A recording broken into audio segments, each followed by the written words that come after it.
what I learned.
problem.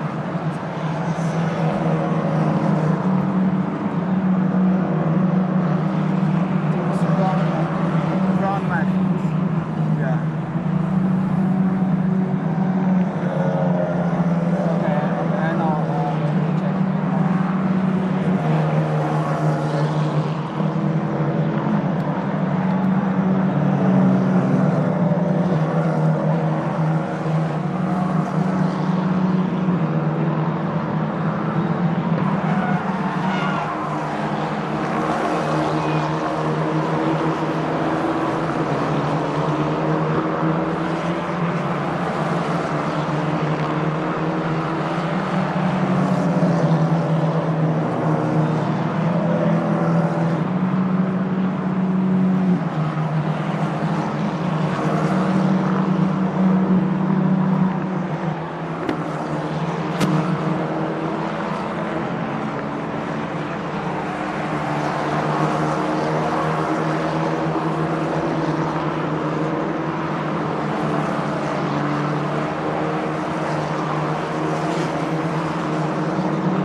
تعال تعال وين كنت تعال زين وين ماخذك خلاص رايقه ايوه زين من وين ماخذه خلينا ناخذه يعني شويه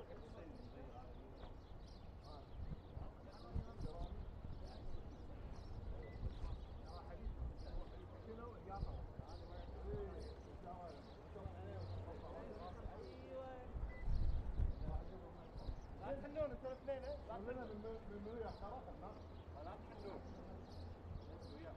منو ناخذه مو تعطينا حيوان لا تبي اردهم حيوان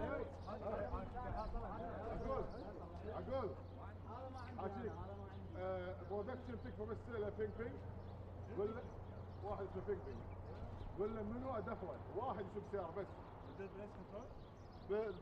شو اسمه بالبرودكشن روم قول له يجي جاكيت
evening to you, ladies and gentlemen. Welcome to the F4 United Arab Emirates Championship, certified by FIA for the second round of this incredible 2023 campaign. And we are at a brand new facility for this circuit, for this season, and for this championship campaign. Kuwait Motor Town in the heart of the Middle East. And what a sensational facility this is turning out to be. It is quickly becoming a driver favourite, and we really are very pleased indeed to be here at this fascinating new facility, designed and architected by the great Herman Tilke, who has done many of the great modern circuits, and it really is a sensational facility. This place exudes opulence and grandeur, and there are some fascinating race circuits around the world that would do well to be imitating what this facility has already put in place. This is the first major single-seater event to take place on the circuit internationally, and boy oh boy, are we glad to be here. It is a fabulous facility, and an incredible race weekend awaits us here in F4 UAE. Jake Sanson here with you in the commentary box for qualifying for this second round of the season, and it's definitely going to be an intriguing and exciting bout out there on the course, as everybody is going to be tested to the limits right from the start on TQ. Now, for those who have never watched the qualifying session in the F4 United Arab Emirates Championship before, it is split into two parts, two sessions. The first session sets the grid for race 1. The second session sets the grid for race 3, just to keep you on your toes. And then race 2's grid will be determined by the fastest lap times set during race 1. So that is how the three grids are set over the course of the weekend. And it's definitely going to be an intriguing battle, with three drivers emerging after the first round of the championship in Dubai as serious title contenders, namely the likes of Arvid Lindblad for the Red Bull Junior Program and the High-Tech Grand Prix team, Tuka Tarpanen for Mumbai Falcons, who is part of the Ferrari Young Drivers Academy, and of course the man who won 2 out of the 3 races, this man for Prema and the McLaren Junior Program, from New York in the United States. So it is definitely going to be an exciting battle that the drivers will give us out there on the course. The lights have gone out at the end of the pit lane from red to green, and so now we can head out and venture out onto the circuit, ready for an exciting and intriguing battle out there in the course. We have a car that has stopped on the way out of pit lane, though, so that is Lena Bühler for the R2 Race Cavicel team, the Swiss driver.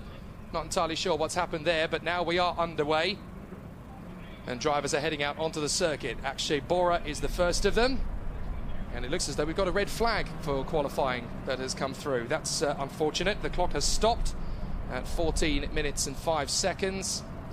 So a slight headache already for the drivers out there on the course, but the first session has been red flagged officially.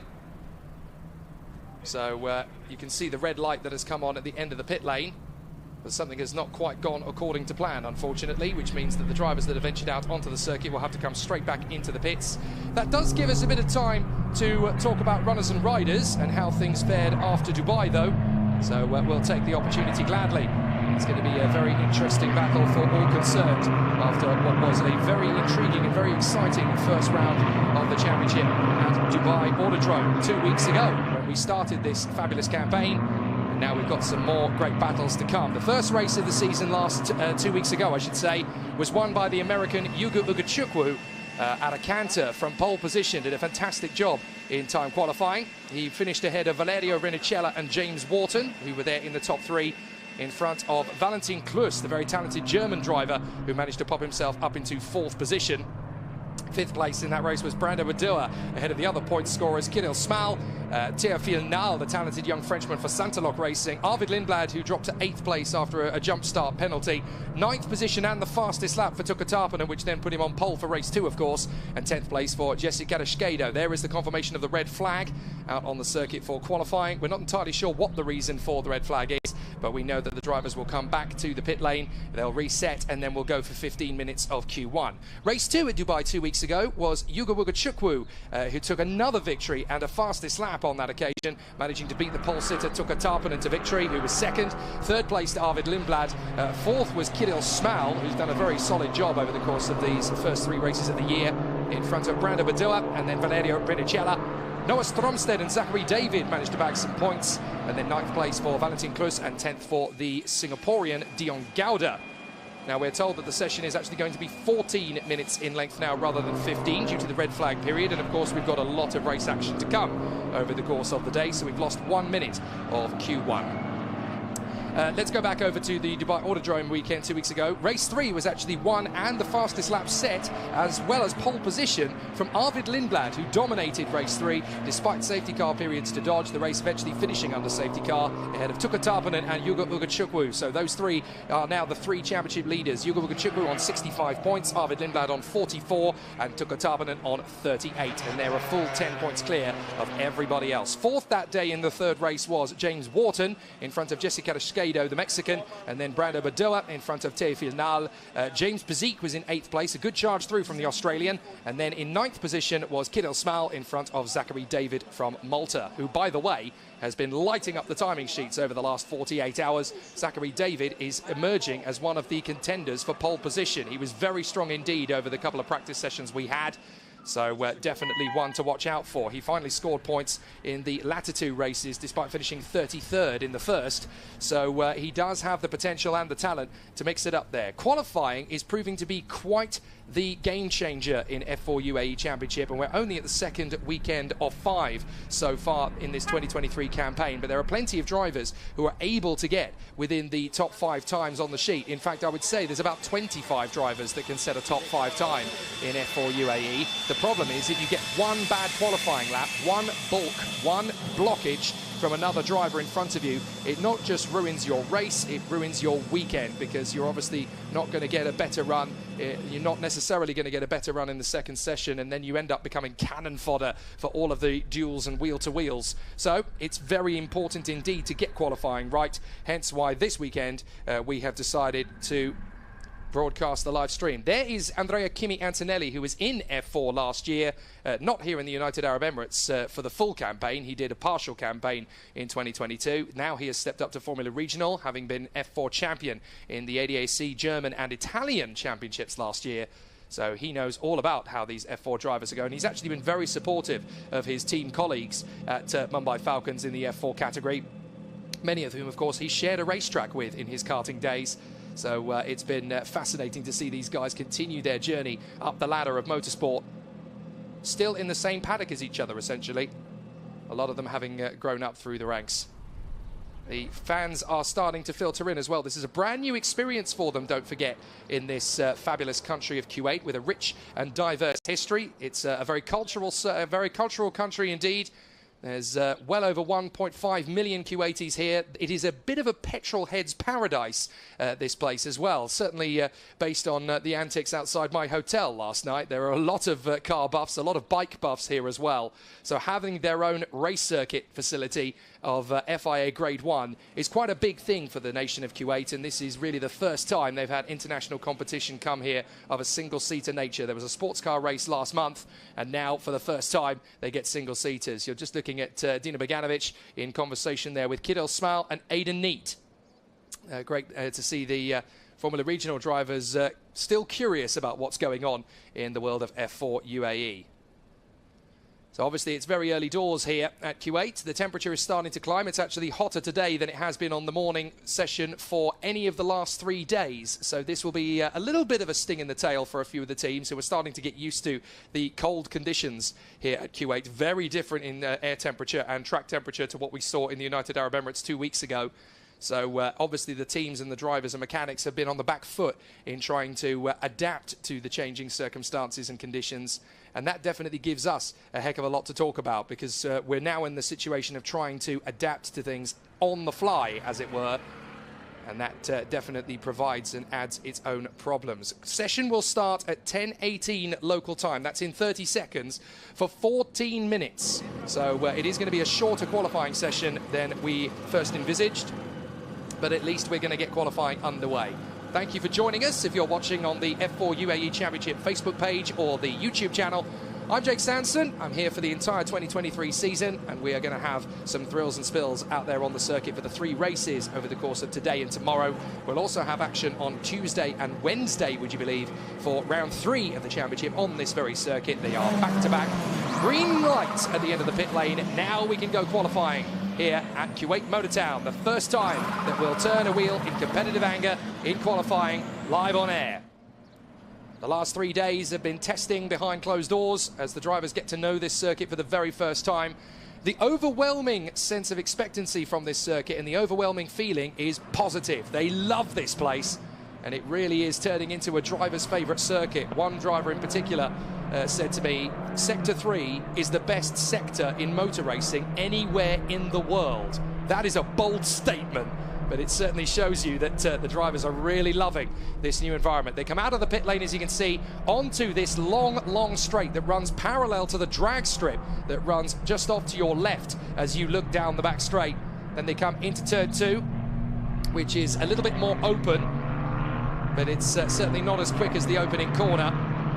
Out onto the circuit go the Prema cars. They've just waited for a few more drivers to venture out onto the circuit. This is all about pacing it. A really exciting situation.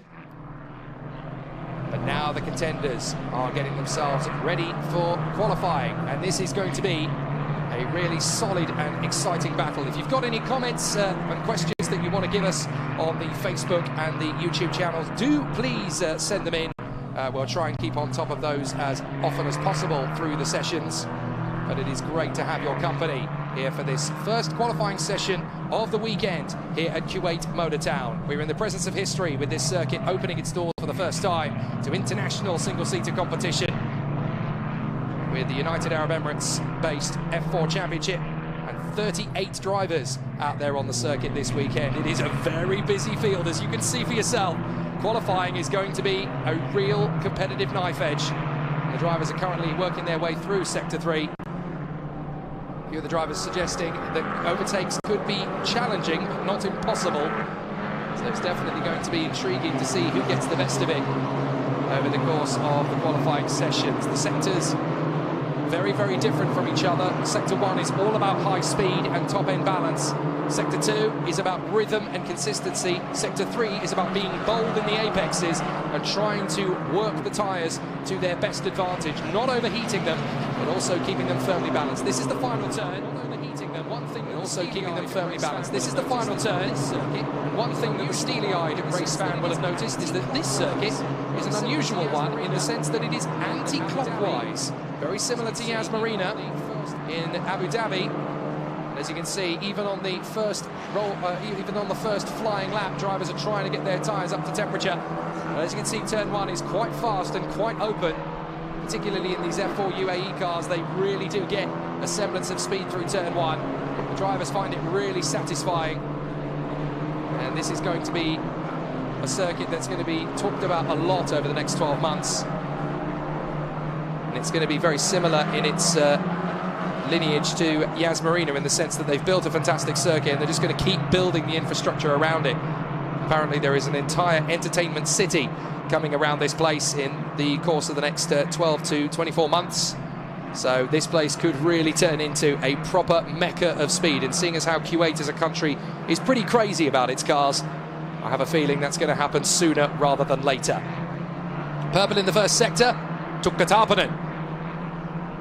Came straight out of the blocks last time out, I should say, as a rookie, and has done a very solid job since then, and has already gone straight up to the top of the timesheets. Fastest in the second sector, by the way, is not a big shock for this weekend, and that is Zachary David. So Zachary David has already put on a very excellent showcase across the practice sessions yesterday and the day before. So the Maltese star, who managed to score some points in Dubai, is really settling into this F4 car now, this race circuit. Nobody's driven it before this week, and nobody's really been here since before this week. So everybody is coming into this eyes wide open, whereas the Dubai Autodrome and Yas Marina, plenty of drivers have driven around it at various stages of their testing and preparation for this. This is brand new to everybody. So it really does open up the playing field somewhat and give us a little bit more excitement in this 2023 F4 United Arab Emirates Championship, certified by FIA.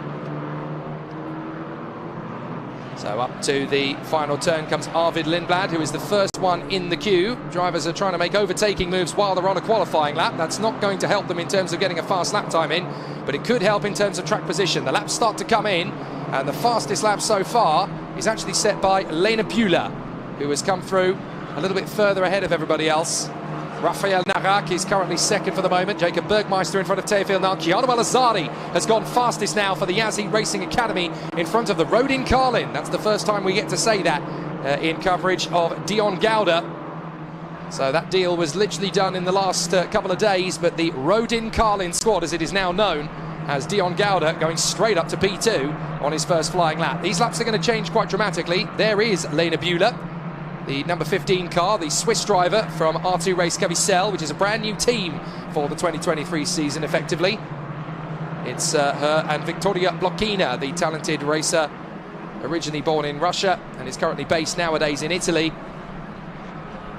As you can see, drivers are now starting to find the limitations of the tyres. They're starting to lock brakes. They're starting to lock up a little bit now as drivers are starting to give us that little bit of an extra edge. But a really exciting run for all of the contenders as they run through. So they are continuing to battle away in procedure. It is still going to be a very tall order to get pole position here, though, as we watch Lena Bühler in the R2 Race Cavicel just trying to dial up the speed. Amazing talent in this field so far. Now, the car 15 of Lena Bühler has had lap 3 disallowed, unfortunately, because the car has exceeded track limits at turn 13. And this is definitely a circuit where track limits are going to come into play from time to time, because you're definitely going to get the limits of that ridden several times by the drivers here. Valentin Klus pops up to the top spot. 2-minute flat, 0.088. So there is Valentin Klus just going through into turn 1. Here's Arvid Lindblad around the final bend. Can he go top spot? Gianno Al-Azari just has. Now Lindblad does. 2-minute flat, 0.055. Stromsted is now second in front of Rafael Narak. Then it's Al-Azari from Bergmeister. Up to the top comes Jack Beaton. Pinnacle VAR goes top on the 157. So now they're starting to bang in the 157 times.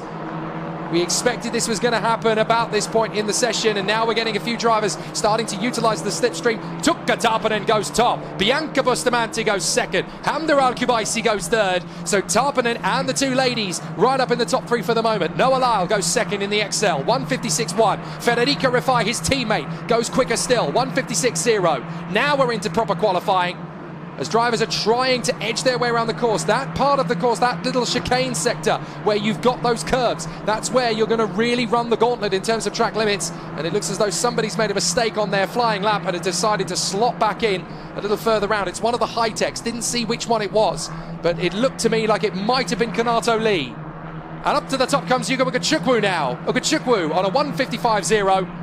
155.064, I should say. Then Renicella, then Carrasquedo, then Tarpanen, and then it's Ibrahim, Rifai and Lyle. Quite a few drivers on that last lap around have actually had their times deleted for running over track limits. So immediately drivers are trying to find the sweet spot. Fastest of all in Sector 1 is now the Australian Jack Beaton for the Pinnacle Van Amersfoort Racing Squad. So Jack Beaton definitely putting in some good times over the last 2 days of practice. He was right up at the sharp end. And there is your championship leader, Hugo Ugachukwu, 2 wins out of 3 in Dubai.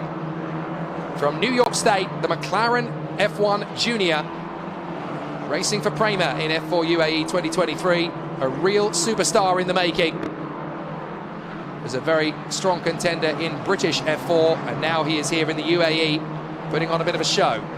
155.064 is the time to beat. Valerio Renicella has gone purple best in Sector 2, and he is currently sat second in the rankings. So there's definitely a good opportunity here for Renicella. So this is a really exciting run from the drivers. Up to 4th comes Stromsted, 6th is now Hamda Al-Kubaisi, 7th Lindblad, 9th Dion Gouda. These are all the times that are improvements, by the way. Teofil Nant 13th, but up to the top spot. We're waiting to see if Ugachukwu's time is going to be better. It could be impeded by the fact he's had to make an overtake there in the final hairpin. So this lap time might not be quicker. Federica Rifai has gone fastest, the 155.063 by 1,000th of a second. James Wharton just back there in the Mumbai Falcons car has gone fastest, a 154.4, and now Valerio Renicella goes quicker still, a 154.135. So now we're into the 154s if you want a pole position lap. 4 minutes to go roughly. James Wharton is there on track with his teammate Tukka Tarpanen there, exchanging slipstream effect, which we're going to see a few times through qualifying here in the weekend. this downhill corkscrew section is very similar to the shorter configuration of Yas Marina that was used a couple of years ago in F4 UAE. But this is part of the long circuit, and all of this race circuit combined is actually now the longest race circuit in the Middle East. So it is fabulous, a great driver's challenge. The competitors themselves love it.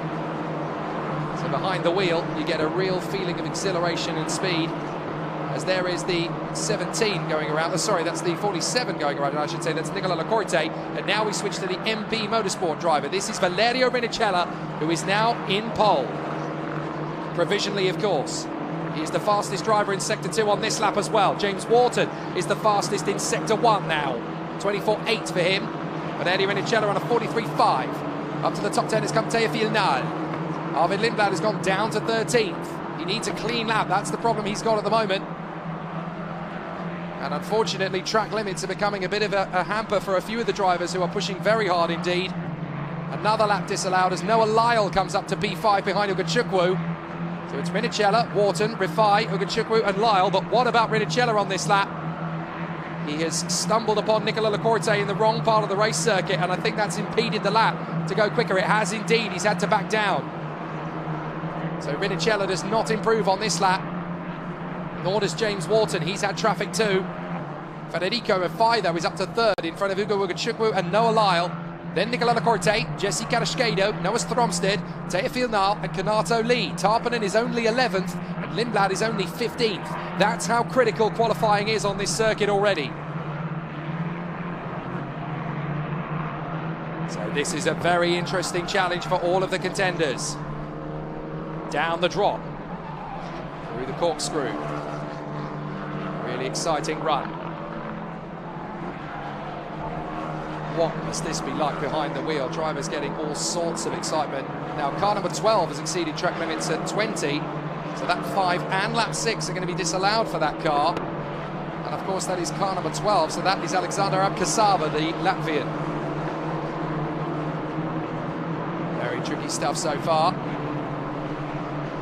Through the mix they go. Valerio Rinicella for MP Motorsport currently leads the standings ahead of James Wharton, Federico Rifai and Ugo Ugachukwu. Looks like a very different top 10 compared to what we saw. Arvid Lindblad comes up into the top 10 now. The Red Bull Junior number 7 for High Tech has now got into the top 10. He's just done a lap of a 1:55.2. He can still find more time than that, I think. Fascinating that the drivers are really struggling to get a decent lap time down, because of course it's very dusty, very sandy and very windy here. And all you get is the wrong chop of wind, the wrong gust can blow the car off kilter while it's mid-apex. It's not easy to balance this right. So Valerio Rinicella is currently leading the way from James Wharton. Then Ugo Ugachukwu took a Tarpanen up to P4 now. Kanato Lee is up to P5, the Japanese-based Brit. So Valerio Rinicella goes into another lap, and he's only got one more he can do. Wharton in second, Ugachukwu third, then Tarpanen, Lee, Lyle, Niall, Rifai, Lacorte and Karaskedo. Lindblad is only 11th at the moment, ahead of Noah Stromsted and Bianca Bustamante, the Filipino driver. She is doing a grand job, 13th place at the moment, ahead of Rafael Narak, Keanu Al-Azari and another fast lady out there. Hamda Al-Kubaisi is doing 16th best times at the moment. So the Yazheed Racing Academy duo of Al-Azari and Al-Kubaisi going great guns at the moment. Hiro Yamakoshi 17th in front of Mohamed Ibrahim. Good work from the Indian, ahead of Dion Gouda for Rodin Carlin and Valentin Klus. Time is up. So now this lap time that they're on, this is the only one that can finish off. They've got to count this lap. But this is their last chance. They've got to nail this lap. Some amazing performances through the field here. Most notably from the likes of Taya Filnal, right up there in the top 10. Valentin Klus can only get 14th. Lena Bula ends up 18th. Good run from her, actually. The ladies have really nailed the setup here for Kuwait Motor Town. The only one really struggling of the female contingent is actually Emilie de Heus of the MP Motorsport team. Taya Filnal and Arvid Lindblad are in the top 10, but Lindblad is only good enough to be 9th, and he's already being chopped up. Keanu Al-Azari bangs in 3rd in the last qualifying lap. Good run from Keanu Al-Azari. in the F4 United Arab Emirates Championship. The boy from Dubai, Keanu Al-Azari, bangs in a lap good enough for third right at the end. That is great work from Keanu Al-Azari. Out of the final turn. Oh, that's running the gauntlet there for James Wharton, and I don't think it's going to be quicker. It's not. Valerio Rinicella in the background is going to try and finish his lap. Can Rinicella get a faster lap? He's running the gauntlet on track limits, but it's okay. But he can't improve. 1:54.1. So, incredibly, it's Valerio Rinicella for MP Motorsport that gets pole position for the first race in F4 UAE here in Kuwait. Valerio Rinicella goes top spot. Yuga Wugachukwu is second. James Wharton is a brilliant third. Keanu Al-Azari ends up fourth in front of Tukka Tarpanen, Kanato Lee, Noah Lyle, Teofil Nal, Federico Rifai, and in 10th place is Arvid Lindblad. Well, that's thrown the cat amongst the pigeons. Jesse Carrasquedo is 11th in front of Noah Stromsted. Then it's Mohamed Ibrahim, Nicola Lacorte, and Bianca Bustamante. Great work. Valentin Klus ahead of Rafael Narak, then James Bazik, Hamda Al-Kubaisi, and Lena Bula in the top 20. And there is your pole sitter, provisionally, Valerio Rinicella for MP Motorsport. The Italian in the 61 machine has bagged a pole lap of 1:54.135. Grande. Great work from Valerio.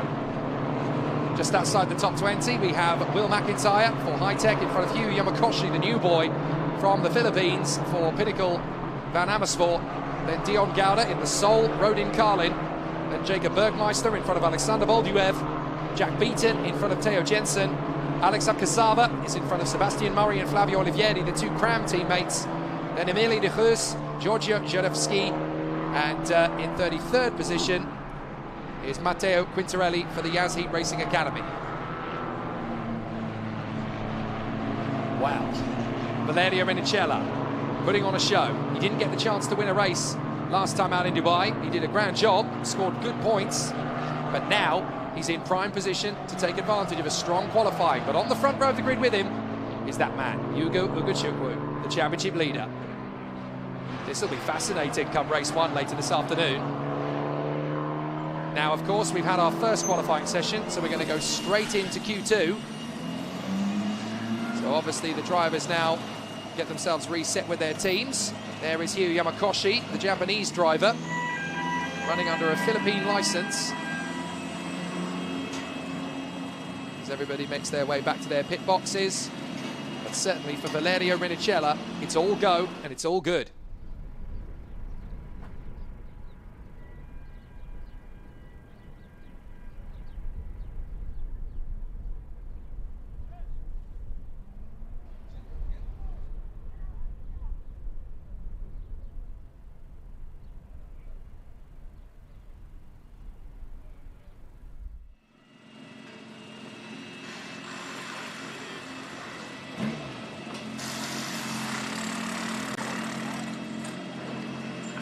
Great to have your company on the Facebook and YouTube streams. The next session will be starting at 10:41 local time. That is in just under 5 minutes' time.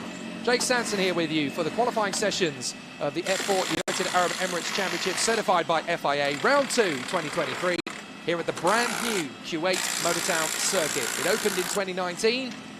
It's been doing a lot of development work in terms of getting itself up to speed over the last couple of seasons, a lot of local events. This is the first time an international event has come to the circuit. Of course, that would have been a lot faster had it not been for the COVID-19 pandemic.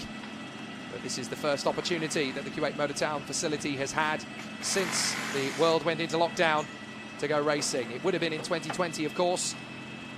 But now we are in 2023, and this is the first single-seater international event to come to this circuit. You're looking at the man who has already got himself one pole position and could well get another one, ready for session 2, which will set the grid for race 3 rather than race 2, because the race 2 grid is determined by who sets the pace in the race this afternoon. So the fastest lap from race 1 will get pole position for race 2. So it could be a very intriguing weekend here, and the fact that nobody's raced here before definitely adds to the challenge and the drama of it. Valerio Rinicella definitely coming out of the blocks with a fast lap time ahead of Ugachukwu, Wharton and Keanu Al-Azari. Tukka Tarpanen, P5 from Kanato Lee and Noah Lyle, then Teofil Nal, Federico Rifai and Arvid Lindblad in the top 10. Some standout performances behind them, of course. The ladies going very well. Bianca Bustamante, Leyna Bula and Hamda Al-Kubaisi, all in the top 20. So that is really good work from all three of them, and that really does showcase that up against the world's best young talent, there is no issue of gender, only of talent and ability, and those three can definitely cut the mustard. Now, we are told that car 13 exceeded track limits at 20, and so the time is disallowed for lap 7. I'm fairly sure car 13 is James Wharton. So that is very dramatic. That could change the grid quite dramatically. It is indeed James Wharton. So lap 7, which I think was the fastest time, has been disallowed for James Wharton. So that's going to drop him down the order. I did say it was all provisional, so things could change still. You'll have to keep an eye on the F4 UAE Championship website for more updates as it happens, and also the social media channels on Instagram, on Facebook, because everything will be updated as it goes. There is the championship leader, Yuga Chukwu, the sole candidate in the McLaren Junior Driver Program, which once spurned Lewis Hamilton, now has a talented young man from New York. Yuga Chukwu, a former European karting champion at junior level, has come out of the world of FIA karting straight into F4 UAE, certified by FIA, and has already taken 2 wins out of 3 in Dubai. Here in Kuwait, it looks like it's going to be a little bit tougher, but certainly not impossible the way things are currently going this weekend.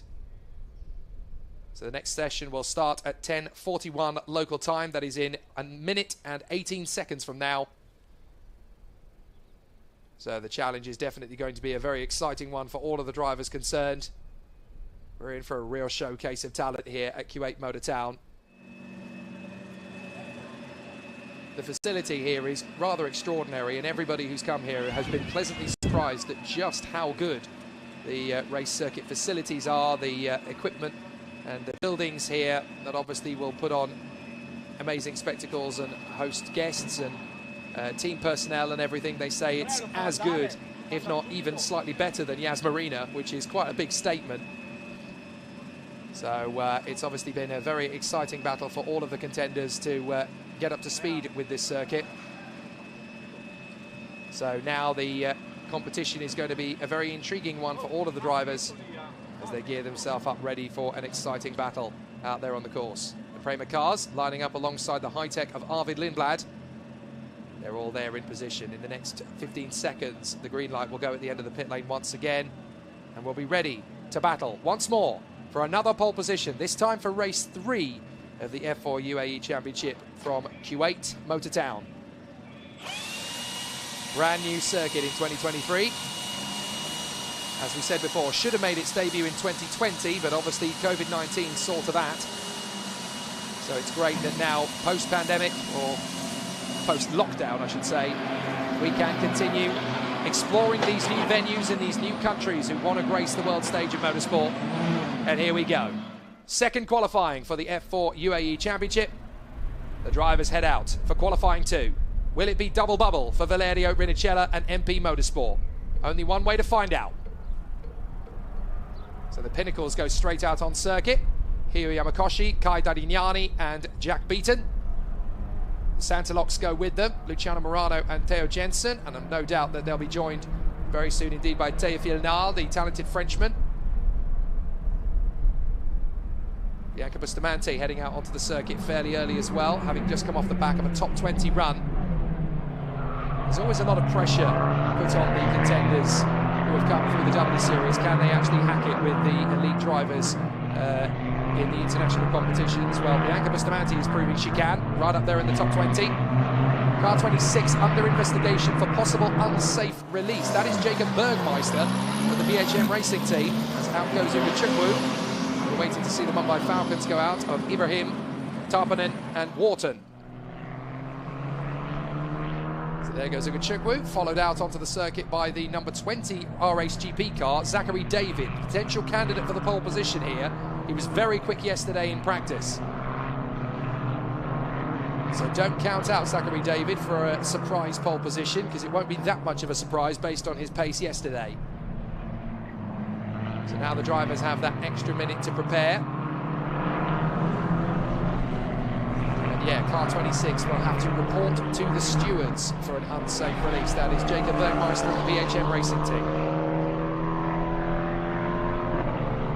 So the contenders around on the course, from Noah Lyle of Australia, Noah Lyle of Great Britain, I should say, for the XL Motorsport team, all the way down to the contenders at the tail end of the field, in terms of numbers, I should say this is. We still have this epic contest between the three top drivers in the championship standings after Dubai Autodrome.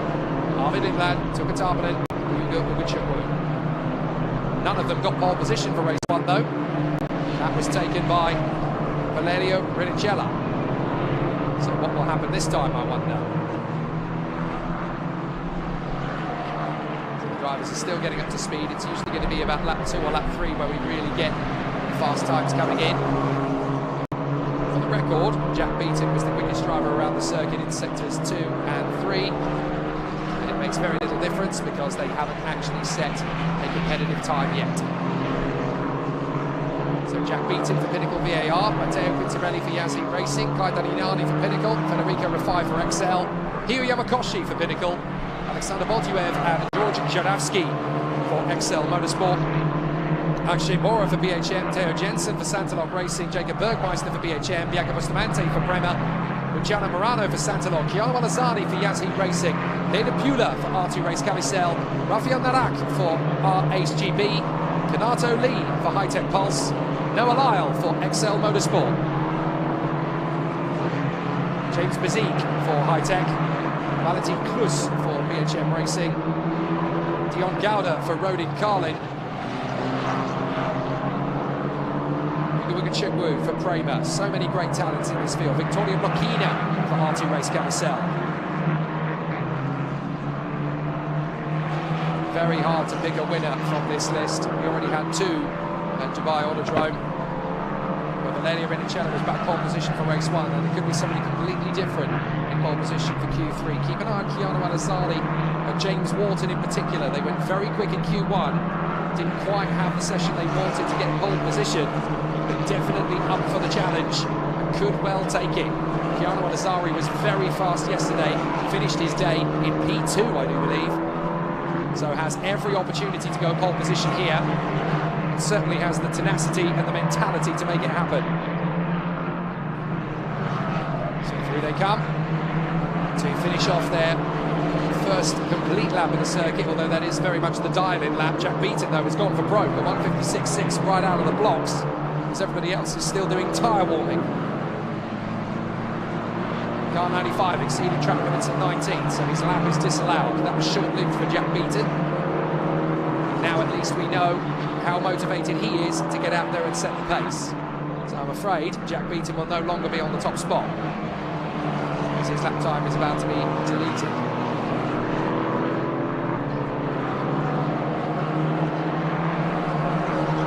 So the contenders are still giving us plenty of excitement as they battle away. We're very excited about how things are currently progressing here at Kuwait Motor Town, as we have the qualifying session for F4 UAE Championship out on the circuit at the moment. Hello to all those of you who are watching, whether it's via the F4 UAE Championship Facebook and YouTube channels, or whether it's via Kuwait Motor Town themselves. So it is a really exciting run for all the contenders. Hugo Ugachukwu is currently out there on circuit, and he is trying to get the pole position time. Jack Beaton has just done a 156.6, but we think that time is going to be deleted based on what we've seen so far. 9 minutes left in the session, and for the time being, Beaton is top. Rafael Narak is in second, Federico Rafai in third, from Theo Jensen, Hugh Yamakoshi, Luciano Morano, Alex Bolduev, Matteo Quintarelli, Sebastian Murray and Valentin Klus. But we're still waiting for the big guns to make their way out onto the circuit and really push for it. It's not going to be long before some big names start to pop up with some big times. Anything in the 154s is going to be pole position near.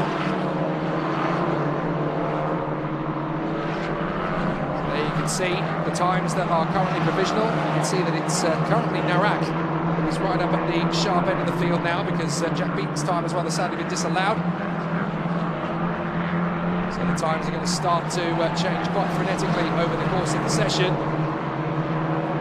It's Yamakoshi trying to threaten for the top spot. I think Yamakoshi's just come through on a 156.3.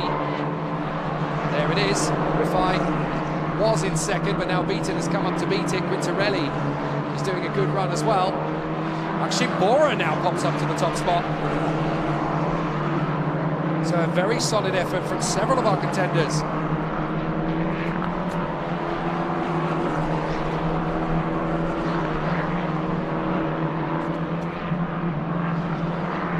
Still a very early doors day here in Kuwait Motor Town. The first time that international single-seaters has ever come here before. We are very much enjoying it. Rafael Narak is on the top spot from Akshay Bora. Alexander Bolyuev, Hio Yamakoshi. Looks like Dion Gowda is on a pretty fast lap as he tries to put himself up into the top 10. Quintarelli and Rifai, the two teammates for Yazid Academy, are there. And there's Dion Gowda's time, 5th position for him now for the Rodin Carling team. As we watch PHM driver working his way through the field, that is the 91, I do believe, of Sebastian. Oh no, sorry, that is not Sebastian Murray because he doesn't drive for that team. It is the 31, I do apologise. And that is some fast times coming in from Akshay Bora. Akshay Bora, younger brother of Formula Regional driver Nikhil Bora, who won last time out in Dubai, don't forget. So Akshay Bora definitely stepping up his attack, and he has come up with a very quick lap to start off his qualifying session. That'll give him bags of confidence. Rafael Narak is on the top spot, a 155.385 for him so far from Bora, Bolyuev, and Hio Yamakoshi. Yamakoshi is on a fast time though. He's gone 43.8 in the second sector, and he's gone top, 154.7. A brilliant third sector for Yamakoshi, a 45.021.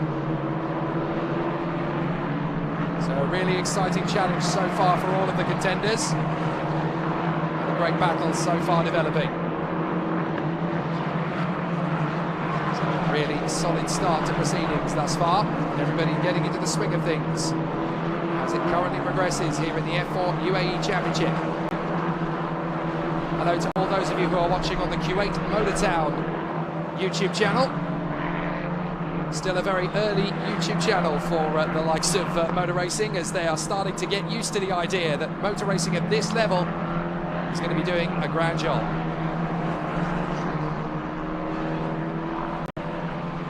Anybody who is here in Kuwait Motor Town as well, whatever you're doing today and tomorrow, cancel your plans, get to the Motor Town. You're going to be in for some great racing later on in the day. So the big names are starting to creep in. You can see that Kanato Lees comes second, Noah Lyle in third, Gianni Lazzari and Bianca Bustamante are now up in the top 5, looking for a good lap with 5 minutes still to go here. And there's Chukwu and Zach David. They've gone first and second, a 153.6 for Chukwu. That is a big lap. And it's a second quicker than anybody else. Wow, that is quite extraordinary. Valentin Klus has had his lap for lap 4 disallowed, unfortunately. So Valentin Klus drops back outside the top 20. And there are the times, look at that. Chukwu on a 153.6 compared to David on a 154.6. That is a second in difference. That is massive. And there's James Walton. He's now popped through on a 153.5. Benicello on a 153.9. So the times are tumbling. Tarpanen is now on a 154.0. Kadashkedo on a 154.695. David on a 154.696. A thousandth of a second between them. And once again, Lindblad just dropping towards the bottom end of the top 10. Still some big lap times to come. Al-Azadi's on a decent lap. 44.4 for the second split. What can Al-Azadi do as he comes across the line this time? He goes up into the top 5, I think. Just waiting for the timing screen to update on your screen. It's updated on mine. So Walton, Chukwu, Benicello, Tarpanen, and it should be Al-Azadi, who has come up to 5th now in front of Gadashkedo. So a good run from the Yazid racing driver. There's the confirmation, a 154.645. Car 73 exceeded track limits at 13. That is lap 5 disallowed. So that is a problem, I'm afraid, for Flavio Olivieri of the Crown Motorsport team. But it's James Walton for Mumbai Falcons on the top spot at the moment. Nobody is setting purple sectors. A lot of people setting green sectors, though. Personal bests. Now we're going to see some seriously fast laps. Red flag is being called, red flag. So we've got a red flag on the circuit. Something has happened somewhere out on track then. Red flags are being called around the circuit, I'm afraid. Can't quite see what the situation is though.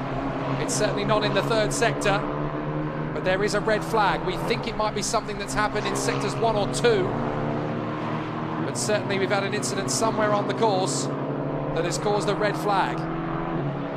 So there it is, red flag. The clock is stopped with 3 minutes and 9 seconds officially to go. That is enough to get one more lap in. But will we get that one more lap in, or will they stop the session and decide not to restart it? So we obviously have a busy schedule to do today. What is the cause of the red flag? Well, your guess is as good as mine. I haven't seen it yet, but certainly we are in red flag conditions here, and everybody has come back into the pits. I'm trying to see if there is a stationary car out in sector 2. Can't quite make it out from my vantage point here in the commentary box, overlooking the start-finish straight. You really can see the majority of the circuit layout from this position, but there are a couple of blind spots thanks to the brilliant elevation changes that you get from sector 1 into sector 2, and as a result of that, I can't quite make out the whole circuit. It looks like there is a car stationary, potentially at turn 2. I'm not entirely sure if that's correct or not, but certainly at turn 2 it looks as though there might be a car out of position. So that might be the reason why we've got the red flags. The question is, will the session restart? Because we've got 3 minutes and 9 seconds left on the clock, which is enough time, of course, to get another flying lap in. But, well, we have enough time to make that one happen. Still can't see anything on our screens yet, so we can't make any speculations as to why there's a red flag. We can only guess at this moment in time. And we don't really want to make any undue speculations. All we know is that there is a red flag. The session has been brought to a stop with 3 minutes and 9 seconds remaining. And it's currently James Wharton that leads the session in front of Ugo Chukwu, Valerio Renicella and Tuukka Tarpanen, with Noah Lyle in 5th place in front of Chiaro Alazzari, Jesse Cadastado, Zachary David and Teofil Nala ahead of Dion Gala and Federico Rifai. Now everybody in the top 33 of the standings has come back into the pits. So again, I can't really tell you what it is that's brought out the red flag, because we can't make out any particular driver on the circuit that is stationary. So as much as we'd like to give you news on what's going on, we don't have any. So we'll just continue to look through the time screens. Wharton, Ugachukwu, Renicella, Tarpanen, Lyle, Alazzari is the top 6. Then Cadascado, David, Niall and Gauda. 11th is Federico Rifai. Good run from him in the XL Motorsport car. 12th is Hiro Yamakoshi. Not bad for a new boy. 13th for Kanato Lee. 14th for Arvid Lindblad. That'll leave him scratching his head in disbelief, I think. 14th position. 15th for Akshay Bora. A good run from him. Valentin Klusin 16th, his teammate. Hamda Al-Kubaisi is the leading lady this time, 17th in front of Mohamed Ibrahim. And then Nicola Lacorte and Bianca Bustamante, the Prema teammates, are looking to be on the 10th row of the grid. Still a very good run. Will McIntyre, the British driver for Hi-Tech, is in 21st on the starting grid, alongside Lena Buehler, the Swiss driver for RT Race Carousel. Then Rafael Narak, who is there for RHGP alongside Sebastian Murray. Alex Abkasava, the Latvian for RHGP, is there in 25th, ahead of James Bezique. Not as good a Q3, or Q2, sorry, I should say. Not as good a Q2 as it was in Q1. Alex Bolduev and Flavio Olivieri, then Matteo Quintarelli, Noah Stromsted in 30th, ahead of George Sharafsky, Jacob Bergmeister and Theo Jensen. Still waiting for an update as to whether we are going out to complete the session's remaining 3 minutes or not. Trying to make out if there is an issue on the circuit that we can spot. Nothing has come up yet. Although I can tell you that a car has now been... there was what looked like a stationary car up at turn 2, and that has now moved. So I would guess then that that has obviously already been cleared. I'm afraid I couldn't tell you who it was at this particular juncture. Session will resume at 10:58. That is in 5 seconds' time. So clearly it was an isolated problem. The car has already been cleared, so we can finish the session. Here we go. And everybody is desperate to get out. And by virtue of the fact that they're at the far end of the pit lane, the Mumbai Falcons will head out first. James Wharton, Tuka Tarpanen and Mohammed Ibrahim, all three of them within the top 20 at the moment. So the qualifying session resumes.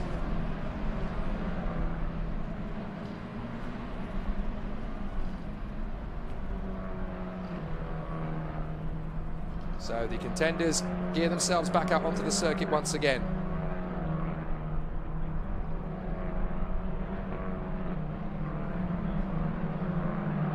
So out onto the circuit the drivers come.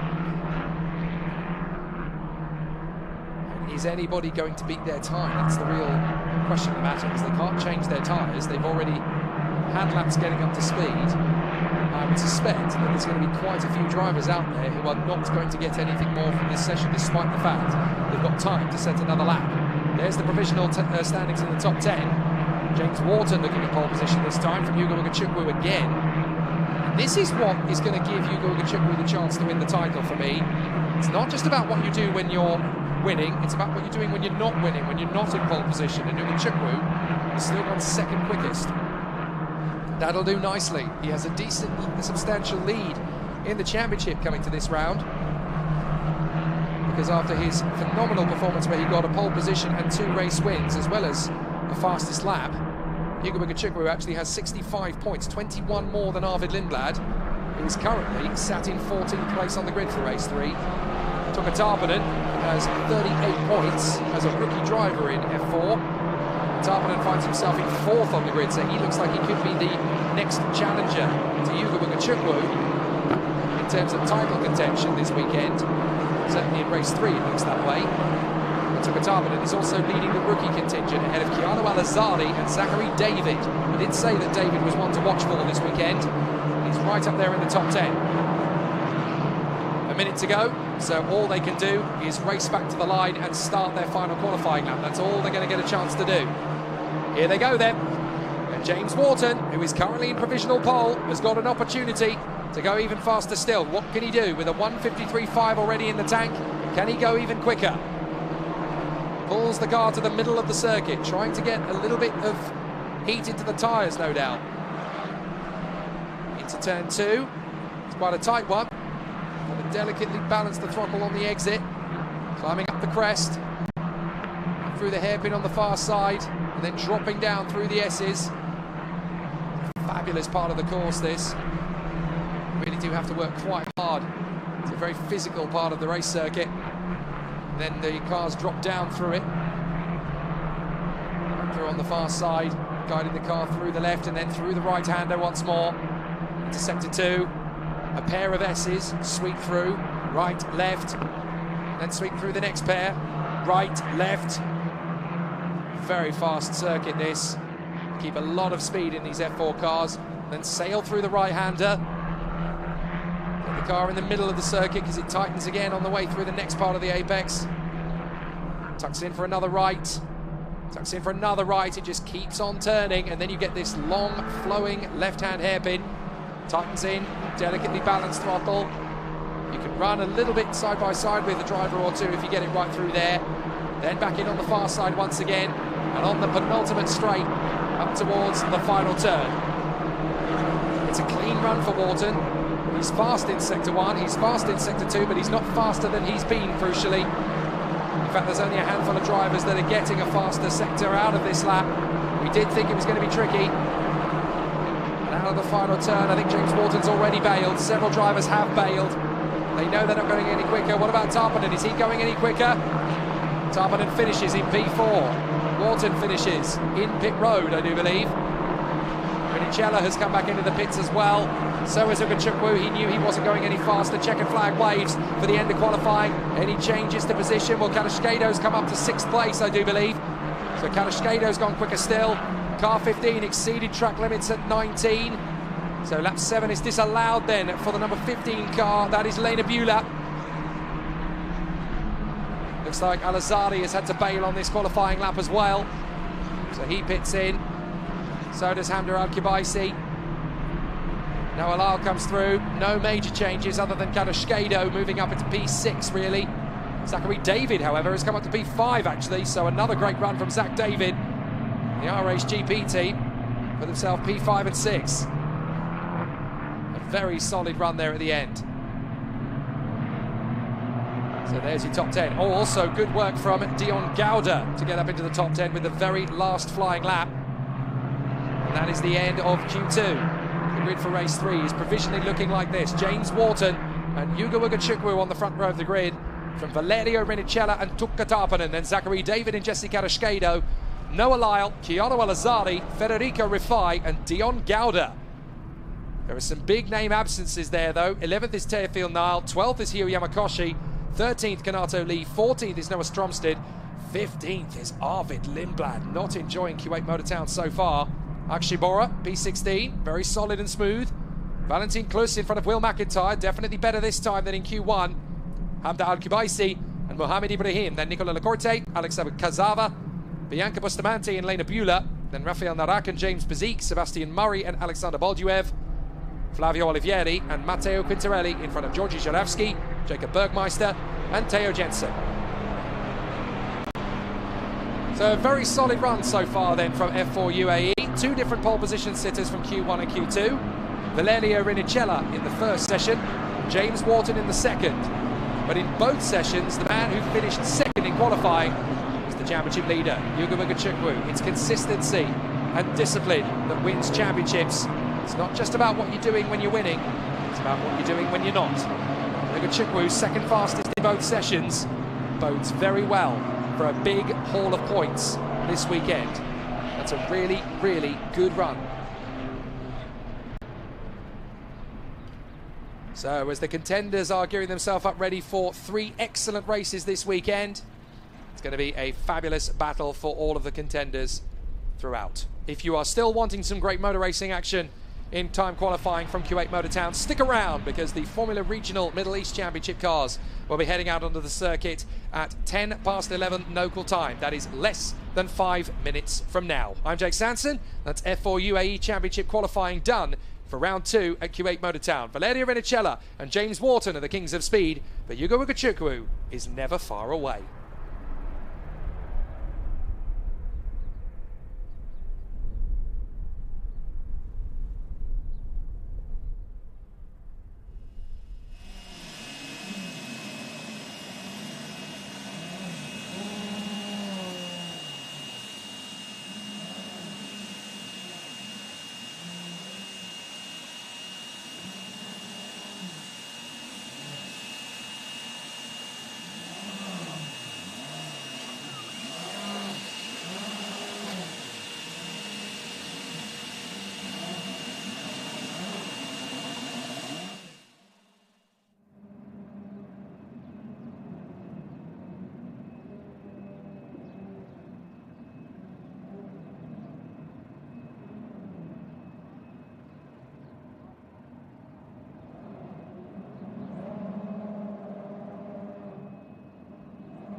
Greetings everybody, welcome to the Formula Regional Middle East Championship certified by FIA, round 2 of 2023, qualifying time on a brand new facility, a brand new circuit, Kuwait Motor Town. It was opened in 2019, we should have gone international racing of course the year after that, but a little thing called a pandemic got in the way. However, we now finally get to taste what racing is going to be like on this phenomenal new circuit, architected and constructed and designed with Herman Tilke, the man who has given us so many of Formula One's epic race circuits since 1999 when he came up with the Sepang circuit in Malaysia. And the rest, as they say, is history. This place is just another gem in the crown of the Middle East motorsport sector. And the drivers here in Formula Regional are already falling in love with this place. The last 2 days of testing have given them plenty to smile about. And now we get to go qualifying here at the Kuwait Motor Town circuit. And as you can see, everybody is eager for the off. I'm Jake Sampson, your commentator through the 2023 campaign. Hello to everybody who is watching via Facebook, via YouTube, whether you're on the Formula Regional Middle East channel or whether you're on Kuwait Motor Town's own YouTube channel. Hello to every single one of you.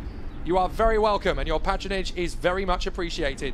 No matter what time it is you're watching from, whether it's very early in the morning or very late at night, wherever you are around the world, you are very welcome indeed. And after the epic battles that we saw in Formula Regional 2 weeks ago in the opening weekend at Dubai Autodrome, where we saw 3 completely different race winners. Dino Beganovic of Sweden in race 1 for Mumbai Falcons. Race 2, Nikhil Bora for the squad at RHGP in race 2. And in race 3, Mari Boya for MP Motorsport, coming through and getting the job done for the Hyderabad Blackbirds by MP. We had a fabulous battle across the 3 races. It really was great to see. But the championship leader is none of those drivers, surprisingly enough. It is the Italian rookie, Andrea Kimi Antonelli, who comes straight into the Mumbai Falcons race team, the Mercedes F1 Junior, and one of the most talked about talents ever to come out of karting in the last 20 years. He is now leading the championship with a very consistent run at Dubai of 3 solid points finishes. He actually leads the standings, would you believe, after the first weekend. I don't think many of us expected it to be quite so quick a revelation. However, he has one task: come out with the goods. He wants podiums, he wants victories, as does everybody else in this 28-car field. And it is a plethora, who's who, of drivers up at the top end of the sport. Mumbai Falcons has a fabulous team this year. Lorenzo Flusha of Spain, Rafael Camara of Brazil, Dino Beganovic of Sweden, and Andrea Kimi Antonelli of Italy. For Prema, it's a solid lineup too. Michael Shin of Korea and Great Britain's Aidan Neat. High-tech of a strong lineup. Sebastian Montoya of Colombia, now part of the Red Bull program. Daniel Mablutiov of Great Britain, Gabriele Mini of Italy, and replacing Jack Crawford, the British superstar, Luke Browning, who won last year's Autosport Award and has an Aston Martin Formula One test to look forward to at the end of 2023. What an opportunity for him, racing here in Formula Regional for the first time in the Middle East. Great performances coming from R&B, the 2 Chinese drivers, Han Chenyu and Wang Zhongwei. We also have Giovanni Mascio, the Italian, in that squad. At RHGP, we have Leroy Revej of Hungary. We also have Nikhil Bora, who took a victory 2 weeks ago, and the Italian Francesco Braschi. Hyderabad Blackbirds by MP have a squalid squad. Spain's Mari Boya, France's Sami Megatuniv, America's Brad Benavides, and this weekend we have Joshua Dirksen, who has come into the team in the number 63 car, and it was lit up the timesheets over the last 2 days of practice. He means business in his first attempt. Pinnacle Van Amersfoort Racing also has some star talent. Tazanapol Indefuvazak of Thailand, Pepe Marti of Spain, Rafael Villagomez of Mexico, and Niels Kuhlen of the Netherlands. And obviously the team from PHM also has a solid squad. The superstar comeback kid from 2 weeks ago, Taylor Barnard of Great Britain, along with his teammates Joshua Dufek and Nikita Bedrin. What a solid battle awaits us here this weekend. We also have the Peruvian Matias Zagazeta of the RHGP team alongside his teammates Bora, Braschi and Revej. So we have a full plethora of talent here in Formula Regional Middle East. Really is going to be a sensational battle ahead of time qualifying. Now, similar to the F4 UAE Championship qualifying sessions we saw just a few minutes ago, the qualifying session is very simple to explain. The times from session 1 set the grid for race 1. The times from session 2 set the grid for race 3. The race 2 grid, however, in Formula Regional Middle East is different to F4 UAE. in that the finishing results of race 1 set the grid for race 2 with the top 10 positions reversed. So the person who finishes 10th in race 1 will get pole position for race 2. The winner will start down in P10. It makes for a really exciting battle. Great races, great challenges, and a great test of skill and character. So the first lap around the circuit, the first flying lap around the circuit. For the record, Dino Beganovic was slightly quicker than Andrea Kimi Antonelli, Luke Browning and Aidan Neate. But obviously this is the lap that's really going to be the one where drivers will start to push. So let's see how it all plays out. There are so many subplots in this Formula Regional Middle East Championship campaign. The rivalry between Gabriele Mini and Dino Beganovic is still running strong. It started all the way back a year ago, of course. And who's that coming back into the pits? In fact, all 3 of the PHM cars have returned to the pits. Taylor Barnard, Josh Dufek and Nikita Bedrin. They've all come back into pit road. So an interesting tactic then from the team at PHM Racing. They've clearly decided to do something that nobody else has chosen to do. But all 3 cars have returned to the pits.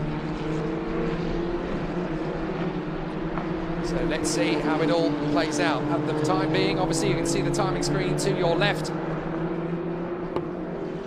Dino Beganovic currently on the top spot, but they have not really set their ultimate pace yet. They're going to be in the 140s when they get up to proper speed.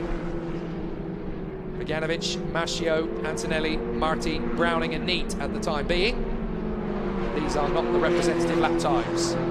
These are actually slower times than the pole position was set in F4 UAE, so that was just the banker lap to dial things in. Now we're getting some fast times. The fastest in the first sector is Gabriele Mini, a 24 flat. So Mini means business. He wants to forget what happened in Dubai and go for the glory once again. But so does this man, Andrea Kimi Antonelli, the championship leader after the first 3 races of the season in Dubai 2 weeks ago. And he bangs in a 150.803. That's a good banker. It's a good starting point for the session. Kamara gets a 151.3 in. Beganovic a 152.1. Flusha a 153.6. The Mumbai Falcons starting nice and smooth. So the weaving to weaving battles continuing to start as the PHM cars get back out onto the circuit. They decide to wait a lap with everybody else going on, and now they're going to head out onto the circuit. It's a big gamble not to put in a banker, but obviously everybody wanting to give themselves the best possible shot. Mini and Neate are now in the top 6. Up comes 5th Levi Revege. Up to 6th comes Giovanni Mascio, the Italian, up into P6 for R&B Racing. Then Mini, Neate, Browning and Montoya. Montoya already starting out of the blocks a little bit faster than he did 2 weeks ago. They had all sorts of problems with the engine last time. Now they're on top of it, and Montoya is looking faster and faster this weekend. And his very famous Indy 500 winning and Monaco Grand Prix winning father, Juan Pablo Montoya, is here this weekend, as he usually is whenever Sebastian is behind the wheel. So Andrea Kimi Antonelli running well here in front of Rafael Kamara, Dino Beganovic and Lorenzo Flusha. The top 4 are all in the Mumbai Falcons racing awning. But there is still work to do. They know that. They know how tough it's going to be. And they're ready to push. Niels Koelen now goes top. He sets a very solid time. The Dutchman, who is still very new to single-seater racing, but Niels Koelen, a very strong talent, never raced in the FIA Karting Championships, only really competed at Miami in international competitions. But Niels Koelen doing a grand job. Kimi Antonelli, though, bangs in a faster time, a 147.7. Beganovic, a 148.2. Kamara, a 148.6. Aidan Neate goes next, a 148.9. Luke Browning goes quicker, though, a 148.924 for him. And Sebastian Montoya beats them all, 148.8. So Montoya has now popped up into what is 4th position. Bora goes well. He's now in 5th. Marti is back where he belongs at the front end. That's more like it for Bebe Marti. He goes 4th in front of Montoya, Bora, Browning and Indra Fubazak. And now Levi Revege pops up into the top 5. Great to see the Hungarian going well. Aidan Neate is 10th position. The top 10 is covered by 1.2 seconds, but Antonelli has found half a second more than his colleagues. So from Beganovic all the way down to Neate, you're looking at 0.7 of a second. covering 9 cars. Antonelli, Beganovic, and up to third comes Boyer. Marty Boyer, the winner of race 3 last time out in Dubai. Marty Boyer goes third. Sami Megatuniv comes up to third. Joshua Dirksen comes up to second. The Blackbirds are flying over the circuit and putting in a show. So Kimi Antonelli is still the top man, a 1:47.7, but Josh Dirksen goes second. Megatuniv goes third. And then we have Beganovic, Boyer and Kamara. Car 2 exceeded track limits at 20, so lap 4 and 5 are disallowed. That is Giovanni Mascio. Still waiting for some times to come in from the PHM trio. Barnard, Dufek and Bedrin. Watch out for them, they're going to be quick. So still they go. Down the straight. And Barnard goes second. Boom! Straight out there, Dufek goes fourth. So the PHM trio really flying. Bedrin goes 8th. So there we go. Barnard second, Dufek third, Bedrin 8th. Straight in, the PHM trio are going to get some fast laps under their belt now. And Antonelli remains top. Antonelli, Barnard, Dirksen, Dufek, Megatuniv and Beganovic from Boyer, Marti, Bedrin and Kamara. Flusha is 11th from Brashi. Up to 9th comes Bedrin. Marti drops to 8th place behind Boyer. Still some fast times needed from a few drivers in the field. Gabriele Mini really struggling. He's currently in 20th in the high-tech. Taz in the Vivazak is 18th. Montoya is the leading high-tech. They are currently in 14th. So there is the 63, pushing hard. This is Joshua Dirksen. Getting it slightly squirrely in the final turn. But as he comes across the line, Sami Megatuniv has actually got second now. Megatuniv has outpaced Barnard, then Dirksen, Dufek and Boyer. So if you are in the PHM or Hyderabad Blackbirds by MP teams, you've pulled an absolute blinder. Great work from them. Those two teams are right over the sharp end, mixing it with Antonelli. Beganovic currently 7th, Marti is 8th, good run from him. Bedrin is 9th, and up to 10th comes Brad Benavides in his Hyderabad Blackbirds MP. Kamara is down to 11th, Revej is now in 12th, then Flusha, Brashi, Montoya, Bora, Zagazeta and Browning, Mitra Fuvazak and Aidan Neat, then Gabriele Mini and Rafael Villagomez, from Shin, Kulen, Han, Mavlutiov, Wang and Mascio. Well, Kamara and Flusha have come up into the top 10, Browning has as well, Browning's just gone 10th. So still some big battles, but everybody in the top 10 is now covered by half a second. Car 15 exceeded track limits at turn 19. That means that lap 5 is disallowed for Nikita Bedrin. But the battles are raging with less than 3 minutes to go here in qualifying for the Formula Regional Middle East Championship. There is Taylor Barnard, currently 3rd. Looking very solid and strong here, Taylor Barnard. The fastest of the PHM drivers. He had to get a podium from the back of the grid 2 weeks ago. He went from 28th and last to 3rd position.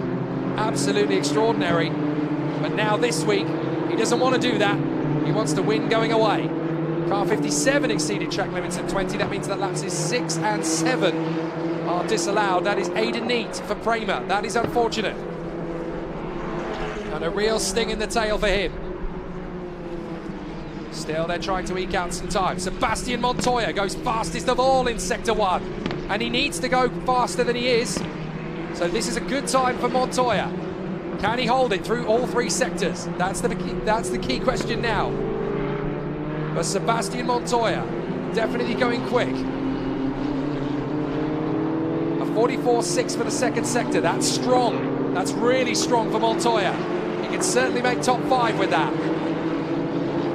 So the Red Bull youngster, Sebastian Montoya of Colombia, son of Juan Pablo, is going to push hard here to try and get himself into the top 5. Montoya looking good.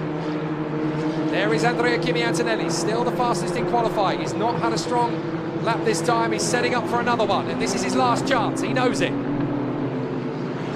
But we need to keep an eye on Montoya because he's been very fast in Sector 2, fastest of all in Sector 1. So where is Montoya as he comes across the line? It's going to be any moment now for him. Really needs to finish the lap solid and strong. He's stopped. He's actually bailed on the lap. He's bailed on the lap. He's going to go for another one. So he must have caught some traffic. That's really unfortunate for Sebastian Montoya. There he is, out of the final turn, going for one more lap. But he had to bail out of the final sector. Very unfortunate for Sebastian Montoya. There he goes. Hopefully he can pull out another lap like that and finish it strong. Improvement for Dirksen. 20 seconds remaining. Antonelli from Megatunith, Barnard, Dirksen and Dufek. This new circuit really has thrown a bit of a spanner into the works for several big names here. Outside the top 10, we have Marti, Bedrin, Mini, Montoya, Bora, Intrafuvazak, Neat. Some big names outside. Marty Boyer finishes first across the line, and he is sixth. Dirksen goes faster. 1:47.6 for Josh Dirksen. Provisional pole position for the Hyderabad Blackbirds by MP driver. Boone. Megatunif third, and that's where he stays. But what about Kimi, Barnard and Dufek? Fast lap for Kimi Antonelli in the first sector, reasonable in the second. If he can pull off something special in the third, then Antonelli might steal the pole position back. He's on it, he's on the limit coming into the final corner of the lap. So this could be it for Kimi Antonelli. Can he steal pole position back on the line? No. He misses out by 43 thousandths of a second. So Joshua Dirksen has snatched pole position for race one on his first appearance. Fantastic. Joshua Dirksen bags pole position for race one. Andrea Kimi Antonelli is second. Sami Megatunif is third. Taylor Barnard is fourth. And Joshua Dufek is fifth. Joshua Dirksen brings up a pole position from nowhere. Great tactics from the Hyderabad Blackbirds by MP team this time round. They've got their pressures perfect. They've put 3 of their cars in the top 10. Sadly, Montoya was not able to get another decent lap out of it. So he remains down in 19th. It could have been so much more for the Colombian. And for the Hungarian Levi Revej, he will not improve either. Wow, car 24 exceeded track limits at 19, so lap 8 is disallowed. That, unfortunately, is the number 24 car, so that is Michael Shin for Prema Racing. What a performance from this man, though. Marty Boyer, 7th position. Looking good for another strong weekend like he had in Dubai, but this man has put it in pole position, and there's his teammate with him just behind, Brad Benavides, who just missed out on the top 10. But Joshua Dirksen, pole position. Superb. Absolutely superb. Provisional pole for Joshua Dirksen. Andrea Kimi Antonelli second from Sami Megatunif and Taylor Barnard. Then Joshua Dufek, Lorenzo Flusha, Mauri Boyer, Rafael Kamara, Dino Beganovic and Luke Browning in the top 10. Then it's Gabriele Mini in front of Nikita Bedrin and Pepe Marti. Francesco Braschi ahead of Brad Benavides. Then Matthias Sagazeta, Levi Revej and Nikhil Bora, the RHGP trio. Sebastian Montoya is next, 19th. Aiden Neat is 20th. Then the pinnacles of Taz Indavavazak and Rafael Villagomez. Michael Shin in front of Han Chen-Yu, Niels Kulen, Dan Mavlyutyov, Wang Zhongwei and Giovanni Mascio. Well, a fascinating battle, an incredible duel awaits us for race one. But qualifying is not over. We have Q2 coming up very shortly. Great to see that everybody putting on a good performance in time qualifying. I'm going to try and take some of your questions now watching along on the YouTube stream.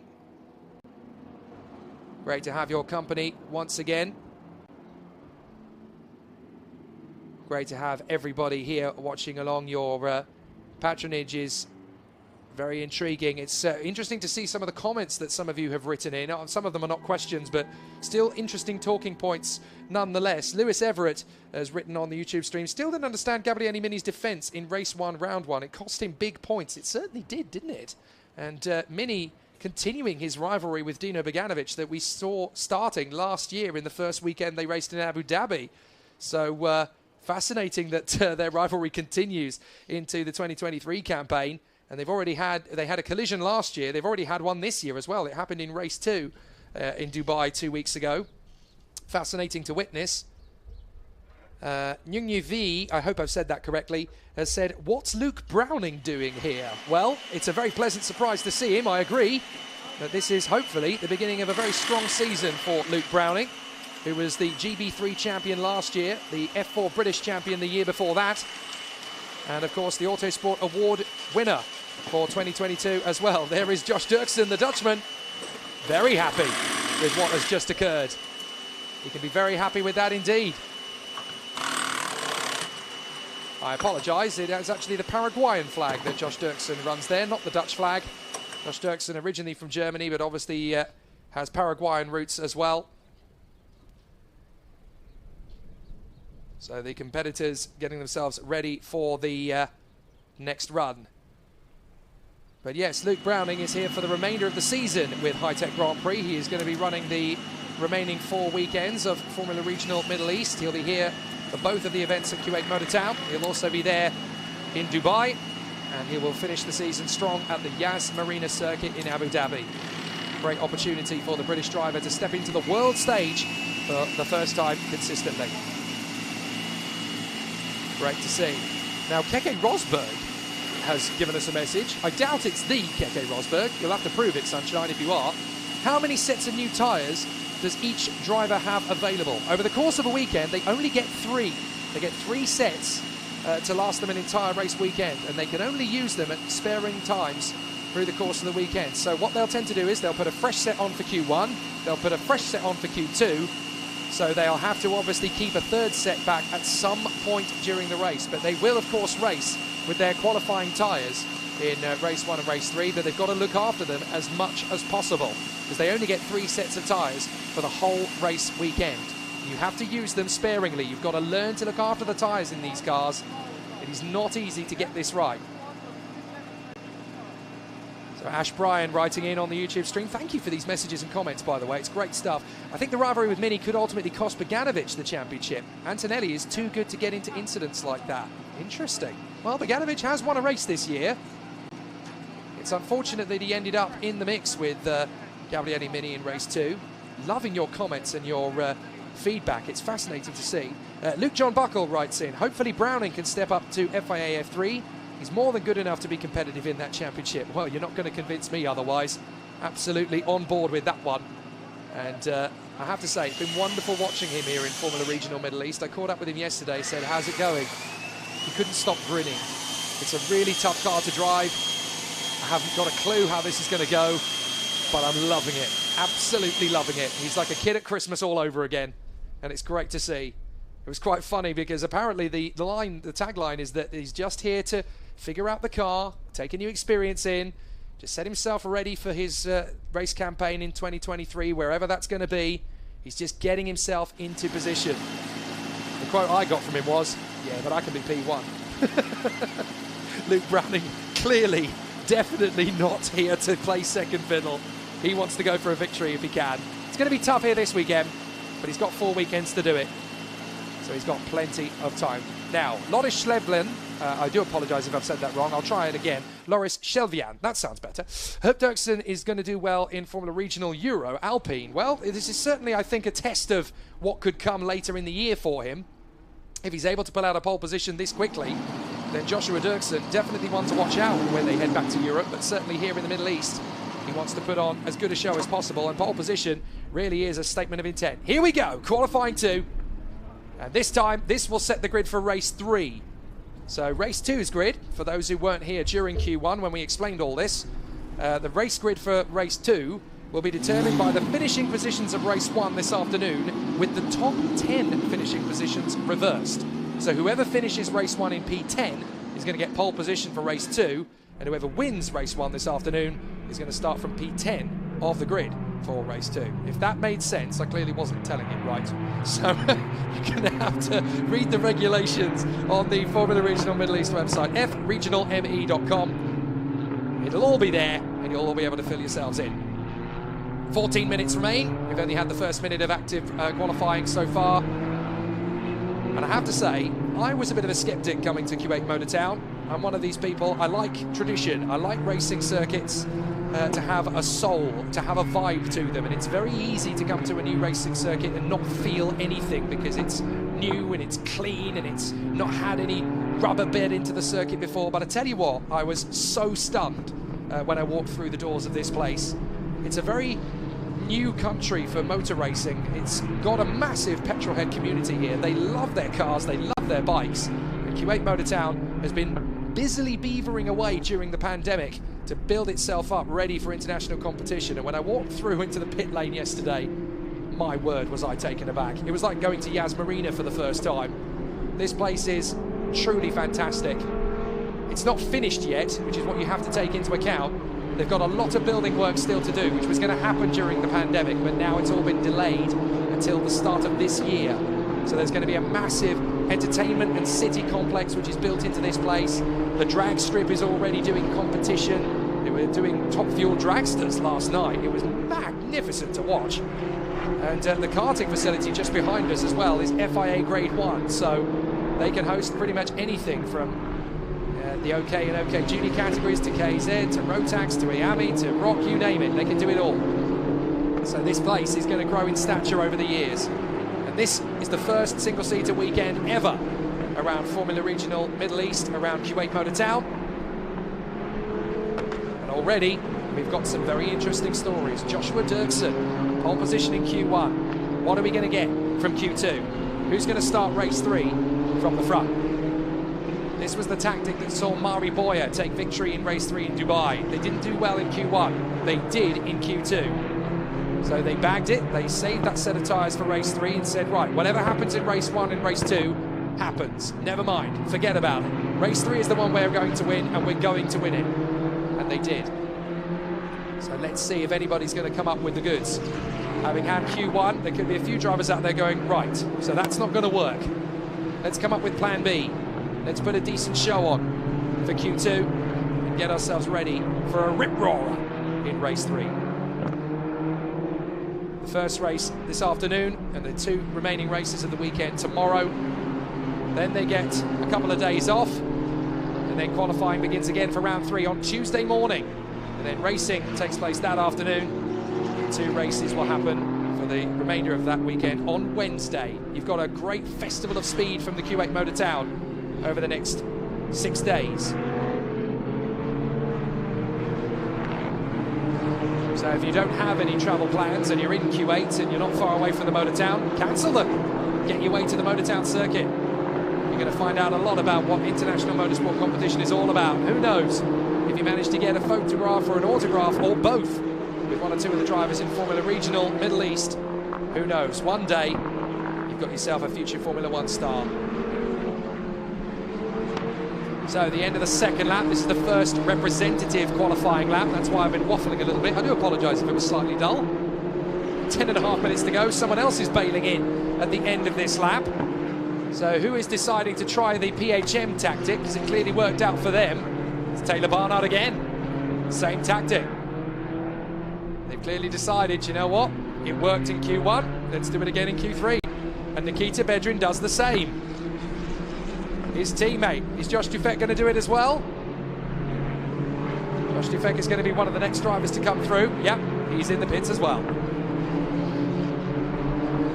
As far as the PHM racing team are concerned, if it ain't broke, don't fix it. It was a tactic that worked. They came in, they changed a couple of settings, they sent them back out, and all of a sudden, they were quick. So do not be surprised that these 3 are in the pits. They did this in Q1. They went back out and they were in the top 10. So expect them to do the same. Now this is going to be the first flying lap, the first really quick lap for all of the drivers out there. Who's going well in Sector 1? Well, surprisingly, it's actually Giovanni Mascio. He's done a 23.9. So a few of the big names have obviously still yet to get themselves up to speed. Notable by their absence at the moment are Hyderabad Blackbirds by MP. They are very slow. But they did this in Q1. They were slow, very slow, very slow. Then, boom, Carlos Reutemann style, they banged in the lap. now. Ying Yu V is on YouTube as well. Are these races open to the public, or do you have to buy tickets to get in? Well, we're certainly getting a lot of fans in. In terms of tickets, I'm not entirely sure. I don't really deal with that end of proceedings. But certainly worth getting in touch with Kuwait Motor Town.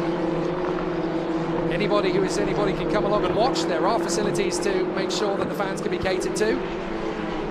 So if you can get here, try and make sure you can.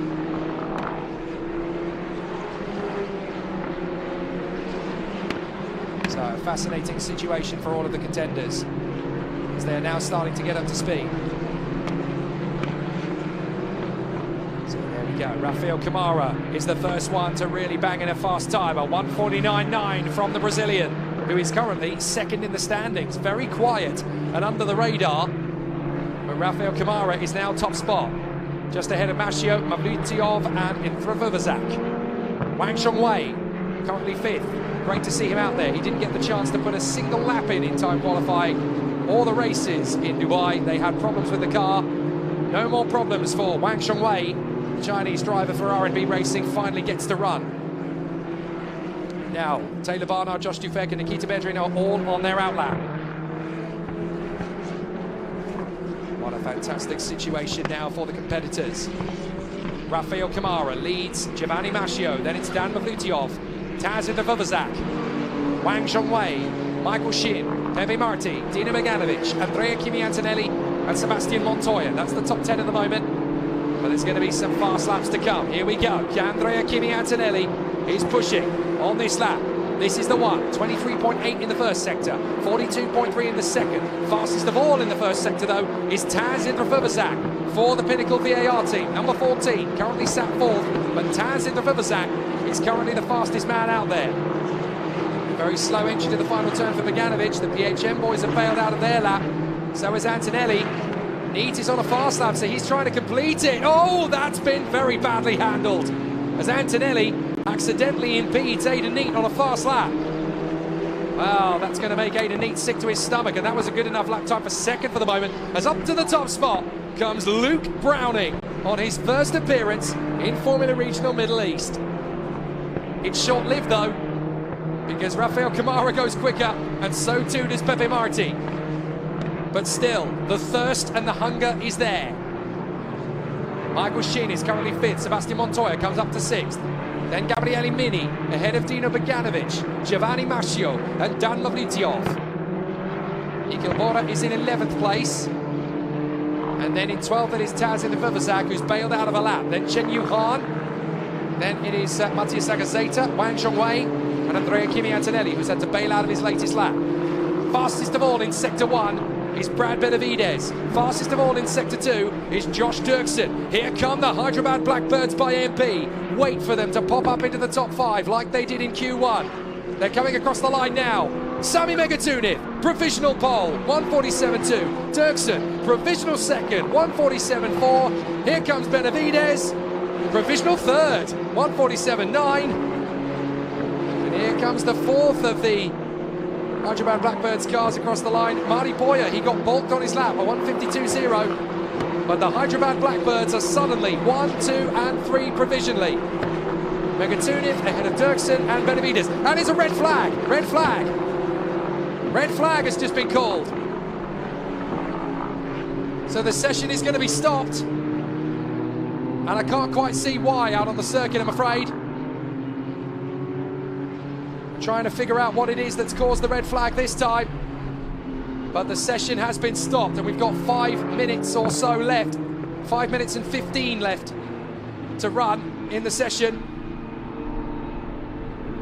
So they can still get at least 2 more flying laps out of these cars. And it's a bit of a topsy-turvy grid at the moment. So they'll be glad of the chance to get to a couple of more laps in. Now, I would like to be able to tell you what the red flag is for, but at the moment I can't see it. I'm looking out the commentary box window to see if there is a car stationary at any prominent part of the circuit. But certainly we have a red flag. Can't quite figure out where it is on the circuit. But certainly the session has been stopped at a critical point in the session as well. 5 minutes 15 to go. You're going to really have to dig deep and find something special if you want that flying lap in those last 2 laps around this course. And there are some big names down at the back. It worked in Q1 for PHM Racing, but I tell you what, it really has backfired for them now. Barnard, Dufek and Bedrin are currently 25th, 26th and 27th. Wow, this is tough stuff. Sami Megatunev, Joshua Dirksen and Brad Benavides in the top 3 at the moment. It's a Hyderabad Blackbirds by MP whitewash. Rafael Kamara 4th, Pepe Marti is 5th, Luke Browning is 6th, Aidan Neat, Michael Shin, Sebastian Montoya and Niels Kuhlen. That's your top 10 for the moment. These guys are in trouble though. PHM are right down the back. That's the gamble that you take, deciding to wait to get your lap time in. If the red flag is thrown, then it all goes to pieces. 11th is Rafael Villagomez in front of Dino Beganovic and Giovanni Mascio, would you believe, up in 13th. Then Daniel Mavlutiov, Nikhil Bora, Marty Boyer, Tazin Devovazak, Matthias Zagazeta, Wang Zhongwei, and down in 20th is Andrea Kimi Antonelli. 21st is Lorenzo Flusha, Francesco Braschi, Gabriele Mini all the way in 23rd, then Han Shin Yu, Taylor Barnard, Josh Dufek and Nikita Bedrin. And the only other one that hasn't really set a time at all, and that is Levi Revej of the RSGP team. And interestingly, the only car that has not come back to the pits and could well be the cause of the red flag is there, Nikita Bedrin. The PHM Racing driver Nikita Bedrin, well, that's his session up in smoke. And certainly race 3 is going to be a miserable one for Nikita Bedrin. Well, devastating bad luck for Nikita. And I'm afraid for the PHM Racing team, that really has backfired. Because not only did they leave it late to go out onto the circuit, it was one of their cars that has actually impeded the other 2 indirectly. Because it's thrown the red flag. It's a big, big gamble. It's a big gamble. And unfortunately, it really has backfired big time.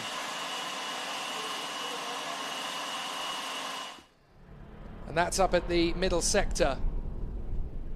That's up at sector 2. The car is just parked up to the side of the first chicane, the first S's.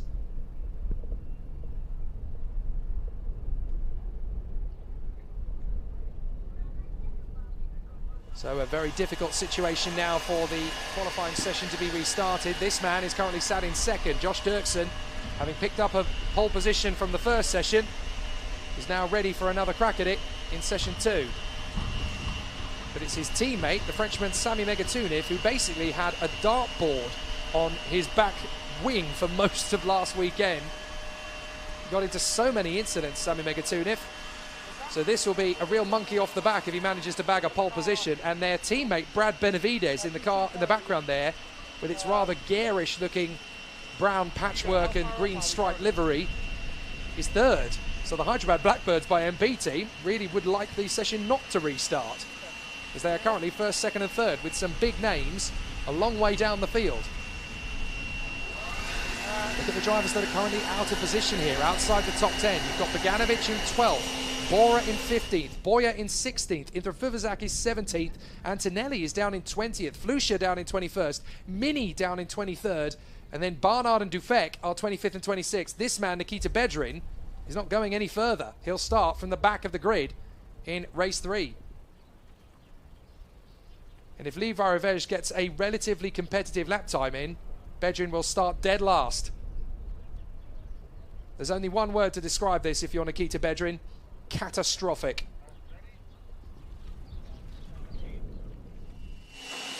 So once that car is moved, it is going to be very interesting to see how this session restarts. But there is Sami Megatunev, car number 61, the Frenchman.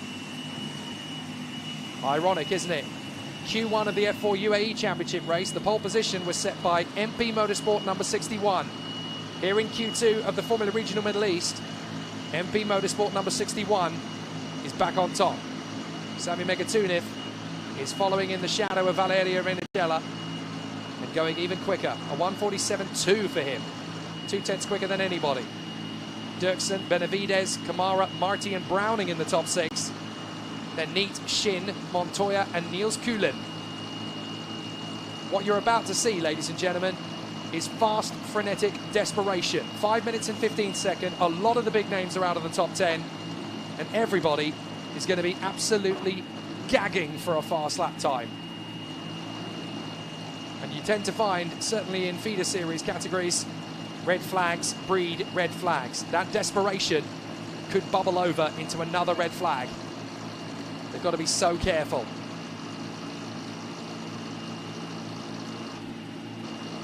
The first major single-seater race weekend on the Kuwait Motor Town circuit. A fabulous new facility, and there is the rather sorry sight of Nikita Bedrin for the PHM racing team, who has brought this qualifying session to a red flag period. 5 minutes and 15 to go to set the grid for race 3 of this second weekend of the Formula Regional Middle East Championship 2023, which was already a wide open contest. It's certainly going to be like that again now, with the championship leader Andrea Kimi Antonelli down in 20th currently, and the 3 winners from the first weekend of the season a long way down the field too. Nikhil Bora is 15th, Marty Boyer is 16th, Dino Beganovic is 12th. The only championship contender that's up there, really, is Rafael Kamara, who is currently provisionally in P4, the Brazilian, who kept very quiet in Dubai, but banged in some good results in all 3 races to be second in the standings. So there is the car being wheeled away of Nikita Bedrin, PHM Racing, the car that brought out the red flag here in qualifying. But with 5 minutes and 15 seconds to go, that's enough for 2 flying laps, and there's a heck of a lot of drivers who need them. Here we go. Expect chaos, expect drama, expect controversy in these next 5 minutes.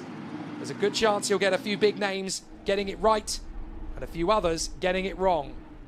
5 minutes to go. The pressure has never been higher for a lot of these youngsters.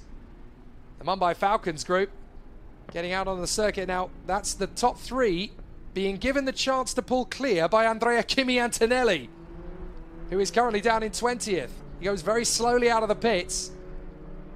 So there's a bit of a gap now to the Mumbai Falcons. Bit of team tactics there. And now everybody is getting up to speed. Time to go hunting for those goose eggs. Can you find the decent sector times? You need a strong one. You really need a strong sector. Then you need another. Then you need the third. And it's very easy to get it wrong. So now we are working hard here to get ourselves good track position, good space. You don't want too much traffic. You could utilize a little bit of slipstream, but you've got to time it all right. We already have 4 minutes to go. That tells you how long it takes to get out of the circuit and get on the pace. There's a lot of fast corners here, a lot of long straights. Good for slipstreaming.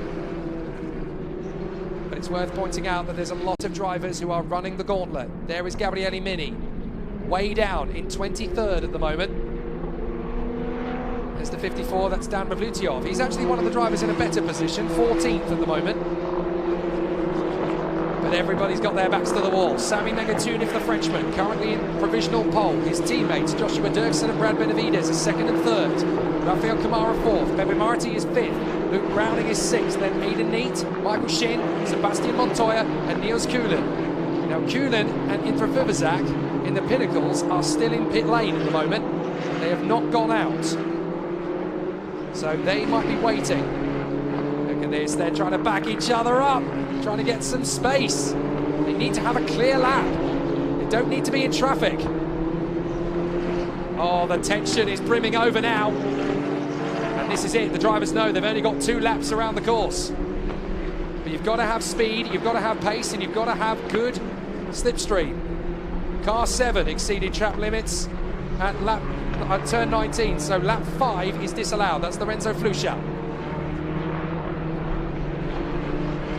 So what are we going to get? Is Rafael Kamara going to be able to push it further than the MP Motorsport trio and bag his first pole position of the season? He's actually nudged one of the bollards out of position there. Or was that Andrea Kimi Antonelli pushing, actually? I think it might have been Antonelli, thinking about it. So Kuhlen and Intra have stayed in the pits. Are they about to head out? I really hope so, otherwise they're going to drop to the tail end of the field. But certainly, Sami Megatuniv looking good at the moment. Antonelli riding the curves. Perfect placement. 2 on, 2 off. That's perfectly legal. Still trying to find that ultimate speed through the corners. This is a tough time for everyone. They've got to pull out something special. Nobody's really gone better in the first sector. They've gone reasonably quick, but not quick enough. It's going to be the last qualifying lap where the improvements really come. So it is going to come down to the last qualifying lap of the session. On to the final flying lap come the contenders. Flusha goes fourth, 1:48.0. Beganovic goes fourth, 1:48.0. Kamara goes third, 1:47.7. Kimi Antonelli goes third, 1:47.5. How many more improvements are we going to get through the field? Mini comes up to 11th. So Gabriele Mini's now got 11th, just in behind Browning and Neat. Up to 9th comes Mattia Sagazeta. Up to 8th comes Francesco Braschi now. And up to the second place mark comes Taylor Barnard. Taylor Barnard is P2. Oh, this is going to be tense for pole position, folks. Marty Boyer comes up to B6 ahead of Benavides and Beganovic. Sami Megatuniv remains top, for the moment at least. Up to 7th, Marty Boyer. Up to 11th comes Sagazeta. Josh Buffet goes up to 12th. This is big stuff. But so many big names still need to do something special here. Car 62 exceeded track limits at 19. That is Brad Benavides, currently still in the top 10, but cannot improve on the last lap. And Kuhlen and Intra will not go out again, so they will drop to the back. Very unfortunate for those two for the Pinnacle squad. But the time runs down to nothing. And you can see that Montoya has actually got Nikhil Bora all over the back of him, who is trying to get a little bit of slipstream off him. This is tense. Fastest of all in the first sector. Nobody's found that. Fastest of all in the second sector, though. Kimi Antonelli, 41.55. Pushing hard. Tough to know who's going to get the pole. It's going to change dramatically, I think. Sami Megatuniv only has it by 0.095. Flusha is 5th. Beganovic is 9th on the line. Kamara is 5th on the line. Kimi Antonelli goes pole. 1:47.215 from the Italian stallion. Brilliant. He goes top. 15 thousandths of a second quicker than Megatuniv. But is that going to be enough? Antonelli goes from 20th at the red flag to pole position. Can anybody beat him?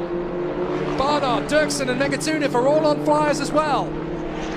So is Marty Boyer. Barnard can't do better than 3rd. What about Megatuniv and Dirksen?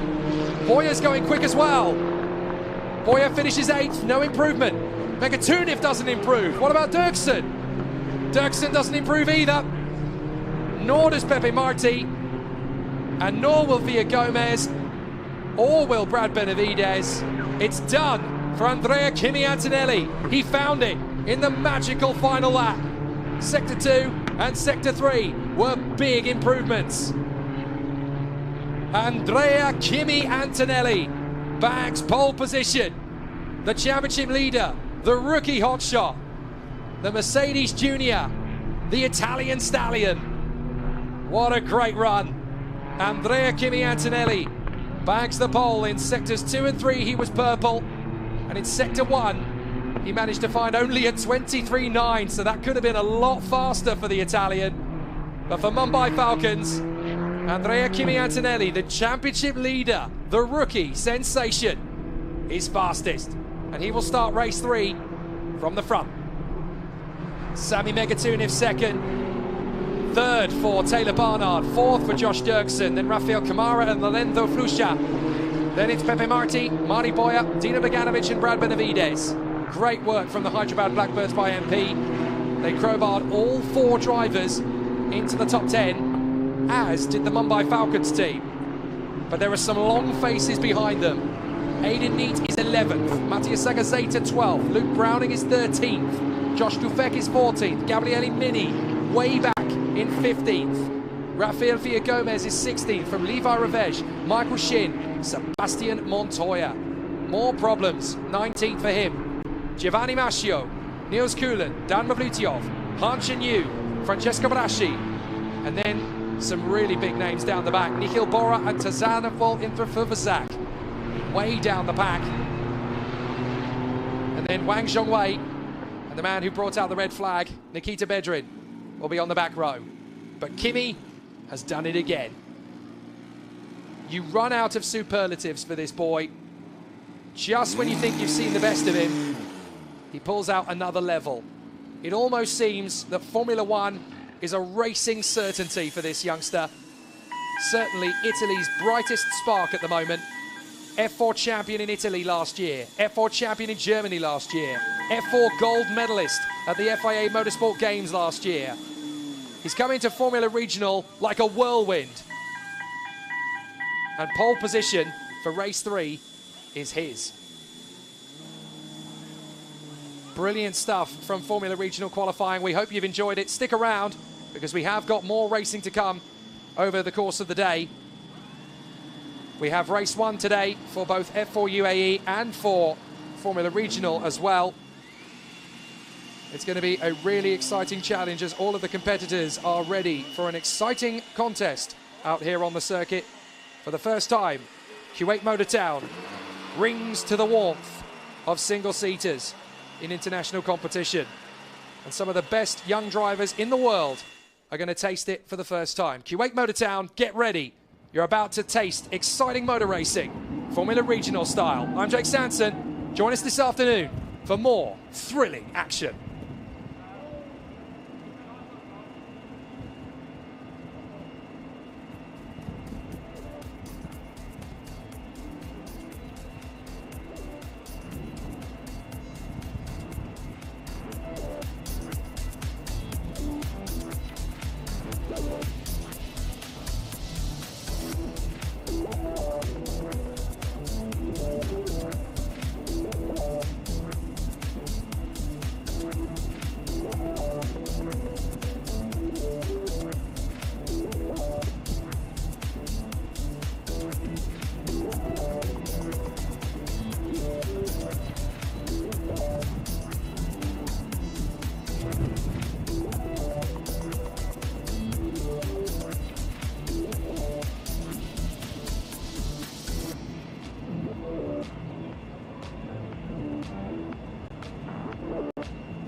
It's a new dawn, it's a new day, it's a new circuit, and we're feeling good. Yes, it's the F4 UAE Championship, certified by FIA 2023, and we're at a brand new racetrack, Kuwait Motor Town, in the heart of the Middle East, and it is going to be a fabulous opportunity to see what these drivers can do when the chips are down and when there's no experience of a race circuit to back them up. Jake Sanson here with you. It is going to be an electrifying contest in this second weekend out of 5 in the F4 UAE Championship. And over the course of the next 6 days, we're going to race on this circuit 6 times in the F4 United Arab Emirates Championship. 1 today, 2 tomorrow, and then on Tuesday and Wednesday, we do it all again. But check out this fantastic new race circuit. 20 corners, 5.6 kilometers in length. It is now the longest circuit in the Middle East. And this is the first time that we've ever had an international single-seater race of its kind here in action. This, of course, was built in 2019, just before the pandemic struck. And that was what has kept us from racing here over the last 3 seasons. However, now that the world is opening up again, we finally get to experience this circuit for what it is. A fabulous new place to race, and in a country that is full of verve and very much excitement for cars and all things fast. This is a great location to come to. And it's already been a very exciting battle as the contenders have geared up, ready for an exciting challenge and a great bout out on the circuit in the F4 UAE Championship. We obviously had a very exciting battle at Dubai. Let's find out what happened last time. Obviously the highlights from Dubai Autodrome, 3 epic races. We saw all kinds of action from 39 cars on the starting grid as everybody wanted to put on an exciting battle. One man that emerged very strong right from the outset was the American star Yugo Ugachukwu from Prema Racing. He put on a terrific showcase in the first of 3 races to showcase exactly how serious he is about winning this championship. Sadly, Nicola Laporte did not go the distance, and Will McIntyre ended up losing his front wing. But there were plenty of race battles, drills and spills throughout, and some great duels as everybody put on a big spectacle under the fading light of the Dubai Autodrome. But Yugo Ugachukwu triumphed in the first race of the season, and he is well on his way to a strong lead in the championship. Come the second race the following morning, there was drama right from the outset as James Wharton barely got away and ended up having to charge through from the back of the field. Keanu Al-Azari sadly lost his front wing and any chance of the victory as Fernando Barrichello spun at the final turn and Jacob Bergmeister triggered a safety car. There were battles all the way through the field, however, as everybody started to get up to speed. But one man could not be thwarted in his attempts, and that was the American once more, Yugo Ugachukwu, who triumphed for the second time in as many races. While James Bazik hobbled back to the pits, Ugachukwu marched into victory lane for the second time in as many races, with Tuka Tarpanen, the young Ferrari Academy ace, chasing him down. Come race 3 though, it was time for the Red Bull youngster to emerge glorious. Arvid Lindblad triumphing off the starting line, bagging a fastest lap later, and with Bianca Bustamante's safety car period well cleared away, he just had to look in his rearview mirrors to see all the drama unfold behind him. Valerio Renicella going to battle in fine style, and then unfortunately tangling with his teammate Kirill Smal. There were battles all the way through the field as you'd come to expect in F4 racing, as Lena Bühler ended up having a big moment with the number 75 of Noah Stromstedt. But then there were problems for 2 of the XL Motorsport teammates, which triggered a final safety car, which is how the race ended. Arvid Lindblad taking his first car racing victory. And if the Red Bull youngster has anything to say about it, it'll be the first of many. So now, after that first weekend in Dubai, we obviously have 3 drivers primed and hunting down the championship title. Arvid Lindblad, Tuka Tarpanen, and the points leader, Yugo Ugachukwu from New York. It's going to be a really exciting battle for them. And obviously, because we've had 3 races so far, everybody now feels pretty comfortable with their lot. So we come and drop them into a difficult situation. A new race circuit which nobody has raced on. This is going to be an epic 3 races over the course of the weekend. Unpredictability is very much the watchword. We had 2 wins for Ugachukwu, a win for Tarpanen, a win for Lindblad, I should say, and a great consistent effort from Tuka Tarpanen. But who is going to be on pole position for this first race? None of them. Valerio Renicella, the Italian, was the man who triumphed in qualifying this morning for the MP Motorsport squad. And the Dutch team have definitely got a bit of a star in this young Italian. Valerio Renicella triumphing in fine style through the qualifying session, with Yuga Wugachukwu, though, alongside him on that front row of the grid. He really is starting to emerge as the early season favourite. And we've said this time and time again, it's not about what you do when you win, it's about what you do when you don't. And certainly Wugachukwu is keeping himself in the hunt every single time he gets into the car. And there he is, front row of the grid, beside Valerio Renicella. Down on the start line, Feline Wang has found our pole sitter. Hey, Valerio, you were very consistent in Dubai. Is this going to be your start of your championship fight? Yeah, I will try my best and let's try to win the race. Okay, good luck. Yeah. 那刚刚呢，我问到 Valley 呢，他这次是拿到了杆位，而且在迪拜的3场比赛呢，也非常的就是稳定发挥。他也提到呢，他这场比赛争取拿到冠军。Back to you guys. Thanks, Feline. Great to catch up very briefly there with Valerio Renicella. He clearly doesn't want to give away any of his tricks just yet here at Kuwait Motor Town. This is his first chance, really, to run the race from the front. He currently lies 6th in the standings.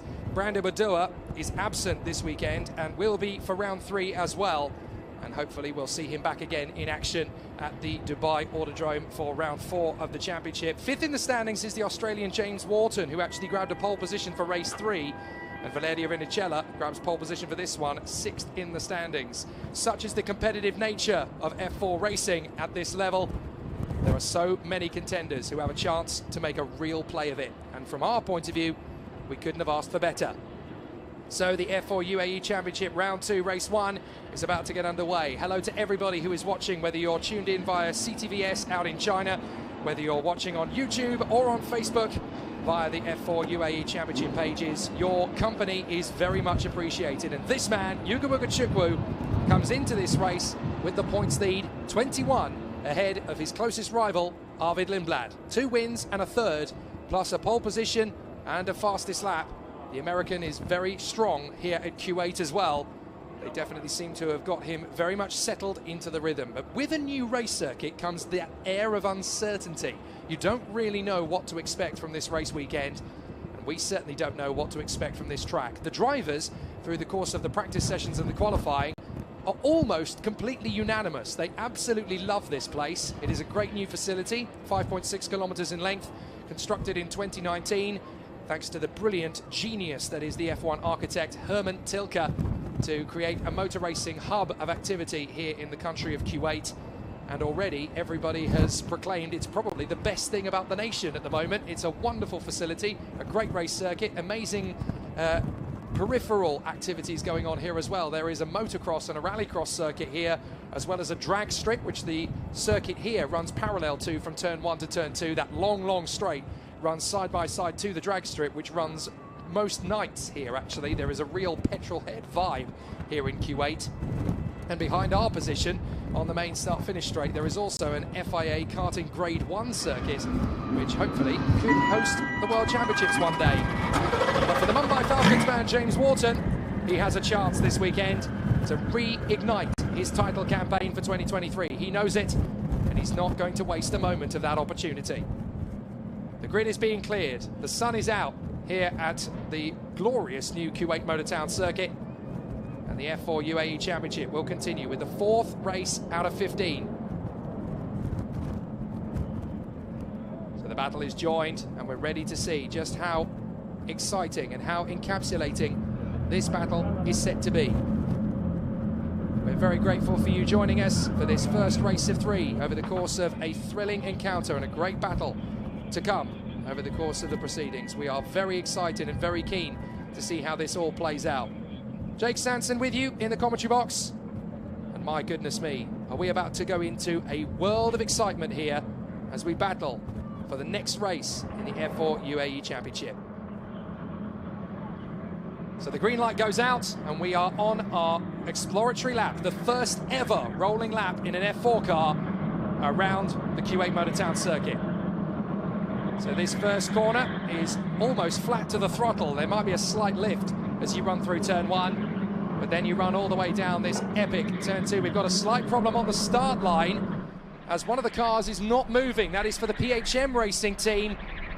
And the car that is not moving is Jacob Bergmeister, who's already had his problems at Dubai, and it looks like he's got even more here. Bergmeister finally getting away, and he doesn't let the whole field go through to do so, so he is quite lucky there. But obviously we've working our way now through the field. Tukatapanen and Kanatali on the third row behind our top four men. Seventh on the grid is Noah Lyle, Teofil Nile in 8th position. And row 5 to round out the top 10, it's Federico Al-Rifai and Arvid Lindblad for the High-Tech Grand Prix team. Then we have Jessica Deschado alongside Noah Stromsted of the PHM Racing team. Row 7 of the grid is Mohamed Ibrahim and Nicola Lacorte for Mumbai Falcons and Prema. Then we have Bianca Bustamante doing a great job in qualifying alongside Valentin Klus. Then it is Rafael Narak alongside James Bezique of Australia. And on the 10th row of the grid, rounding out the top 20, it's an all-female row 10, Hamda Al-Kubaisi and Lena Bula. Then we have Will McIntyre alongside the new boy Japanese driver Hia Yamakoshi. And then 23rd on the grid is Dion Gauda for Rodin Carlin alongside Jacob Bergmeister in P24. Then it's Alexander Bolduev lining up beside Jack Beaton for Pinnacle. And on row 14 of the grid, it is Theodor Jensen and Alexander Abkasava.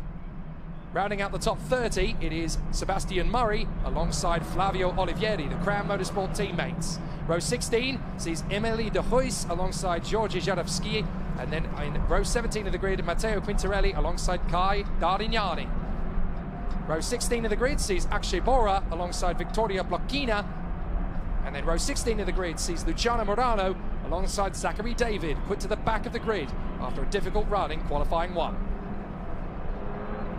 So 38 very talented and very exciting racing drivers trying to charge their way forward.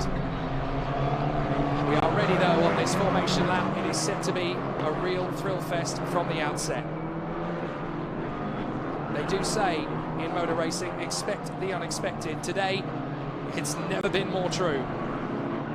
The first single-seater race ever on the Kuwait Motor Town circuit. This is a really exciting new opportunity. Valerio Rinicella lining up on the pole position. Second place for our championship leader, Yuga Chukwu. James Wharton and Keanu Al-Azadi are right there to continue their battle. Certainly for the United Arab Emirates fans who are watching along, their superstar youngster Keanu Al-Azadi is right there behind James Wharton to try and battle away. But watch for Kanato Lee off the start in P6, the number 6, has a great chance to throw a bit of an upset into the mix alongside Tukka Tarpanen on the 3rd row of the grid. So there's going to be some really exciting challenges. Rinicella, Uga Chukwu, Wharton and Al-Azadi making their way to the starting grid. Then Tukka Tarpanen, Kanato Lee, Noah Lyle and the 44 of Teofil Nile. We're going to have a really exciting first race here. Not entirely sure how it's going to play out. That's what makes it just that little bit more exciting than other races. You never really know how good a race circuit is until you turn a racing lap or two in anger. The drivers are all very excited about what this circuit can give them in the F4 UAE Championship, and so am I.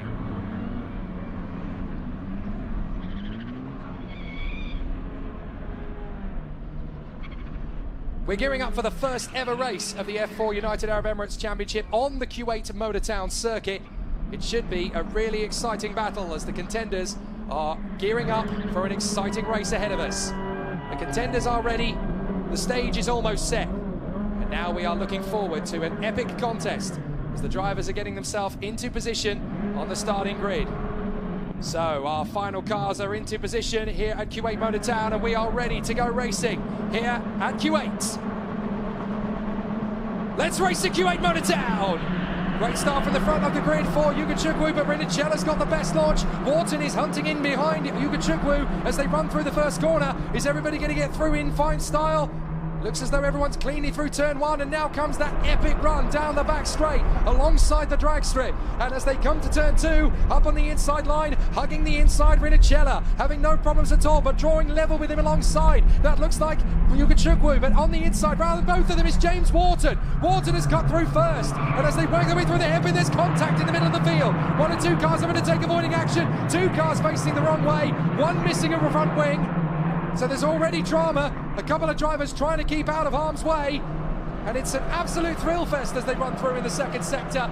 2 or 3 wide as the drivers are gunning through in the middle section of the course, but that is a problem already for the 14. It's game over, I'm afraid, for one of the RHGP cars, I think that is. So that is Raphael Narak, the Frenchman. He's already in dire straits. Let's see if we can have a look at it. Too many cars, too small a space, and as you can see, bang! Looks like one of the XL cars just got a little bit too close to Raphael Narak, and he hit somebody else on the way through there as well. And I think that is one of the Cavicel cars facing in the wrong direction there as well, I'm afraid. So Raphael Narak and I think Lena Buehler facing in the wrong direction. Dion Gouda, I think, was the one who got caught up in the middle of all of that. So several drivers already on the back foot. But out in front, it's James Wharton from Valeria Menicella. Safety car. So they slow in the safety car board. So we have not yet got our first clean green lap of the Kuwait Motor Town circuit. Everybody getting very excited in F4 UAE. A little too excited, it seems. Oh my goodness, there's 2 more cars out of the race then. And that is one of the XL Motorsport cars in trouble. I think that is going to be Alex Abkasava and Georgi Żurawski. And that's a little further down the course from the original spins. So I'm afraid Abkasava and Żurawski are also out of this race. Someone coming into the pit lane, are they? Well, I thought there might have been some activity down in pit road as the field come through to complete the first lap, although they are under safety car conditions, of course. So by my math, we've got 4 retirements already. Very unfortunate indeed. Lena Buehler has not continued, nor has Alexander Abkasava or Georgi Żurawski. I think actually Raphael Narak has got the car going again and straight into the pits. So Raphael Narak has got damage to his car, but he has managed to get the car moving again. And it looks as though Hamda Al-Kubaisi has got involved in that first lap melee as well. So very unfortunate indeed for Hamda Al-Kubaisi in the Yaz Heat Racing Academy car. In fact, it's her that's in the pit lane. And I think Raphael Narak is going to be in the same situation. So Hamda Al-Kubaisi is in pit road, so is Dion Gouda. And so is Luciano Morano, actually. Oh no, sorry, that's actually Bora who's come into the pits. So several drivers have come into the pit lane then. Akshay Bora, Hamda Al-Kubaisi, Dion Gouda and Raphael Narak, I think, have all managed to make their way into pit road. There's certainly a flourish of activity, and you can see the retirements there of Alexander Abkasava and Georgi Żurawski. Didn't quite see the incident that put those 2 out of the race, but it must have been in the clustering effect of the gaggle of drivers in the mid-pack on that opening tour. And I'm afraid both drivers, you can tell who's hit who and how they've done it, because the right rear and the left front of each of those cars have clearly connected. Not entirely sure if we were able to pick up on that particular incident or not, but certainly safety car is on the circuit here in F4 UAE. So a very dramatic start to proceedings already then, as the cars have obviously had an intriguing start to the race, but it's not gone according to plan for several of the contenders in the pack. So now what we need to figure out is how everybody is going to make their way further forward, and what will happen on the restart, of course, because that is an intriguing part of what's going to happen next. Well, there's certainly big drama for those 2 cars, and there is both Georgi and Alexander walking away from their cars, so that is good news. That, above all else, is what really matters here. But both Alexander Abkasava and Georgi Żurawski are out of their cars. They're okay, but fortunately only their race is over. So they're going to have to come back and try again, ready for tomorrow.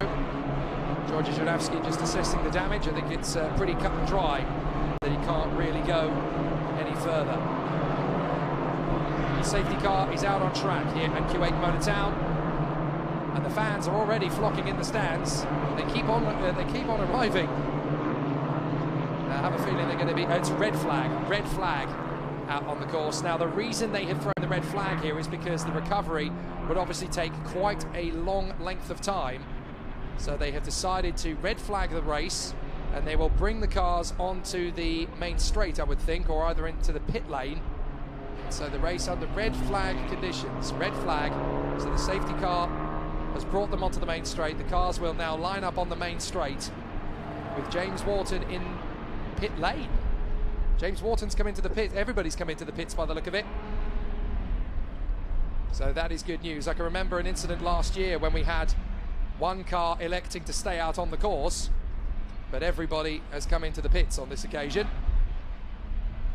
So because everybody just follows everybody else into the pits, there you go. So their session has been suspended, and that is due to the incident that has taken out Alexander Abkasava and Georgi Zharavsky. So those two drivers are out of the race. And obviously, in circumstances like this, when the race is red flagged, that there is a very specific reason why this has been done, and it's been done in order to give us a full length of racing. Now, Akshay Bora and Dion Gowda have sustained too much damage to continue by the look of it, so they're not going any further in this one. And just to remind everybody, the clock does stop during a red flag, so that clock will reset itself to the point of the red flag. But obviously now the priority is making sure all the drivers get down to the end of the pit lane, and they will wait in terms of the procedure. So there is Alexander Abkasava's car being recovered next to Georgi Zharavsky's. So that's two drivers who are not going any further in race one of the F4 UAE Championship here at Kuwait Motor Town. The first ever single-seater race to take place on this brand new race circuit. And a race circuit that everybody is already getting very happy and fond of.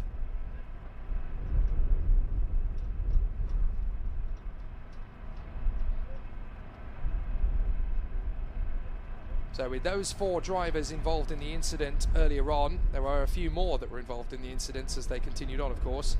But with those particular drivers now cleared away, they actually give us a chance to run a decent length of racing.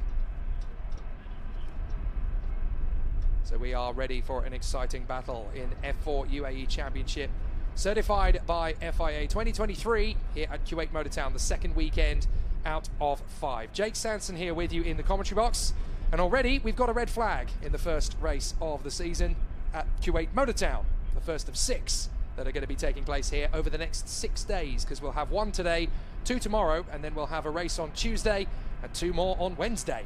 A real week of speed for the locals here, who are flocking to the circuit. I should point out that Kuwait is a very petrol-head, passionate nation. They love their cars, they love their bikes, they love their pickup trucks, anything that makes good noise, basically. And here at Kuwait Motor Town, the whole point is to have some fun and make some noise. Sadly for these two, though, they're not going to be making any more noise in this one.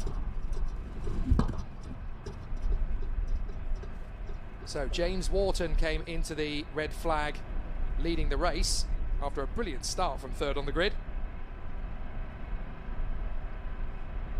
See, this is what makes these race weekends all the more valuable. That's a young lad there, enjoying it, soaking it up, and who knows, maybe one day he'll be on the racetrack himself as a driver. There is a karting circuit just behind us, so you never know. From very small acorns, mighty oaks can grow. James Wharton currently leading under red flag period. Valerio Rinicella 2nd, Hugo Ugochukwu in 3rd from Teofil Nal and Arvid Lindblad. What a start from Lindblad to get up to 5th position. A very solid run from him then.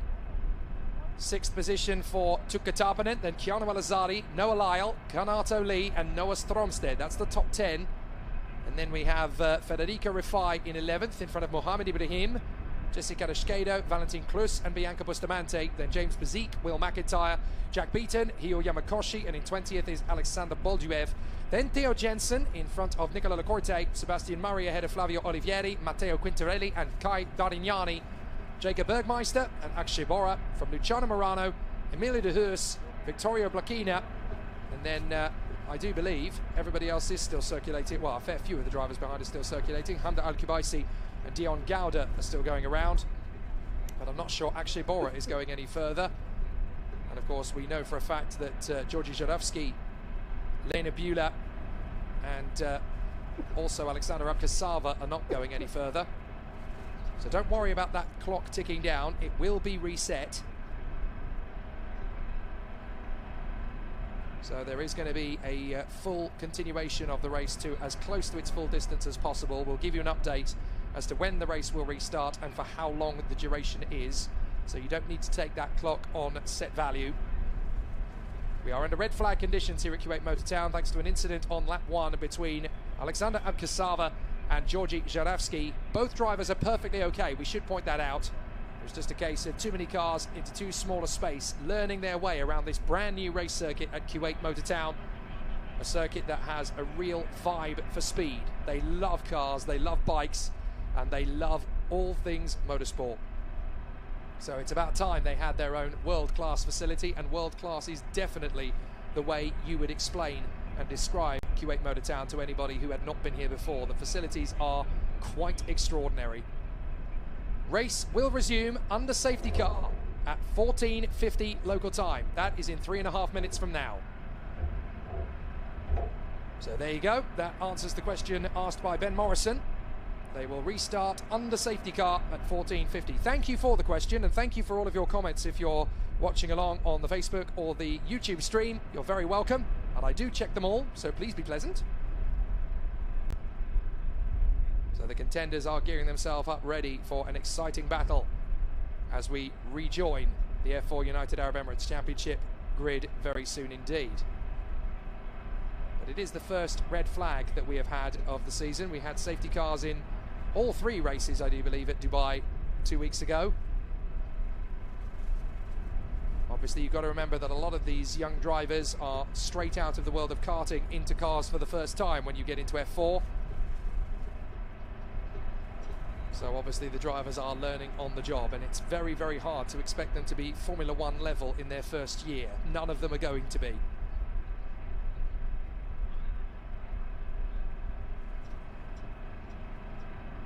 So in 2.5 minutes, the race will resume under safety car, and it'll be James Wharton of Australia that leads the race on the restart. There's Jacob Bergmeister. Now, hopefully he's got his car going again after a bit of an awkward start to the race, that's for sure. Didn't quite go according to plan for you, did it, mate? German had a bit of a difficult start on the grid. I noticed there were a couple of drivers towards the tail end of the field on the start, so they were actually slightly out of position. I think they're still learning how to put their cars into the starting grid positions. All of the Kuwaiti fans are being treated to world-class motorsport on their doorstep rather than on their television screens for a change. Nice to see. And I have to say, the passion and the warmth and the enthusiasm for motorsport at this level here has been phenomenal. So many wonderful people. You've got to remember that there's a population of about 4.6 million people here in Kuwait. And there is a fabulous thrill for speed. They love motorsport, they love cars, they love bikes. And this is just going to be the light to the torch paper as far as everybody's concerned.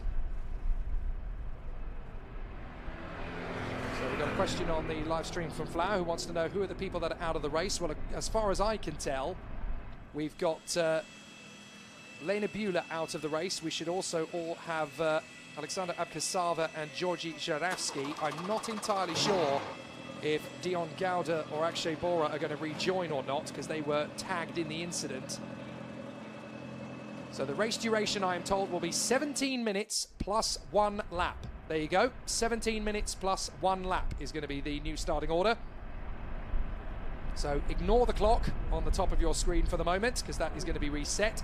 17 minutes plus 1 lap is going to be the race duration. So you will get a proper full-length F4 UAE Championship race encounter. And are we going to get a third different race winner? Because we had 2 race wins for Yuga Chukwu last time out in Dubai, and then in the third race we had the Red Bull Junior Arvid Lindblad take his first win in car racing.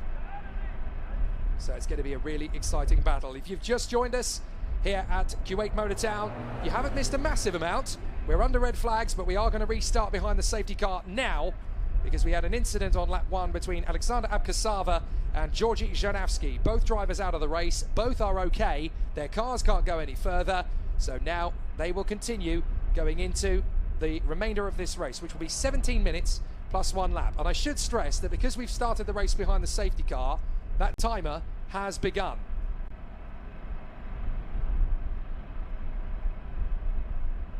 So we're going to get back into the race action here for the F4 United Arab Emirates Championship, certified by FIA 2023. Jake Sanson with you in the commentary box. Feline Wang is down in pit lane to grab interviews with our race winner later into the race. But obviously, we are now under safety car, because that is the procedure when you've had a red flag after race one.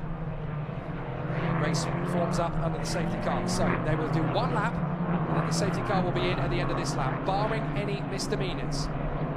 Now, interestingly, Alexander Bolduev for the XL Motorsport team does not appear to have left the pits yet.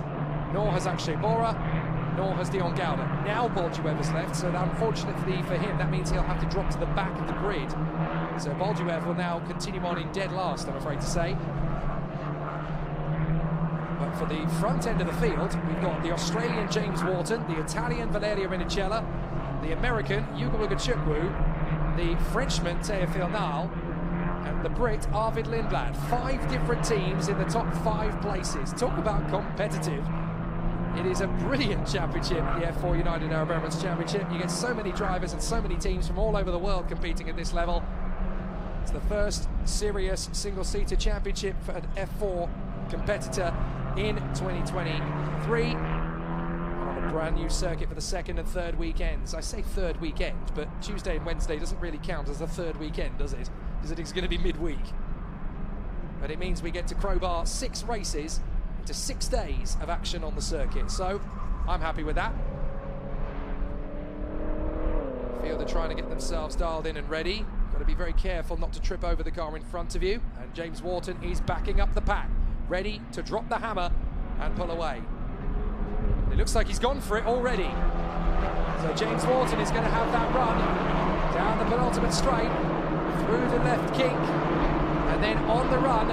Now this could be a tricky one because the safety car is at the final bend. Has James Wharton timed this okay? I think he has. He's all right. So, safety car is in, and as they come off the final turn, James Wharton is going to lead Rinicella, Ugachukwu, Nile, Lindblad, Tarpanen and Al-Azadi.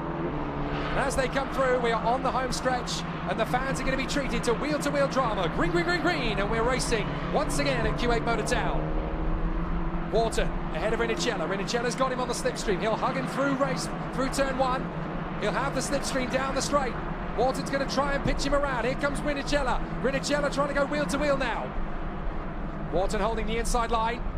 Quite a few drivers trying the same trick down the straight. Rinicella trying to out-drag Wharton. Wharton's going to hold the inside line, no. Watch for Ugachukwu behind both of them. He'll want to try and pick up the pieces. Rinicella trying to get the switcheroo. Look at Théophile Nal in the Santa Lock in 4th place. Théophile Nal is right with them. Théophile Nal is suddenly emerging as a man under the radar here. He never did FIA karting. He only stuck to Miami Euro, but what an amazing driver he's turning into here in F4. As the field continues, gunning through that long flowing left-hand hairpin onto the second sector. Now we've got the pairs of S's. Right, then left. Then on the charge again. There is Kanato Lee, dueling with Noah Stromsted and Noah Lyle.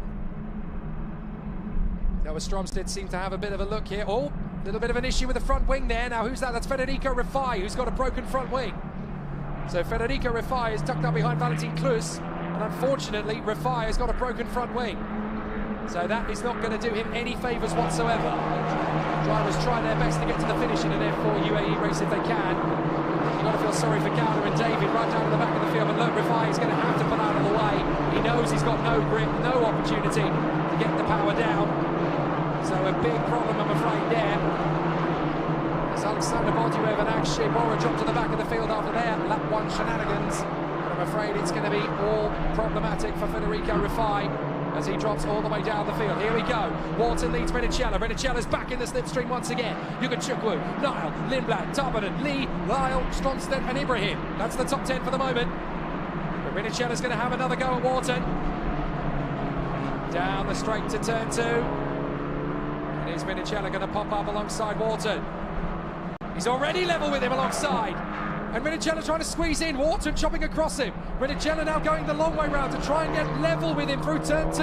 Wharton covers the inside base, but now they're going to try and drop down through the corkscrew. And if there's going to be an opportunity, Rinicella's going to take it. He has to filter back in. This section here in the end of the first sector is very reminiscent of that we see on the shorter configuration of Yas Marina, what's known as the corkscrew circuit. Side by side for fifth, that's Lindblad and Tarpanen. Tarpanen getting on the inside of Lindblad. And Lindblad trying to hold him off. Tarpanen trying to go the long way round. No, you don't, says Arvid Lindblad. No chance. Through the right, through the left.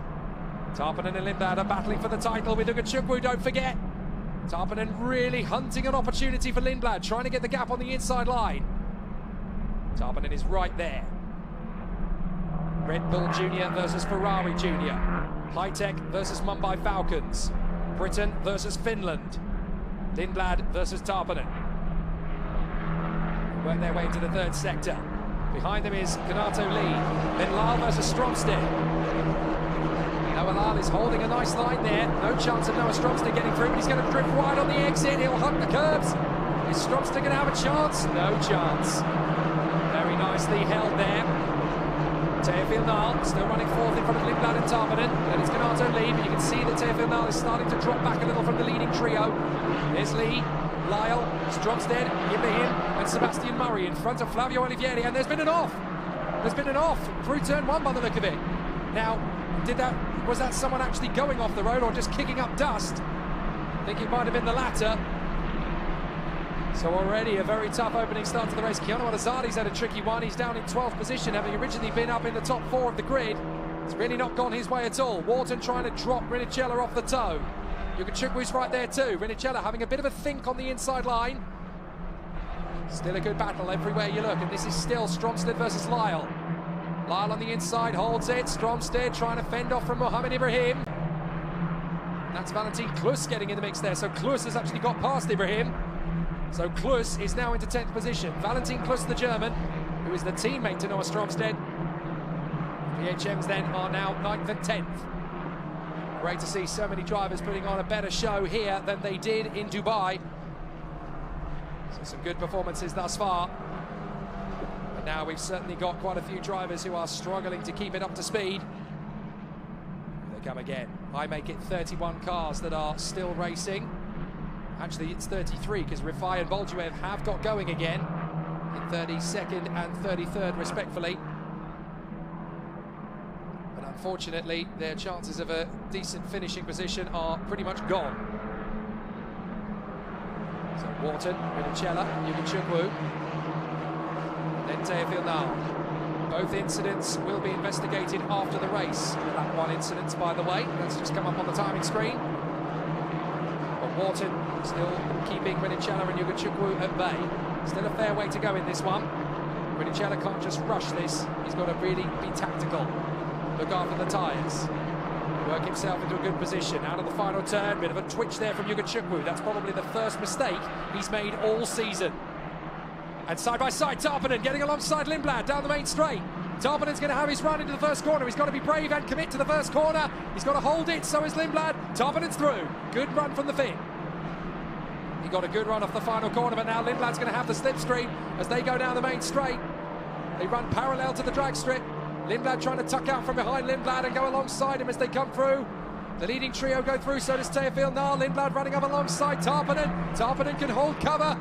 Lindblad's going to have to bail out of it. So Tarpanen keeps the position.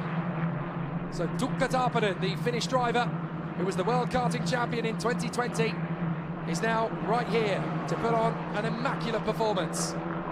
A great show. He won the 2020 OK Junior title, and he won the 2021 World OK Championship title as well. Tukka Tarpanen has been a bit of a whirling dervish in karting over the last 3 seasons, but now here he is in F4. Don't forget, this is his 4th ever car race, and he's battling away with Red Bull young gun Arvid Lindblad. Kanato Lee is just behind them. Then it's Noah Lyle, who has actually dropped a long way back from Kanato Lee, the high-tech driver. Check out this trade. We've got Lyle, Stromstead, Klus, Ibrahim, Karashkedo, Alazadi, McIntyre, and then Jack Beaton and James Bazik are not that far away. Still a lot of racing to come this weekend here at Kuwait Motor Town. A really strong effort. Still they duel. Wharton holding on to the lead. Antonelli in second place.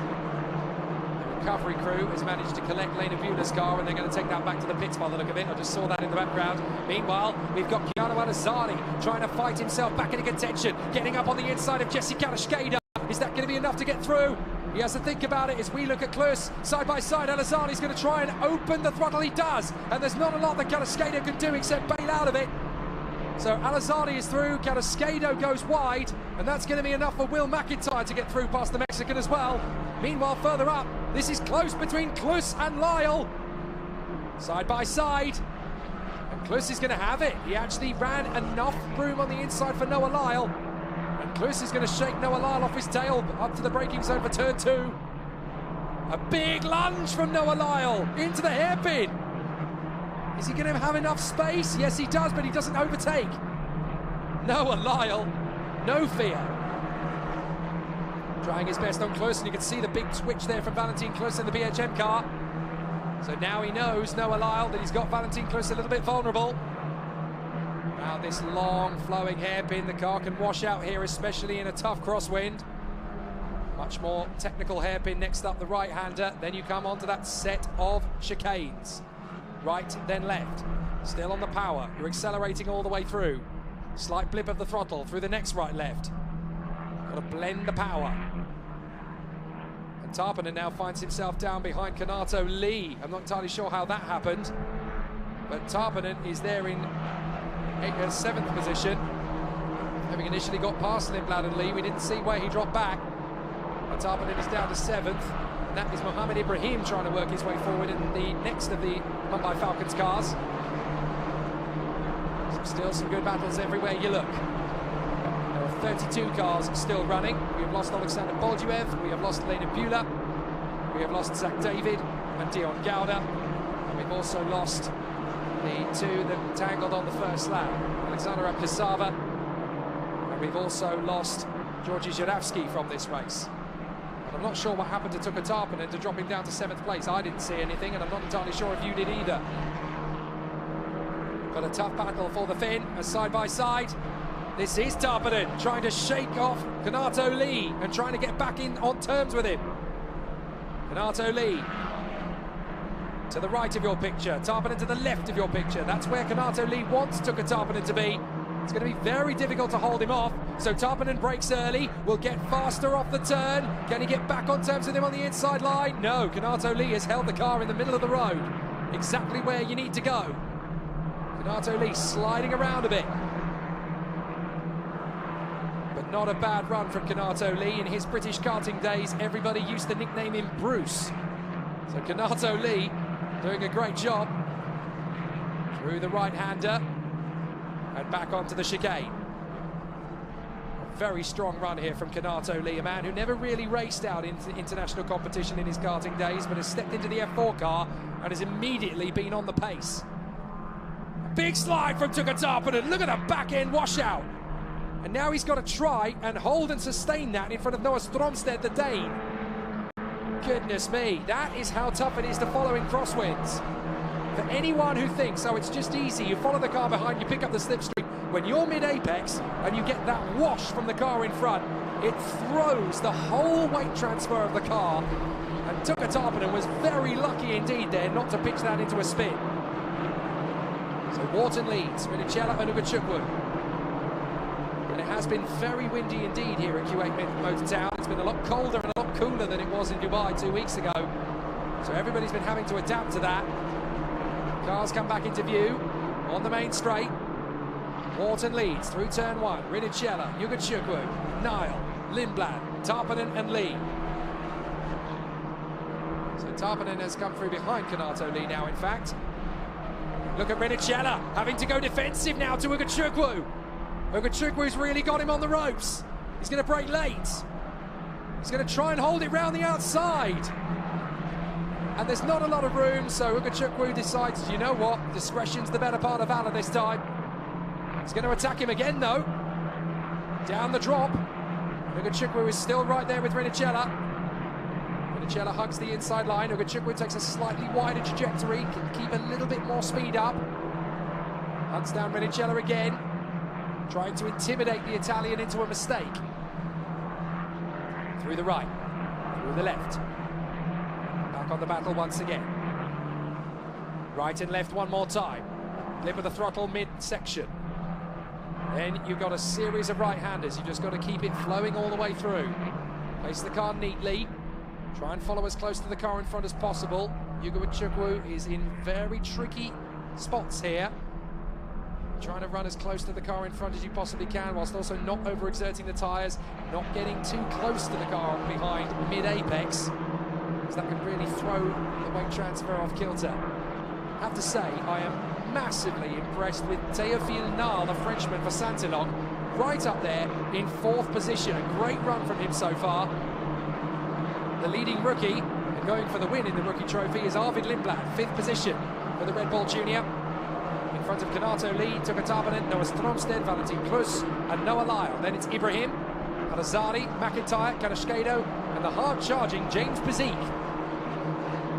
So James Bezique has fought his way all the way up to 15th and is on a bit of a bandwagon charge here, going with his Australian countryman, Jack Beaton. But the top 3 altogether. Look, James Wharton is trying to throw Rinicella off his tail. But Rinicella isn't even close enough for that yet.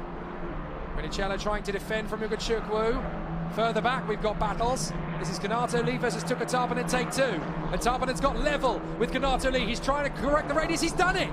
Brilliant from Tarpanen. Tuka Tarpanen gets past Kanato Lee before they even hit the braking zone. Lovely job from the Finn. And the time has run down to 0. So, we've got 1 lap to go at the end of this one. So Tarpanen trying to run away and hide from Kanato Lee. I don't think he's going to catch Arvid Lindblad though before the end. So rather unfortunate. But what a great race this has turned out to be. And here's Yugo Chukwu again dueling with Valerio Rinicella. Yugo Chukwu staying close to Rinicella. Got to be tactical about where you make the bid for the overtake though. Not so easy to predict how that's going to play out. So still they battle on. Wharton, Rinicella. Yugo Chukwu further back in the pack. We've got a nice little battle developing there as the 2 pinnacles have beaten in Yamakoshi. Hiro Yamakoshi is in his first ever F4 UAE Championship race. He missed the first round in Dubai. Here he is in Kuwait Motor Town, picking up the pieces and getting up to speed rather quickly. So just 32 cars still running, I do believe, out of the 38 that started. This is where the real battle is. Rinicella versus Yugo Chukwu. You've got to be careful. If you're Yugo Chukwu, you don't want to throw away a 3rd place. If you can get 2nd, go for it. But you don't want to risk anything. Last lap. So the last lap begins here at Kuwait Motor Town. And it's been quite an exciting first race of single-seater action here on the Kuwait Motor Town circuit. Down the long drag straight. Rinicella trying to throw off the opportunity for Yugo Chukwu, who's swarming around all over the place. He almost recorrects into the side of Rinicella, and he has to bail out of it. Desperation, frustration, urgency from Yugo Chukwu. Drops it through down the hill. That was very aggressive from the American. That's the most flustered I've seen him all season. Really wants to keep the winning bandwagon rolling. Rinicella is the thorn in his side at the moment. But James Wharton out in front is going to take a deserving victory if it stays like this. So a really good run so far. Through they come. Right, left for the 2nd of the chicanes. And Yugo Chukwu is all over the back of Valerio Rinicella. But I don't think he's going to have the opportunity before the end of the lap. I think he's already missed that, I'm afraid. But out in front, if you're Australian, you're about to have a wonderful 90 seconds or so as James Wharton is going to finish the lap in the Mumbai Falcons car, give the team their first win of the season and run through to reignite his chances in the championship fight. James Wharton was an early favourite. It didn't go well for him in Dubai, certainly not as he would have hoped it to be. But here in Kuwait, cream rises to the top. And for James Wharton, part of the Ferrari Young Driver Academy, this is what he needed. Out of the final turn, James Wharton wins in Kuwait. Brilliant race, great run. Rinicella 2nd, Yugo Chukwu 3rd, Théophile Nal in 4th, ahead of the rookie winner, Arvid Lindblad from Tuka Tarpanen and Kanato Lee. A great battle, a great race. Noah Lyle rather sadly dropping back to 10th on the last lap behind Stromsted and Klus. And Ibrahim in front of Al-Azhari, McIntyre and Kardashkedo. Pazik, Beaton, Yamakoshi, Lacorte, Jensen, and in the top 20, Bianca Bustamante for her best finish in F4. A great run though from James Wharton up front. An excellent start to his Kuwait campaign. Great run from the Aussie. James Wharton, so laid back, so chilled. Now, so jubilant. That will be a big, big relief for him. After the disappointment of Dubai, coming back here to Kuwait to win, that's a big moment as far as he's concerned. And he deserves it. Works very hard, always plays the team game well. And I'm sure the Mumbai Falcons team will be very happy with their Australian charge as James Wharton comes through for the victory. A terrific start to the campaign for the Aussie in terms of points scored.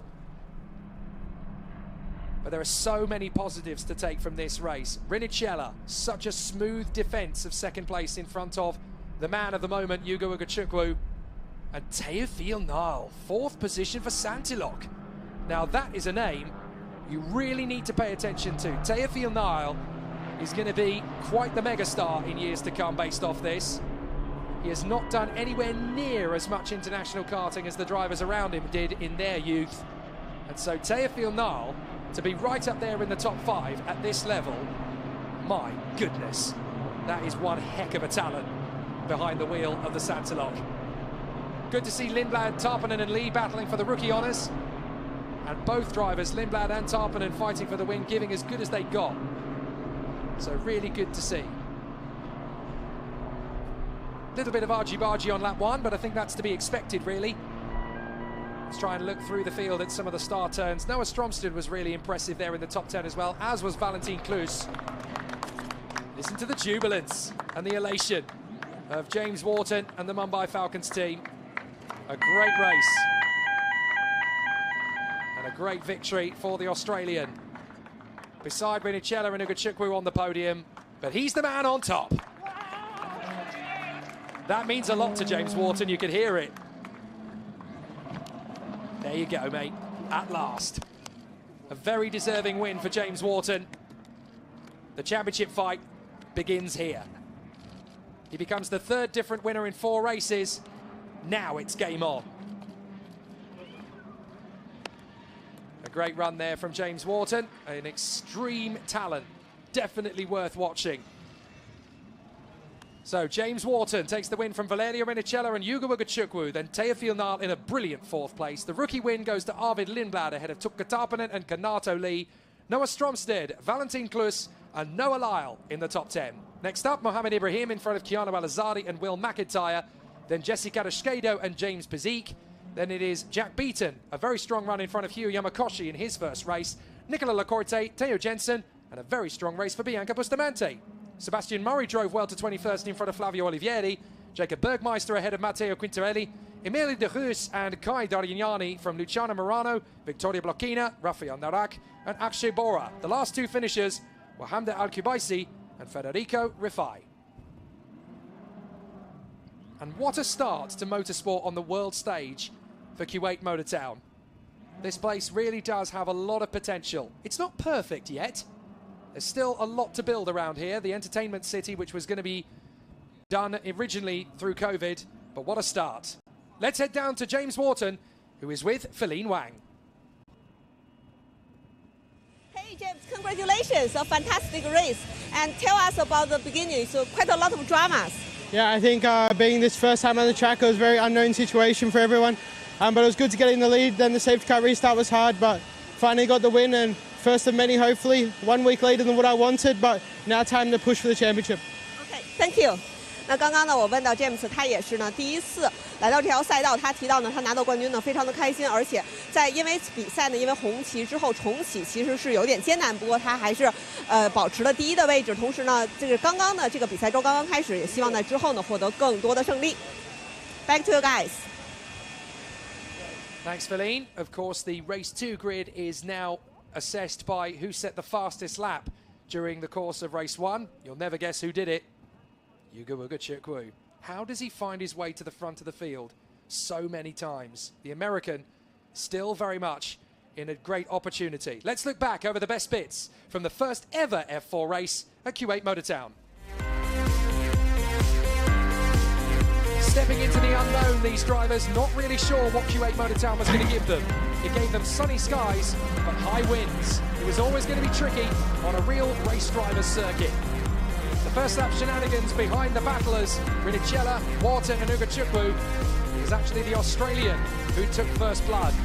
Managed to defend into the first couple of corners, where it all got just a little bit too close for comfort. Several drivers involved in the incidents. Bueller, Gouda, having to come off second best, the safety car, and then the red flags coming out for a separate incident between Abkasava and Jurafsky. Once we restarted though, Wharton versus Rinicella was always going to be nail-biting.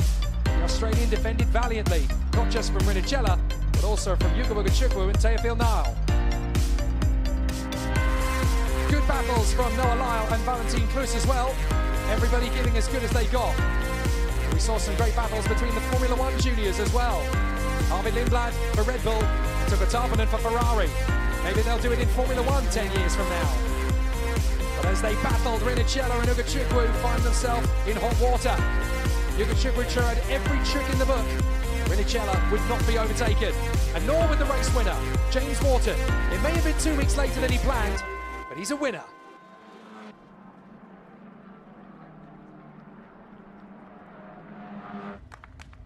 And what a great battle it was for the Australian too. And you can see that it meant so much to him. The relief of getting the race victory in 2023 is having an absolutely fantastic run. So, a great opportunity for single-seater racing to take place at Kuwait Motor Town a month after sports car racing came here for the 12 hours. Now we have single-seater action on the Kuwait Motor Town circuit. So a brilliant battle in F4 UAE Take 1. There are 2 races to come tomorrow though, and there could be 2 very different race winners. Yuga Ugachukwu is on pole position for one of them, James Wharton in pole for the other. So it really is going to be a fantastic situation. So the F4 UAE Championship race has been a fantastic one, and James Wharton has triumphed in front of Valeria Rinicella and Yuga Ugachukwu. Race 1 has given us our 3rd different race winner of the 2023 season, and what a superb battle it has been out on the Kuwait Motor Town circuit. It's not the only single-seater racing we're going to get today, because we'll have the Formula Regional Middle East Championship certified by FIA in a few short minutes, as their pit exit is going to be opening on time, which is great news. So up to the podium then we go. 3rd position for Yuga Ugachukwu. He looks rather disappointed with it, but still putting in good points. 2nd place for Valerio Rinicella. A great run for him, his best result of the season.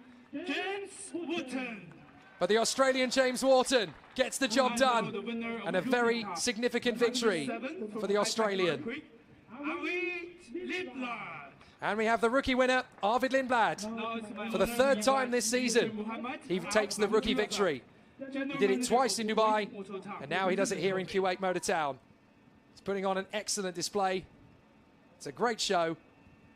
And now these F4 drivers definitely have some great racing in front of them. So first, the rookie trophy to Arvid Lindblad. 5th position after a great duel with Tuka Tarpanen and Kanato Lee. He'll want the overall podium tomorrow, but a great fight back from Lindblad. Truly immaculate pace. A solid effort from Yuga Chukwu. He'll be disappointed, but in the long run, that's good points for the championship. Valerio Rinicella did not buckle under the pressure. Good work from the Italian. But James Wharton is back on top. The Australian deserves the win, as to the Mumbai Falcons team. A great run, a brilliant effort, and more F4 UAE Championship racing to look forward to tomorrow. A great opening race here in Kuwait, and it's definitely going to be an interesting title battle from here on in. James Wharton is now well and truly in the fight. So some great duels from our competitors here at Kuwait Motor Town, and it's now time for our drivers to celebrate The Rosewater flies as Kuwait Motor Town sees the first ever F4 United Arab Emirates Championship race on its circuit, and it gave us a really good duel. James Wharton triumphant, Lindblad the fighter, but Yuka Chukwu still leads the title race at this early stage. 2 races tomorrow, and we hope you join us for them. I'm Jake Sanson. Check you tomorrow evening.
Hello everybody and welcome back to the Formula Regional Middle East Championship certified by FIA. It's the second round of 2023 and we've come to a brand new location, Kuwait Motor Town. 各位观众，大家好，欢迎回到我们的直播现场。即将进行的是国际汽联中东区域方程式锦标赛第2回合第1站的比赛了。我们来到一条全新的赛道，这里是科威特汽车城赛道。So, Jake, tell us how special this circuit is.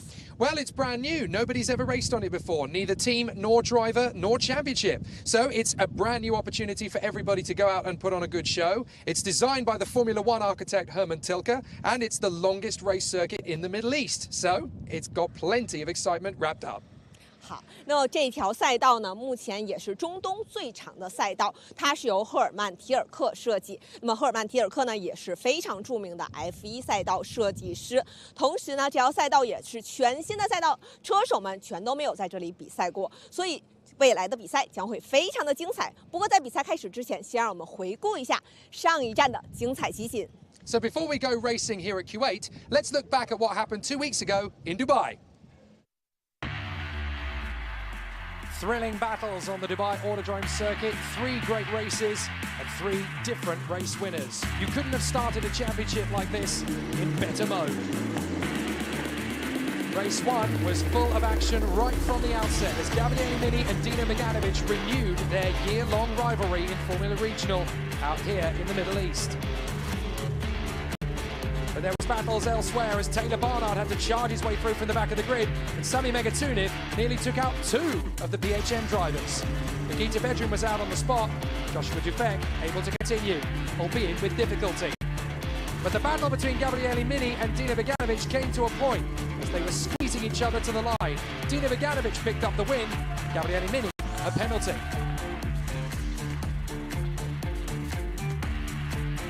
Next morning, more great race action. Nikhil Bora got the reverse grid pole in front of Aidan Neat as the rest of the field squabbled for supremacy. The pressure was always going to be sky high for the RHGP driver up front as everyone else duelled for the action.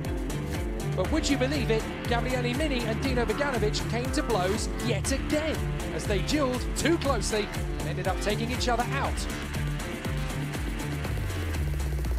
Then came the duels in the midfield as more drivers tried to make up positions. Some were successful, others not so. But the race victor remained up front, Nikhil Bora staying the course and holding off the pressure from Aidan Neat right to the checkered flag. Whilst others faltered, Nikhil Bora couldn't be quashed.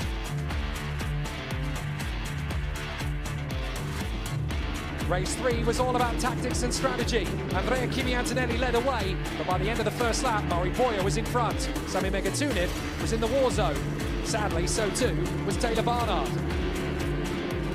But as Aidan Neat battled with Lorenzo Flusha, and several others got into the wars around them, it was the hard-charging Spaniard Flusha that finally got the job done. Benavides and Revej went to battle, but out in front, Mari Boyer was dominant. 3 races, 3 winners from 3 different teams. Game on for 2023. And as we move to a thrilling new race circuit, what a place to race. This is a stunning motor racing circuit. The Kuwait Motor Town, the first time Formula Regional of any kind has ever raced on this circuit. Certainly, single-seater racing at international level has waited a long time to come here since the circuit opened in 2019. We were hoping it would happen in 2020, but an annoying little thing called a pandemic got in the way. Now that that's finally dissipating and the world is opening up once again, this is a great opportunity to go racing on this fabulous race circuit. Kuwait Motor Town is a thrilling new venue to international motorsport. 5.6 kilometers in length, this full-scale FIA Grade 1 motor racing circuit. And who knows, all of the top racing categories in the world will want to sample this place as the years roll on. The cars are just leaving pit lane now, folks, so it's not going to be too long before we go racing. Jake Sanson up here in the commentary box, Feline Wang down in pit lane, speaking to our pole position and race winner. So let's take a closer look at this fabulous new facility. In the heart of Kuwait lies a fabulous new race circuit, Motor Town. 20 corners, 5.6 kilometers in duration, and with a nice combination of high-speed straights, fast sweepers, and tight, twisty apexes, this circuit has everything. Elevation change, tough balance, high crosswinds, cool temperatures, and great wheel-to-wheel action. Unpredictability is set to be the buzzword. Let's have a look from a driver's perspective. Down the long straight, up into turn 1. You keep the car flat in 5th gear here as you continue to accelerate. Try and catch it on the exit as you run parallel to the drag strip. It's really important to try and build the speed. If you're following another car, you can pick up a massive amount of slipstream, ready for a big braking zone into the hairpin at turn 2. You've got to time it right just after the 100-meter board and then tight in through this long flowing left-hand hairpin. Correcting on the exit is important, you really can watch out. Dropping down the hill, left, right, and then a long flowing left-hand hairpin which opens out. Then you can start to tighten it up again in the radius, mid-apex, to get yourself ready for the next tight right. As you can see, it closes in on the radius then through the left-hander. Then you've got to hug the apex but not take too much curb because it will get a little bit slippy. Then the back end can correct you as you go through the chicane. Right and left, you're still accelerating all the way through. Blend the throttle, just a tiny feather needed for the second apex, but you carry a lot of speed through here, and then continuing on through the first of the rights. This goes on for quite some time, and the drivers will treat it as one long radius. Tightening on the exit for the 4th, you've got to carry a little bit of curve. Then up to the 5th, you hug a lot of line there. You can open it out through the first of the lefts, but then in the second, you really have to be very delicate. Catching it on the curb, kick it out through the next left. A little bit of curb on the exit is probably needed to carry the speed. Then you've got another reasonably long straight up to the final corner. It's easy to get this one wrong because the wind can really catch you in the wrong part of the race circuit here. So dab in, brake, delicate, turn in, coax the car, then get on the power. You've got to brake really late. Then back on the power once again as you come up the main straight. 5.6 kilometers of a great circuit. And Kuwait Motor Town has been unpredictable right from the outset. Even in time qualifying across the 2 sessions, we weren't exactly sure who was going to have the benefit of it, but it's definitely been really exciting to see who has come forward to get a good show on display. Everybody's been talking about the Italian stallion, Andrea Kimi Antonelli, who has just continued his incredible speed from his rookie weekend in Dubai to continue here a fortnight later and still be on the pace, still be up at the sharp end of the field. He very nearly bagged a pole position in time qualifying this morning. For all those of you who watched qualifying and are going, excuse me, Jake, I think you'll find he got pole position. Well, that was the plan. Sadly, it didn't quite work out that way for him. Joshua Dirksen took the pole position for race 1. And while, yes, Andrea Kimi Antonelli's last qualifying lap was good enough to be pole position, it unfortunately was taken off him as he, along with 3 other drivers, exceeded track limits on their fastest lap. So, sadly, that drops Andrea Kimi Antonelli to 4th on the grid for race 3. However, he is starting on the front row of the grid for race 1, but it's the talented Paraguayan Joshua Dirksen who runs from pole position in the Hyderabad Blackbirds by MP car in what is incredibly his first race of 2023. Because the first round of the championship, that car was being occupied by Sebastian Oeger, and unfortunately he is not here at Kuwait Motor Town. He's been replaced by Joshua Dirksen, who was very quick in practice and has come straight into qualifying and put it in pole position. What an amazing turn of events. He's going to have a lot of pressure from the PHM trio, who did a very similar job to the Hyderabad Blackbirds by MP crew, of putting their cars right up at the sharp end of time qualifying. It was always going to be very close, but on this particular occasion, it's all about Joshua. And Gabriel Barreto and Miguel Augusto are tuning in from Paraguay. Vamos, Joshua, is the message to him from pole position. He's going to have a really exciting run from the front of the grid. But can he sustain it? Can the Paraguayan keep himself at the front end of the field?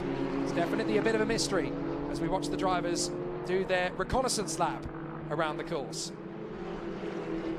Staying with the coverage just a little bit longer before the start of the race, just so you can get a real flavour of this Kuwait Motor Town circuit. This is definitely one of those places where you are not supposed to judge the book by its cover, because the facilities around here are absolutely phenomenal. The infrastructure is growing every month. as there is obviously a real impetus for the Kuwaiti motorsport aficionados here to really grow this place into a mecca. This is a country that loves its speed. They love cars, they love bikes, they love rallying, they love rallycross, they love karting, they love drag racing. And all of that can be found in this same facility. They really have done their homework here in building this place. They got Herman Tilke to design it, and it may not be too long before Formula One takes a look at this place as a future venue. Andrea Kimi Antonelli lighting up second on the grid though. Everyone's keeping their eye on the young Italian stallion. The Mercedes F1 junior driver has come into his rookie campaign in Formula Regional out here in the Middle East, and what an impression he has made already. Second on the grid for race 1. And who knows, he could well end up with a victory here this weekend. He didn't manage to in Dubai, but that didn't stop him taking the lead of the Drivers' Championship. Incredibly, with a second, a fourth and a sixth, that was good enough for Andrea Kimi Antonelli to lead the championship by 6 points to his own teammate Rafael Camara, who had a fourth and 2 fifth places, proving that consistency really does make a difference here. Taylor Barnard is actually third in the championship, would you believe? 2 third-place finishes. Despite his DNF in race 3, he could have even led the championship had things gone better for him in the third race. But the 3 race winners, 4th, 5th and 6th, Dino Beganovic, Nikhil Bora and Mari Boya. 3 different winners across the 3 races, but it really is going to be a sensational battle.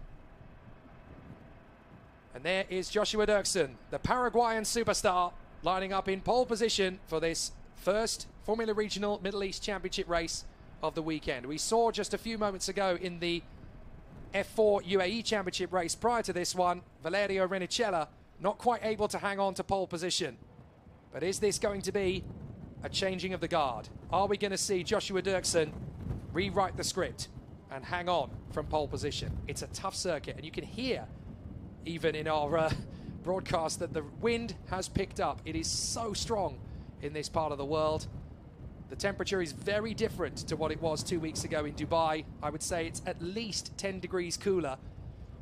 So down on the starting grid with Joshua Dirksen is Feline Wang. So Joshua, tell us about the strategy in qualifying. You seem very fast. Yeah, of course, the strategy is quite easy, is to go as fast as possible. Definitely everybody wants to go as fast, so yeah, we just improved the car, we focused on ourselves into the correct lines, and yeah, get a clean lap, and that's it. That's how it went, and that's went quite nice. Thank you. Good luck with the race. Yeah. Joshua 他的这个，因为整个的 MP 车队呢，全都在排位赛当中做出了非常不错的成绩。那我也问到他们的策略，他说就是准备好这个车辆，然后同时呢准备好自己，然后呢让自己呢在这个排位赛当中做出最好的表现。因为所有的人其实都在排位赛当中希望拿到最快的单圈。那么现在呢，他也拿到了这个头位发车的好位置。Back to you guys. Thank you, Feline. We also, of course, run not just in English, but also in Chinese, in deference to our viewers out in CTVS in China who are watching along. Hello to those of you who are watching via that particular stream, and also for those of you who are watching along on Facebook and YouTube and via the Kuwait Motor Town live stream. You are very welcome. For those of you watching the Kuwait Motor Town stream, this is probably very new indeed to you guys, but trust me, it's the first of many fantastic races that you're going to see across the next 6 days in Formula Regional Middle East, because not only are we racing 1 today and 2 tomorrow, but we're also going to be racing 1 race on Tuesday and 2 races on Wednesday. This really is Speed Week at Kuwait Motor Town. Now, we've got a lot of you watching along who are sending your questions, but we'll come to those in a little while. Let's have a word with Andrea Kimi Antonelli. Hey Kimi, you have been very fast for this weekend, and tell us about your approach for this race. Obviously, we have a good chance to win the race, starting from P2. It's going to be a good opportunity going to P2, sorry. But yeah, we'll see how it goes. Last with the race. Yeah. 那刚刚呢，我问到 Kimi 呢，他这一周呢在练习赛和排位赛当中，其实都是非常快的速度。我提到他对这场比赛有什么期待呢？他说，当然了，他最大的期待就是赢得比赛了。OK, back to you guys. Thanks, Feline. That's going to satisfy the 14.7 million Andrea Kimi Antonelli fans that he seems to have worldwide. He is genuinely one of the biggest Instagram superstars in the world of junior feeder series motorsport. My goodness me, are they keeping an eye on this boy? And Kimi has come straight in to this 2023 season, eyes wide open, ready for battle. But what about this man, Sami Megatunif, the Frenchman for Hyderabad Blackbirds by MP? He did a great job in qualifying as well. Third on the grid for race 1, but watch out for him tomorrow because he's also pole position for race 3. This boy has definitely shaken the monkey off his back from Dubai, got into all sorts of difficulties. Now he is right up at the sharp end where he deserves to be. So there's definitely going to be a big charge forward from Sami Megatunif. So there's going to be a massive, sensational battle for all of the contenders as they run their way through. But this 28-car field has got many incredible talents in and up the field, but Kuwait Motor Town really has thrown a bit of a curveball into the mix for a lot of them. Taylor Barnard for the BHM Racing team, he had a great run in qualifying. 4th position for race 1, front row for race 2. And after his charge to 3rd position twice 2 weeks ago when he had to go from the back of the grid in race 1 and from 4th on the grid in race 2, well, winning from 4th should be a doddle, shouldn't it? Well, it's not quite as easy as that. It doesn't quite translate into quite so easy a rhythm on a circuit that's brand new, on a circuit with a lot of challenging sectors on the course. You've got to remember that the crosswinds here are massive. So it really is going to be an intriguing situation. The 3-minute board goes up. So JD Daly is watching along and wants to know what is the overall duration of these races. 27 minutes plus the additional lap, I do believe. 28 minutes plus the additional lap. I do apologise. So there you go. That is how things continue to progress. Christian Rocco wants to know how many super license points does the winner of this championship get?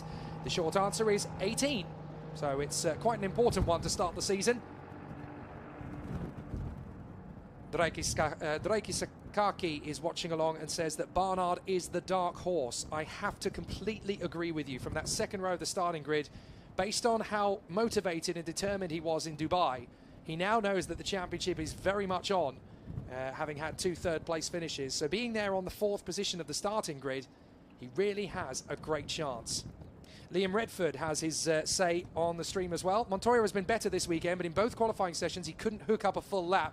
Had purple sectors at points in both, but so far off in other sectors. Such a good point. Very, very valid indeed. Montoya has the pace in that car to be pole position, but you can't always string it together on this circuit, particularly when you hit the wrong part of the circuit with the prevailing crosswinds, and then you get the wash from the car in front. If you hit that at the wrong time, it's going to throw the car slightly off kilter. You can lose 2 to 3 tenths of a second per sector if that's the way it's going to play out. So it's very tricky. And I'm delighted to say that there seems to be a really strong fan contingent for the British new boy, Luke Browning, who has stepped in to replace the American Jack Crawford at High Tech Grand Prix. He is really brimming over with anticipation and excitement. He was the British F4 champion in 2021. He was the GB3 champion last year. And at the end of the year, courtesy of winning the Autosport Award back in December, he'll be test driving an Aston Martin F1 car. Watch for Luke Browning. He's definitely going to have a very strong international career. 1 minute to go for the Paraguayan on pole. Joshua Dirksen lining up beside Andrea Kimi Antonelli. And remember, it's not just about who's going to be winning the races. Keep an eye on the likes of Antonelli, Kamara, Barnard, and then those drivers in that mix of the top 5. If you're always finishing in the top 5, you'll suddenly find you have a decent chunk of points to take with you to the next race. It's all about consistency. We're really going to have a sensational battle. So the contenders are gearing themselves up, ready for the first Formula Regional race ever around Kuwait Motor Town, this brand new Herman Tilke designed circuit. The pandemic may have delayed its anticipation in international motorsport, but now we know just how good this race circuit is going to be thanks to the F4 race just a short while ago. It's a thrill fest and a real cathedral of speed. The green light comes on and the drivers will go around for their reconnaissance lap. And we can talk you through the starting grid in full on the first formation lap in Formula Regional history around the Kuwait Motor Town circuit. 5.6 kilometers of great racing. Joshua Dirksen is on the pole. Andrea Kimi Antonelli is alongside him. Paraguay versus Italy. Sami Megatuniv lines up beside Taylor Barnard on the second row of the grid. Row 3 sees Joshua Dufek alongside Lorenzo Flusha. Two childhood friends, now they're battling. Mari Boya versus Rafael Camara. Spain versus Brazil. And rounding out the top 10, Dino Beganovic alongside the British rookie, Luke Browning. Row 6 of the grid, Gabriele Mini is there in 11th alongside Nikita Bedrin. Row 7 of the grid sees Pepe Marti climbing back up the table alongside Francesco Braschi. Row 8 of the grid sees Brad Benavides start alongside the Peruvian Matias Zagazeta. Row 9 of the grid sees Levi Revej beside the Colombian Sebastian Montoya. Watch him charge his way through. Nikhil Bora, who won race 2 last time out, is alongside Aidan Neate, who was second behind him. Tazanapol Indravovazak picked up a podium last time. He's beside his teammate Rafael Villagomez. Han Chen-Yu is beside Michael Shin, China versus Korea. Row 13 of the grid sees Niels Kulen alongside Daniel Mavlutyov. And then the back row of the starting grid sees Wang Zhongwei alongside his teammate Giovanni Mascio. So the contenders in Formula Regional Middle East are gearing themselves up for a really exciting battle. Are we going to get to see a strong charge from the pole position? A really tough scenario. And as Nini K points out, Dino P9, Gabriele Mini P11. Yeah, I know, it's kind of ironic, isn't it, that they're going to be particularly close to each other for goodness knows how long. The two of them have been absolutely glued together pretty much since the start of the season. Since last year, when they first clashed on the Yas Marina circuit in 2022. Now here they are a year later, and they're still dueling, and they're still hitting each other. I think the moral of the story for Mini and Beganovic is, for goodness sake, stay clear of each other. But it's not really as easy as that by the look of things. So the contenders are working their way through, out to the final corner of the circuit.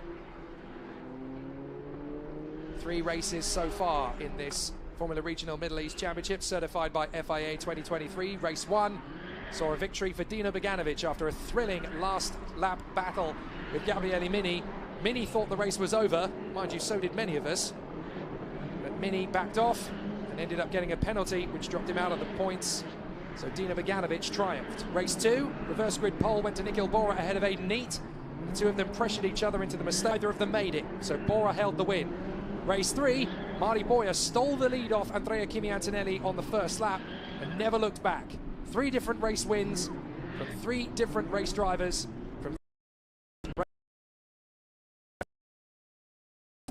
Certainly with Josh Dirksen and Andrea Kimi Antonelli on the front row of the grid, it's looking likely.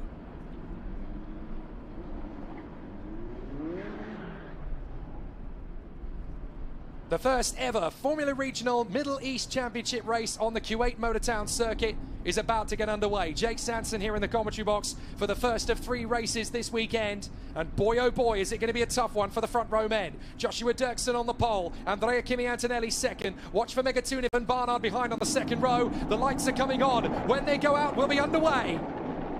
Let's race in Kuwait.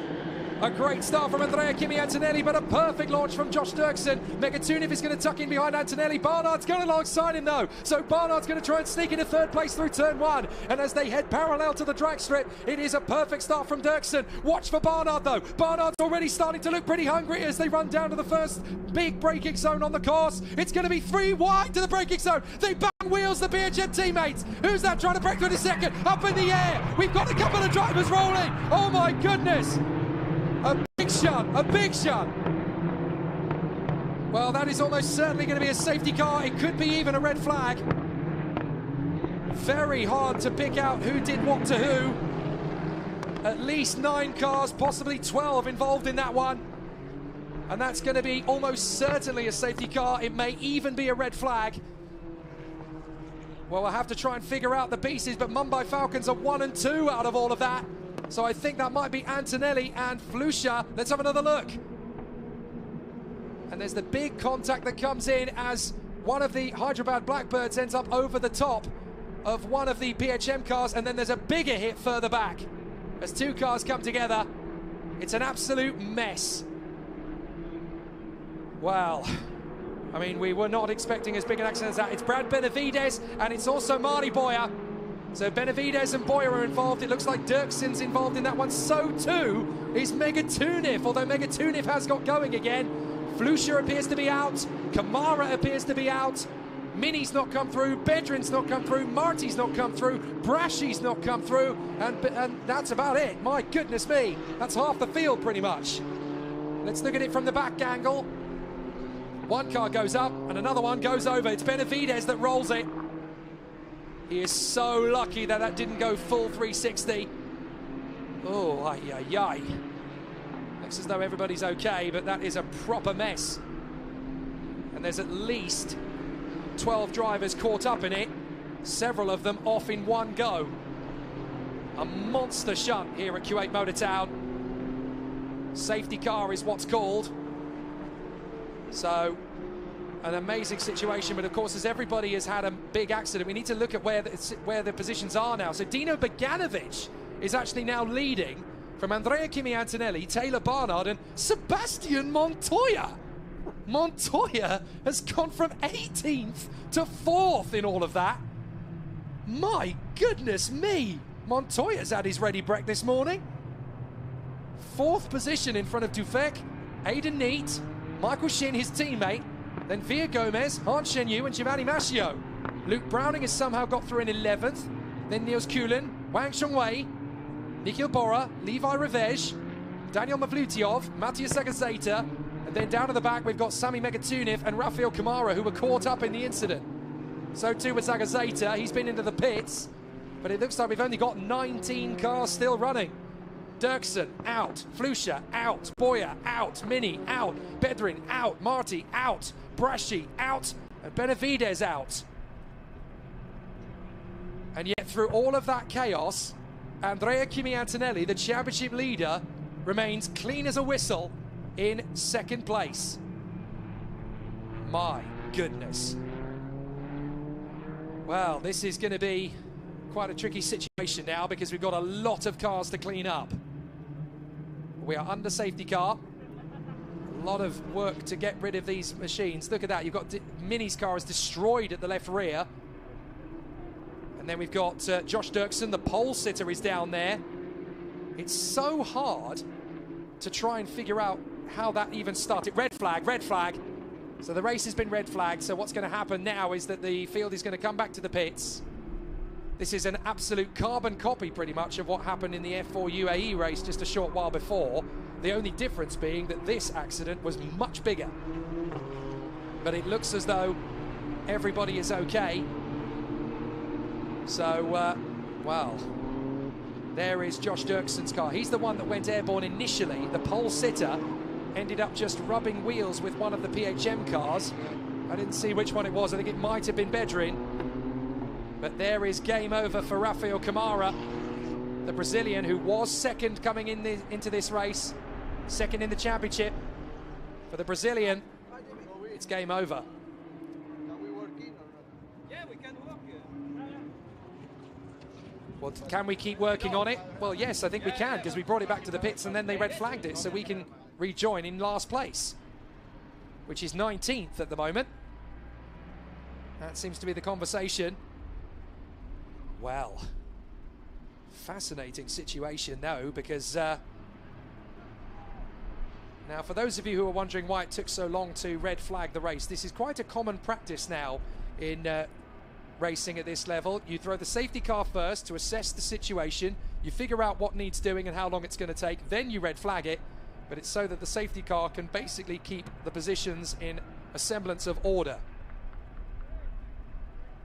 Well, a very tough situation. But red flag is called after a big start line incident involving at least 12 cars. There are 28 that started the race, but there are only 27 showing up now. Not entirely sure what's happened to the 28th car in the mix. It seems to have fallen off the timing screen completely. But the pole man, Joshua Dirksen, sadly for Paraguay, is out of the race when he went airborne in turn 2. Flusha is out, so too is Marty Boyer, Gabriele Mini, Nikita Bedrin, Pepe Marti, Francesco Braschi, and the man who flipped, Brad Benavides. But incredibly, after the first lap, Dino Beganovic is leading Kimi Antonelli, Taylor Barnard, and you won't believe this from 18th on the grid, but Sebastian Montoya in 4th place. Now his weekend and his season can get underway properly. And of course, because they're in those positions, they'll be allowed to start the race behind the safety car in those positions. So that is quite an astonishing situation. But as you can see, the marshals are going to work very quickly on the scene, actually, to get the cars recovered. You cannot race at all without the marshals. They've done an amazing job here in Kuwait so far this weekend with a lot of work to do. But the Bobcats are recovering the cars. Oh dear, it looks like there's a bit of leaking fluid there from Lorenzo Fluscher's Mumbai Falcons car.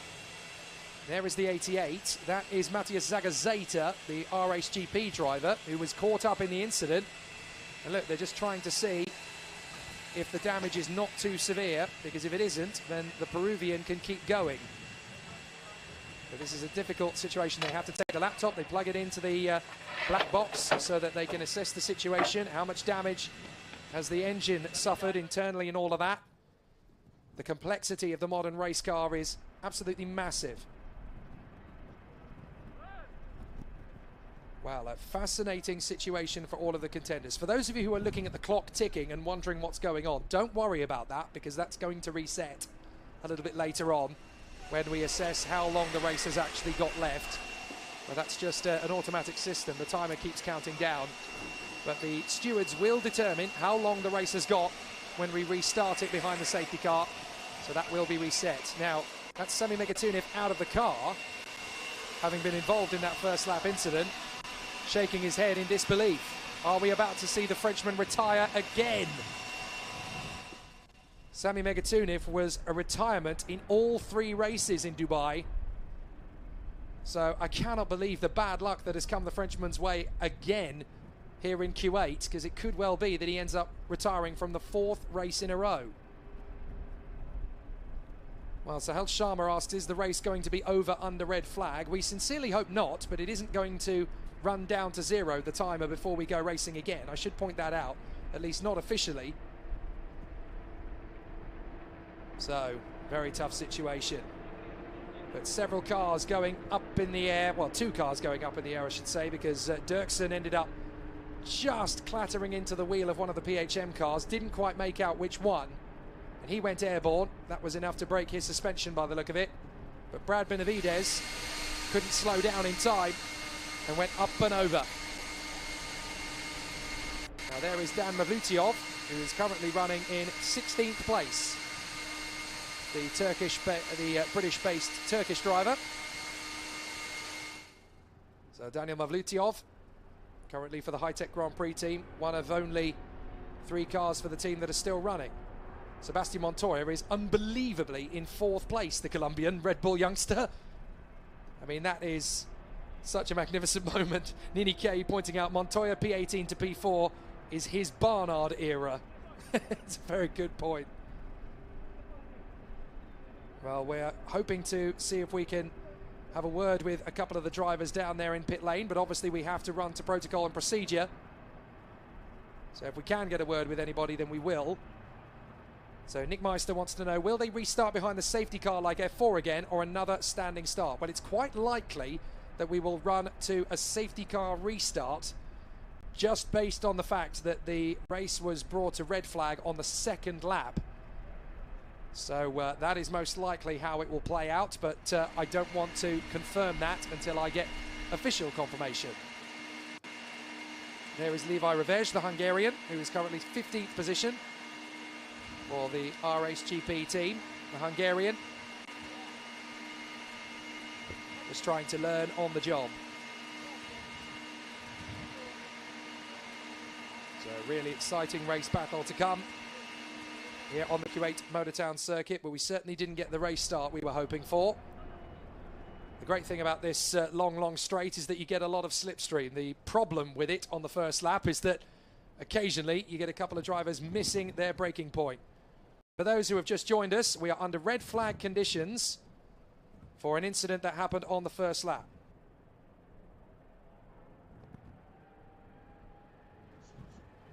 So the red flag has obviously brought the race to a stop, but it was for a very tricky situation on the first lap. We had about 4 or 5 drivers wide down into turn 2, and it was a chain reaction that basically took out about 9 cars on the spot. 8 of them retired there and then. A few of them were able to hobble back to the pits to either retire or try and get the cars repaired. I hope we can get another look at that incident out on the circuit, because I think we should be able to look at it. Nobody's hurt in the incident, just a very crazy looking incident from the outside.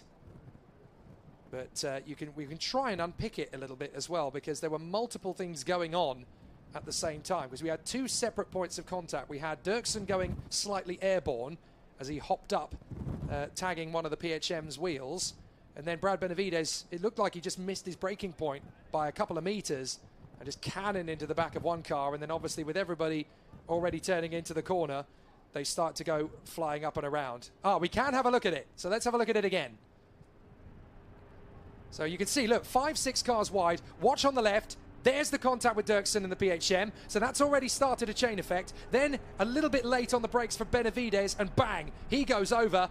And now it's just a case of pick your way through, trying not to pick up damage. But I'm afraid Josh Dirksen and Mari Boyer were both out in that incident. And look at it. Oh. Some very lucky race drivers there. That could have been much, much worse. But we are okay. Everybody is all right, just quite a few bruised egos. And as you can see, the clean-up job is well underway. So the race will resume at 16:15 local time, which is in 8 minutes from now, for 24 minutes plus 1 lap. There is Mari Boyer, who no doubt is hunting down for the live stream footage. He wants to look at the incident. So Mari Boyer not happy at all. The Spanish driver, blameless in the incident, had nowhere to go. Just game over. A very frustrated race 3 winner at Dubai. The talented Spaniard, multiple IAMI karting title winner, both in his home nation and in Europe. And of course, he won the FIA Karting Academy trophy a few years ago as well. And he's stepping up to Formula 3 this year with his MP Motorsport team, but he really wanted to be a race winner in Formula Regional before he stepped up.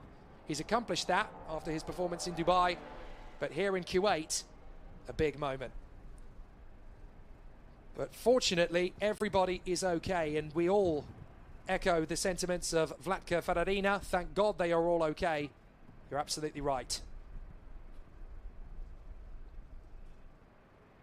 So a bit of a scary moment for the Kuwaitis to watch here on the start-finish line, because obviously they've got television screens around them as well, so they can see what happened in the incident. But the race will resume at 16:15 local time for 24 minutes plus 1 lap.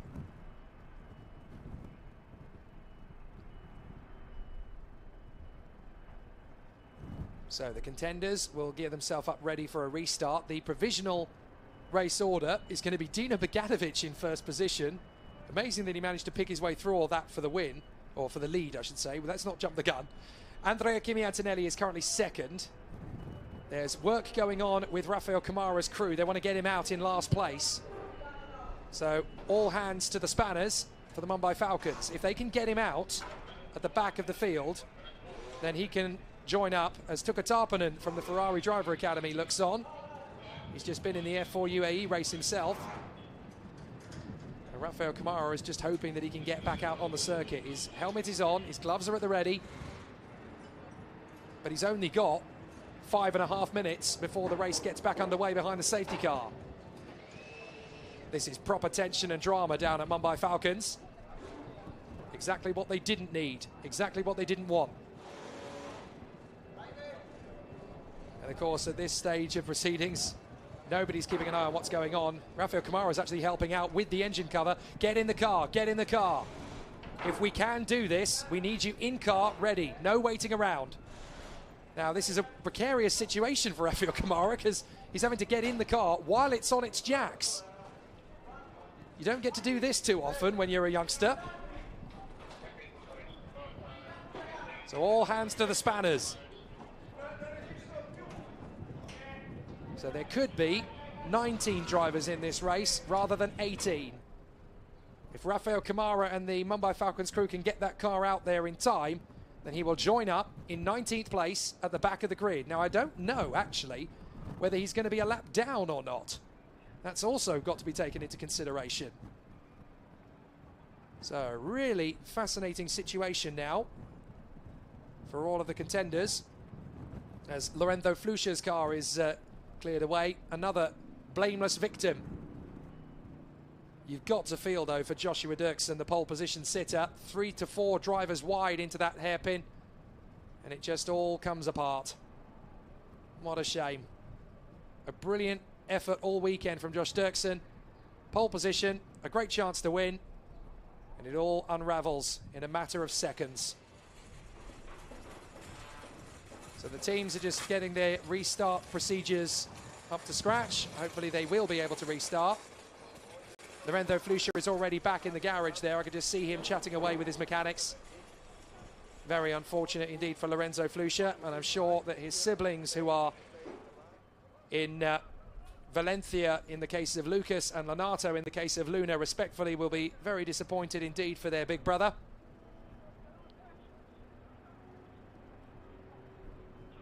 So a very tricky race start there with several cars involved. The full list of retirements as it stands at the moment is Brad Benavides, Francesco Braschi, Pepe Marti, Nikita Bedrin, Gabriele Mini, Mari Boyer, Lorenzo Flusha and pole sitter Joshua Dirksen. All out. Now that leaves us with 19 if Rafael Kamara can get going again. If he can't, well then it really is a headache.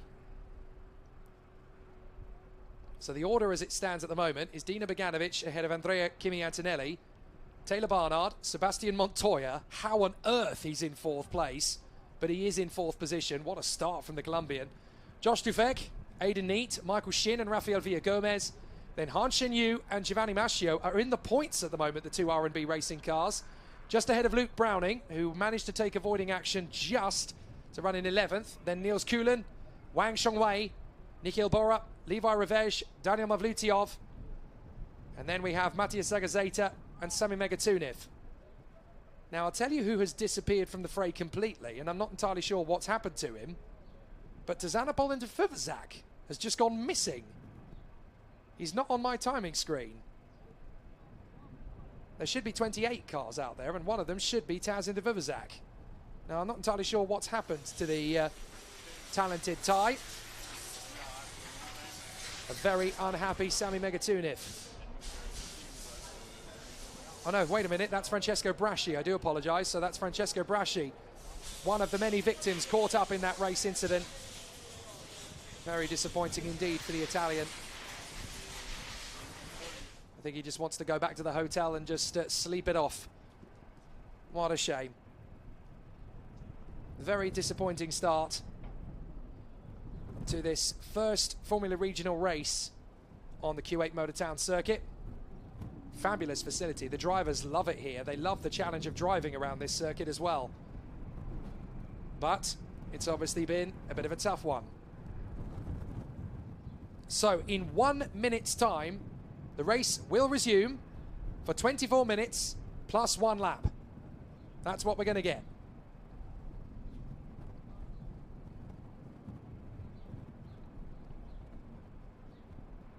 So we are going to get under race procedure once again. And obviously it's going to be a really exciting battle when we renew it. Dino Beganovic and Andrea Kimi Antonelli are going to lead the way for Mumbai Falcons, with the pressure building from Taylor Barnard, Sebastian Montoya and Joshua Dufek. A really exciting run. Aidan Neat is going to be there in P6 in front of his teammate Michael Shin. And then Rafael Villagomez, Han Shen-Yu, Giovanni Mascio, Luke Browning, Niels Kuhlen, Wang Zhongwei, Nikhil Bora, Levi Revej, Dan Mavlyutyov, Matthias Zagazeta, Sami Megatunev and Rafael Kamara, we hope, is going to be there 19th. Tzanapol Ndfuvzak has gone missing. I'm not entirely sure why. But Josh Dirksen, Lorenzo Flusha, Mari Boyer, Gabriele Mini, Nikita Bedrin, Pepe Marti, Francesco Braschi and Brad Benavides are all out of the race after a monster accident that brought out the red flags. Now we are going back under race conditions again, and the time has started ticking.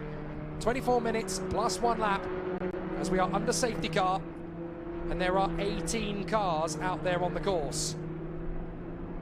Rafael Kamara has not rejoined yet. In fact, I'm trying to count how many cars have rejoined. The last of them appears to be Matthias Zagazeta. And there are a couple of cars coming out of the pits at the back there. Now, is one of them Kamara? It is! Rafael Kamara is one of them. So they seem to have repaired Rafael Kamara's car.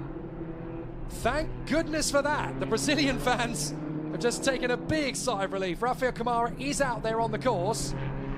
And according to the timing screen in front of me, he is on the lead lap. So that is very good news indeed if that is the case. We'll double check, but it looks like we've got 19 cars out there on the course.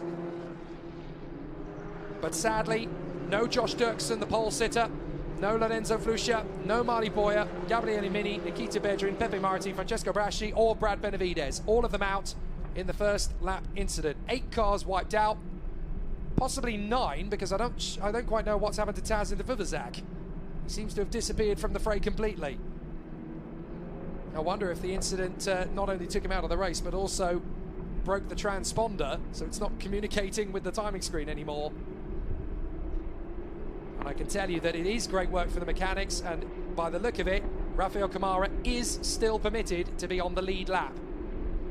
So that is good news. He has not gone a lap down according to the timing screen in front of me.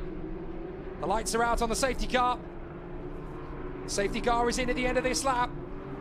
So we're going to get some great racing. And somehow Dino Beganovic is looking for a possible second win of 2023. But Andrea Kimi Antonelli, his teammate who leads the championship by 6 points to Rafael Kamara, wants to win his first race of the year. Beganovic is holding them at bay, which is great news because Kamara has now caught everybody up. Wait for it. Wait for it. Dino is not going to drop the hammer until he's ready. He comes off the penultimate turn.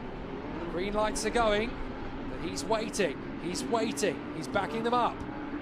Once he drops the hammer, that's when we go racing. Safety car is in. We wait for Dino Beganovic's signal to go. It's a long straight here, but he's going to time it when he's ready. Still backing them up. Still backing them up. Dino Beganovic wants to make them wait as long as possible. The Swedish superstar who won race 1, he's coached by the British touring car champion of 1998, Rickard Rydell. When is Dino Beganovic going to go for it? The Ferrari Academy youngster. Waiting for his moment. I think he'll do it mid-apex of the final turn. He'll leave it as late as humanly possible. Now he's gone for it. He drops the hammer, Dino Beganovic, at the last possible moment. And it's green, green, green, green. We're racing again at Kuwait Motor Town. Down to the first corner, Antonelli trying to get into the slipstream of his teammate. Flat out through turn 1. Barnard is hunting down Antonelli. Montoya is trying to stay with them with Dufek in 5th position. And there's already a couple of moves as dropping down the field like wildfire. That is Wang Zhongwei. So Wang Zhongwei is letting them all go. And we're still battling again up to the lead. Here comes Barnard diving in on the inside of Antonelli, who goes round the outside of Beganovic. They go wheel to wheel. Beganovic won't let it happen. Antonelli has to back off the power. And here comes Montoya, diving in for 3rd. Brilliant from Montoya. Sebastian Montoya storms into 3rd position. Now Barnard's going to fend off from his teammate Dufek. Dufek drifts wide and he's onto the dust. That's going to cost him positions. But Sebastian Montoya gets out the boxing gloves. I'm going for the win, boys. Brilliant from Montoya. Absolutely stunning from the Red Bull youngster. That's why they signed him. That's what he can do. Through the S's. Good run further back. Whoops, Giovanni Mascio just runs out of road there. Manages to get himself back into position as he tucks in behind Luke Browning. Browning is already on the offense as he tucks in behind Rafael Villagomez. So some good battles on the opening lap. But Beganovic leads Antonelli and Colombia's Sebastian Montoya. He is right in the hunt for the victory and he knows it. So the lap 1, turn 2 incidents will be investigated after the race. We won't know anything about that investigation until tomorrow morning, most likely. but Beganovic has held on from Antonelli. Montoya, then it is Barnard in front of Aidan Neat, I think that is. Josh Dufek lost a couple of positions on that first lap, running wide onto the dirt, as everybody's still dueling wheel to wheel. That is a little bit squirrely from Sami Megatuniv, trying to work his way back through the pack. So Beganovic leads Antonelli, Montoya, Barnard, Neat, Shin, Dufek, Han, Villagomez and Browning. They're the ones in the points at the moment, and up through the field comes Kamara. Dives through, gets the move on Levi Ravesh. So he's got past Mavlutyov, Jagajeta and Wang. Now side by side, this is Barnard. Getting his move on the Colombian. Thank you very much, says Taylor Barnard. Third position, back past Sebastian Montoya. Great run from Taylor Barnard. Don't you know the score, Sebastian? I'm the comeback king. And Barnard pushes Montoya back off the podium. Montoya's going to drift a little wide. This is a chance for Aidan Neat to work his way forward. The British driver in 5th position for Prema. And he's all over the back of Sebastian Montoya. So Montoya just trying to keep it together, but Aidan Neat is leading the cavalry onto the tail of the Colombian. Now that would be a real feather in the cap for Aidan Neat if he could take on the Red Bull youngster and pass, as Browning closes back up on Villagomez. Just on the outskirts of the top 10, Browning drifts a little wide. Giovanni Mascio trying to cut back through. Mascio looking for the move, but Browning holds him steady. And watch out behind you, because here comes Nikhil Bora. Nikhil Bora in the RSGP car is all over the back of Giovanni Mascio. And he's already a race winner this season, Nikhil Bora. He won race 2 in Dubai. Here comes the move! Nikhil Bora dives in on Mascio. Thank you very much, mate. He runs wide on the exit. Mascio tries to cut back in. I don't think so, Sunshine. So Beganovic comes through. Antonelli in 2nd. Barnard is 3rd. Montoya is 4th. So a really exciting battle for Dino Beganovic up front. He's pulling away. Here comes Kamara. Kamara locks up. Dives in on Mascio. Makes the place happen. But he runs wide on the exit. Mascio's going to get him back, so Kamara's going to tighten in behind him again on the slipstream. Great dueling down the main straight. Mascio holds on. Kamara's got to follow him on the slipstream. And as they run through up towards turn 2, Kamara's going to have another chance. Beganovic, Antonelli, Barnard, Montoya, Neat. Dufek's making the move on Michael Shin, and he gets through. Nice move from Dufek. And from far back, that is Chen Yu Han. Dueling away with Villagomez. Villagomez trying to hang on in front of Han Chen Yu. Villagomez continues again. Han Chen Yu's going to drift wide and off the road. And Villagomez is going to try and cut back in on the inside. Here he goes. Villagomez looks for the move on the inside line. Han Chen Yu trying to close the radius down. Browning still in 10th place in front of Bora. Han Chen Yu lets the door wide open. Browning looking for the inside line. Browning having a go at Villagomez. He gets the run on the chicane. He has to hang back. Watch for Nikhil Bora. Through the right, through the left. A little bit of a twitch on the curbs for Browning. Bora might seek an opportunity here. So Han Chen Yu, Rafael Villagomez, Luke Browning and Nikhil Bora dueling away for 8th position. It's not just at the front where the action is, you can find it all the way down the back. This is tough for Han Chen Yu to hang on to. Nikhil Bora hunting down the new boy. Luke Browning in the high-tech 52. He stormed through to the left flick. But the 2 leaders up front are the Mumbai Falcon pair of Dino Beganovic and Andrea Kimi Antonelli. Beganovic could do with the victory. It'll certainly help him in the championship fight. Here is the battle for 8th, and look at that, Kamara's joined the back of the pack. He's got through past Giovanni Mascio, and now Kamara wants to take these boys on. He's got through the relatively easy drivers to overtake. Now he's really got to get his skates on. Han Chen Yu, Rafael Villagomez, Browning, side by side. This is Browning going wheel to wheel with Bora. Bora around the outside. And this is going to be a chance for Neat to go for Montoya. Montoya hugs the inside. Neat's going to try and get the switch. There's not a lot of grip on the inside, that's the problem. He's now got to wait for Josh Dufek to try and make his bid. But Neat is still there in 5th for the moment. Montoya, Neat and Dufek dueling for 4th place. Michael Shin's dropping back a bit. Montoya takes a wider line through the hairpin, but cuts back across on Aidan Neat before he gets the overtake. Watch back behind Shin. And you can see that Han Chen Yu is not there anymore. That's Villagomez, I do believe, who's now in 8th place. But Browning had to deal with Bora. So he's not able to take advantage. Browning is still in front of Bora, but not for long if Bora's got anything to say about it. And Rafael Kamara's just in behind him. Bora has to think about it. Browning hangs on. Browning's now got to make the bid on Han Xianyu. Rafael Gomez already has. Han Xianyu twitching there in the R&B car. So for the high-tech Luke Browning, he's got to try and make his stake. He's got to try and stake a claim here on the inside of the Chinese driver in front of him. Han Xianyu still hoping for a chance to pull clear and get back on terms with the Mexican Rafael Gomez. But he's a little bit hesitant through the penultimate section of the corner. Running a little bit wide, that's Mashio. Manages to cut back through in front of Sami Megatuniv. And then we have Zagazeta, Revej, Mavlutyov, Kulin and Wang Zhongwei. And that's all that's left. 19 cars out of the 28 that took up the grid. But it's Beganovic that leads Antonelli, who sets the fastest lap of the race. Kimi Antonelli on a 1:47.8. Watch for the battle for fourth position. Montoya, Neat and Dufek. Montoya and Neat and Dufek are getting very close to each other. Bora's having another run at Browning. Down to turn 2. And now Dufek is getting alongside Aidan Neat. Can he go the long way round the outside? Josh Dufek's going to commit to it. And he's done it. What a move from the Swiss. Josh Dufek plows around the outside of Aidan Neat. Job done.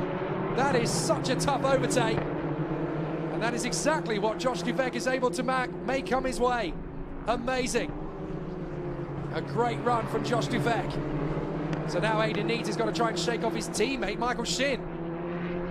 But Joshua Dufek, when the chips were down, he needed to make a big move on Aidan Neat. Round the outside into turn 2 is as big as you're going to get. Meanwhile, that is a bit of a wayward Bora. Browning's already got past Han Xianyu. Now Bora's got to do it. Now Kamara's got to do it. Rafael Kamara, frustrated behind the Chinese driver. Move over. And Sami Megatuniv is right on the back of Kamara. Megatuniv's going to commit. Oh, that was close. Megatuniv just bailed out. But he really wants to score a point. He hasn't yet so far this year, Sami Megatuniv. Considering he starts race 3 from pole position, this is a really disappointing start to the race for Megatuniv. That's running wide. Who's that? Who's gone off the road there? Trying to get back into position again. I think that might have been Han Xianyu. Meanwhile, up front, it's Beganovic, Antonelli and Barnard. 3 title contenders. Montoya in a brilliant 4th, then Dufek, then Neat, then Shin, then Gomez, and this terrific Titanic scrap further back. Onto the main straight. And a great run from Kamara. He's made up a lot of places. He hasn't done all the work he can do. He knows it. Meanwhile, Montoya trying to fend off from Dufek. Dufek's trying to force the error from Montoya. Bit of a lock-up from Dufek instead. And now down to the braking zone further back. Behind Gomez, that's Browning. Then Bora. Here comes the charge through up the inside. Careful! Zagazeta just manages to give enough room for Kamara, but a little bit of a twitch from Mashio. And now it's going to be tough to get these guys through in one fell swoop. Levi Revej is sat there just watching it all unfold. Very close encounter there. My goodness. Well, we seem to have lost Marti, and we've also lost Revej. Oh, in fact, wait a minute. Pepe Marti seems to have got going again. Has Pepe Marti gone back out? I think he might have left the pits and rejoined several laps down. So Pepe Marti is the 20th man in this race. Now, there is a 5-second penalty being added at the end of the race for defending position at turn 5. That is the 18. That is Han Xianyu. So Han Xianyu is going to lose 5 seconds and have it added to the end of his race. Well, that's a big problem for Han Xianyu. Well, a really exciting situation.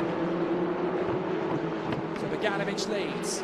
Antonelli second and catching his teammate.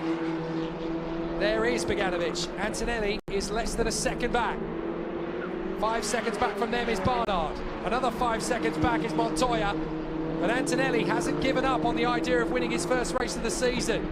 But he's got to pass his teammate to do it. We still have 9 minutes left of this race. A lot can still happen here. And Antonelli is setting off after his teammate, Dino Beganovic. Beganovic and Antonelli both really attacking these curves. And there's a bit of a twitch there between Montoya. Oh, they've actually come together. Montoya makes contact. And it looks like the car's got nothing left. Broken suspension. Montoya's out. Montoya's out. Sebastian Montoya is out of this race.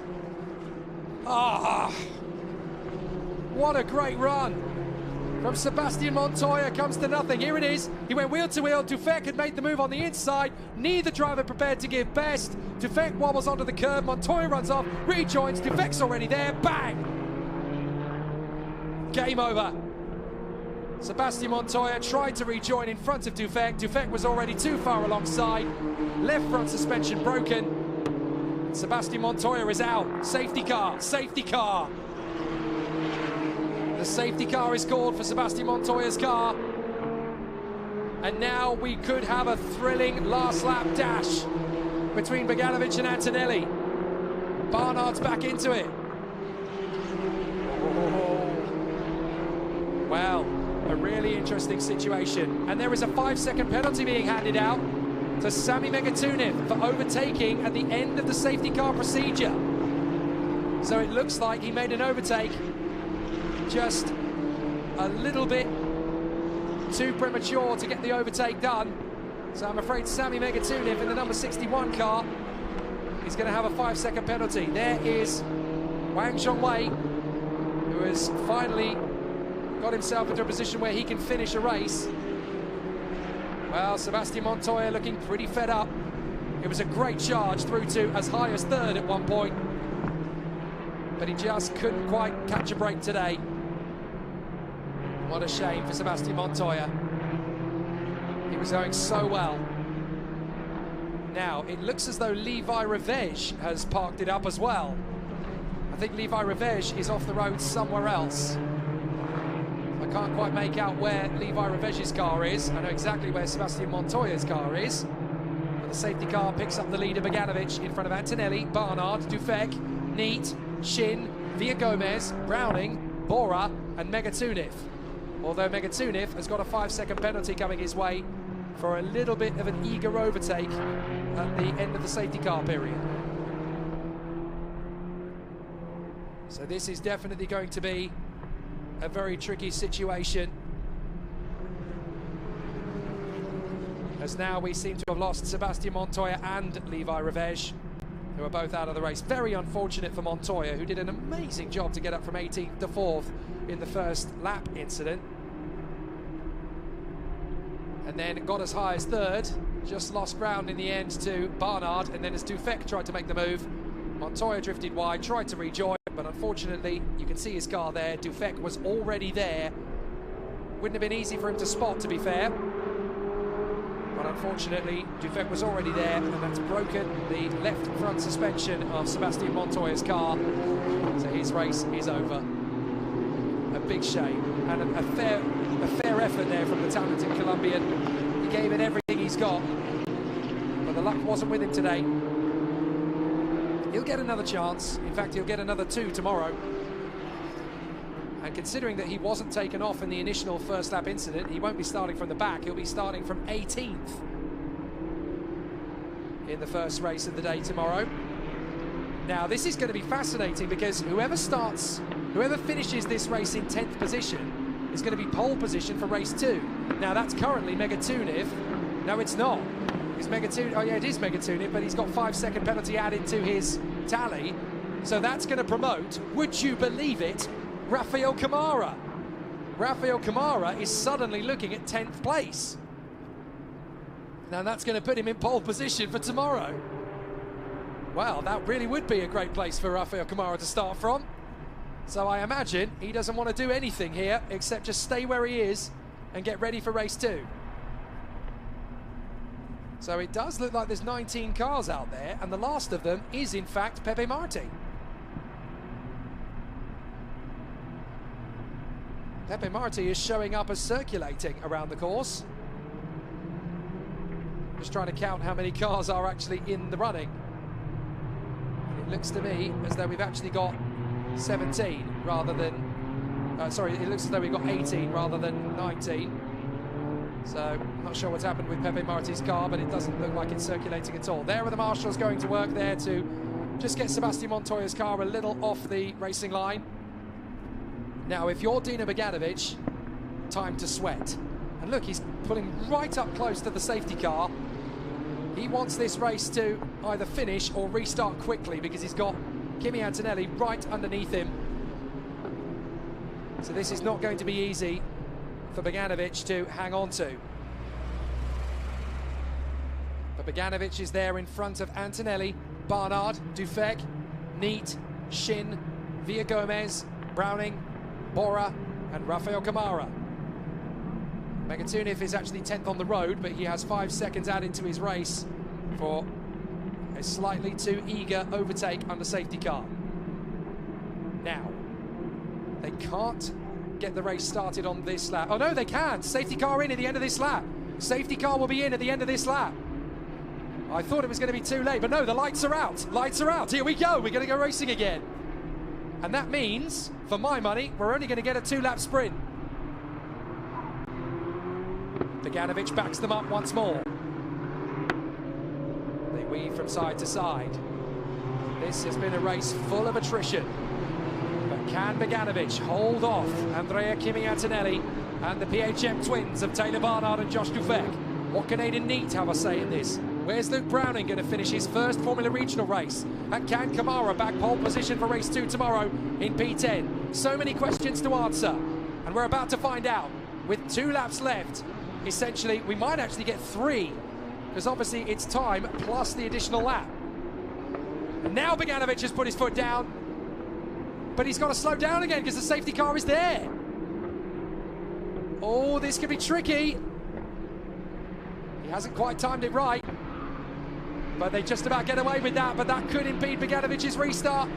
The safety car's gone round again. Safety car stays on track. Safety car stays on track. That's what it says on the signal. It must be because something else has happened. Something else has happened. Rafael Kamara has disappeared. What's happened to Rafael Kamara? Kamara appears to have stopped out on the circuit somewhere. So no wonder we're still under safety car. Rafael Kamara appears to be in trouble. Now, I'm not sure where he is, but he has stopped.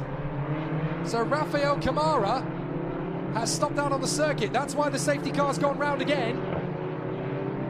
But I can't find where Rafael Kamara is on track. I can't see where he's stationary. But that is a disaster for the Mumbai Falcon. Rafael Kamara is not moving. What an unbelievable turn of events. Just as we're about to go racing again. All the hard work from the Mumbai Falcons to get him out there. And now it's all come to nothing. Safety car again. Now, if they can clear it quickly, they might just get 1 racing lap in. If not, we're going to finish under safety car. And then pole position for tomorrow's race is going to be Matthias Zagazeta. My goodness me. Well, time is going to run down to 0 behind the safety car, whatever happens. But if the lights go out, we can race. If they don't, we're going to finish behind the safety car. And it's about now that we need that answer. Well, I'm afraid Kamara is not going round any further. He's out of this race. And I'm afraid, with the safety car still out and the lights still on, I think this race is going to end under safety car after all. Beganovic can breathe a sigh of relief. And Matthias Zagazeta is going to come through in pole position for tomorrow's race 2. That is just an unbelievable turn of events. But where is Kamara? Where is he? I can't even see his car stationary on the side of the road. So, not entirely sure what has happened to the Mumbai Falcon car. But I'm afraid with the safety car still out and the time run down to 0, this race is finishing under safety car. Well, motor racing giveth and motor racing taketh away. And I'm afraid on this occasion, we don't quite get the final flourish that we were hoping for in race 1. But we certainly know that it's going to be very tough indeed at Kuwait Motor Town. The safety car goes into another lap. Leader is on the last lap. The race will finish under safety car. Levi Revege has broken down somewhere on the circuit as well, by the look of it. He has not come through. So it looks like there's one or two cars in trouble, and that could be a remnant of the first lap incident, don't forget. Certainly looks like it might have been for Rafael Kamara. There's Kamara's car. What a shame. What a shame. Poor Rafael Kamara. All that hard work, all that effort, and it comes to nothing. A dejected Brazilian who was second in the championship now suddenly finds himself down the back. What a shame. Well, we don't always get what we want, as Mick Jagger once sang, but if you try sometimes, you might find you get what you need, and we certainly get a very different battle here in Kuwait Motor Town. Tomorrow we can renew it, but Dino Beganovic breathes a sigh of relief and gets his second win of the season. Andrea Kimi Antonelli gets his best result of the year, another second place finish. And however, third position, Taylor Barnard.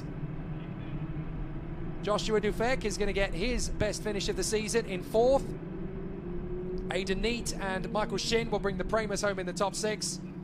Rafael Villagomez will be seventh. Luke Browning makes a good debut in eighth place, and he'll go off third on the grid for tomorrow. But the front row will be the RHGP twins of Nikhil Bora and Matthias Zagazeta. Zagazeta will be pole. My goodness. What an astonishing end to this race. The lights go out on the safety car, but we are already on the last lap. So the race is going to finish behind the safety car. Dino Beganovic is a very, very lucky man. He comes through in all the drama, in all the chaos, in all the carnage. And it's the Super Swede, Dino Beganovic, that will get his second win of 2023 ahead of his championship leading teammate, Andrea Kimi Antonelli.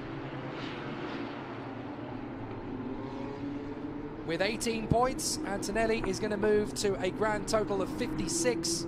But with this victory, Dino Beganovic is going to surge forward to 42. Battle will recommence tomorrow, but as they come out of the final turn behind the safety car, the victory will go to Dino Beganovic of Sweden. He wins in front of Antonelli, Barnard and Dufek. What a battle it's been. And what an end to an exciting duel. Pole position for tomorrow goes to Matthias Zagazeta. What an outcome. What a turn of events. The Peruvian will go pole position tomorrow. Here's what the top 10 of the grid will look like for race 2, right? Matthias Zagazeta, pole. Nikhil Bora, second. Luke Browning, third. Villagomez, fourth. Then Shin and Neat, Dufek and Barnard. The fifth row of the grid will be Antonelli alongside this man, Dino Beganovic, P10 on the grid.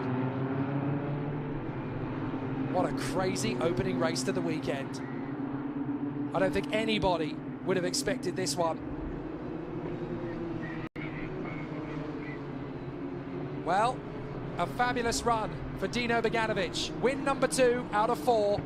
He may not have had a lot of luck in race 2 or 3 in Dubai, but race 1 he was triumphant, and here he is again on the top spot. So Camilla Baltazar asks the prominent question, who's leading the championship now? Well, by my mathematics, it's still Kimi. He still leads the way for my money with 56 points, his current tally. Rafael Kamara, I'm afraid, will remain on 32. Taylor Barnard, however, will go up to 45 and move into second place in the Drivers' Championship.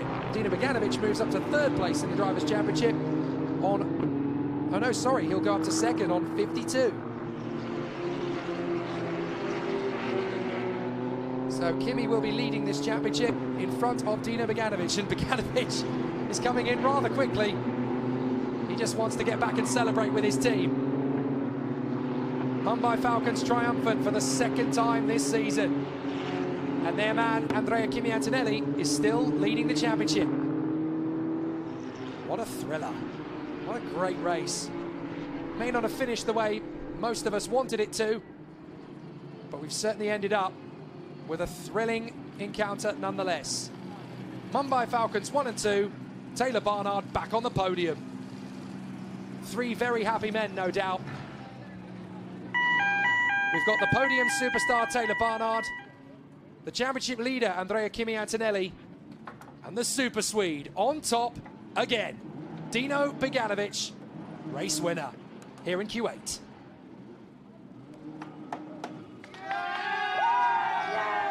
And that'll do nicely for Dino Beganovic. Never count him out. He hugs Moy Tungakar and his dad. What a fabulous, fabulous end to a thriller of a race. I don't think they were expecting that one, but Dino Beganovic pulled off an amazing show. Lorenzo Flusha comes up to congratulate his teammate. Well done, buddy.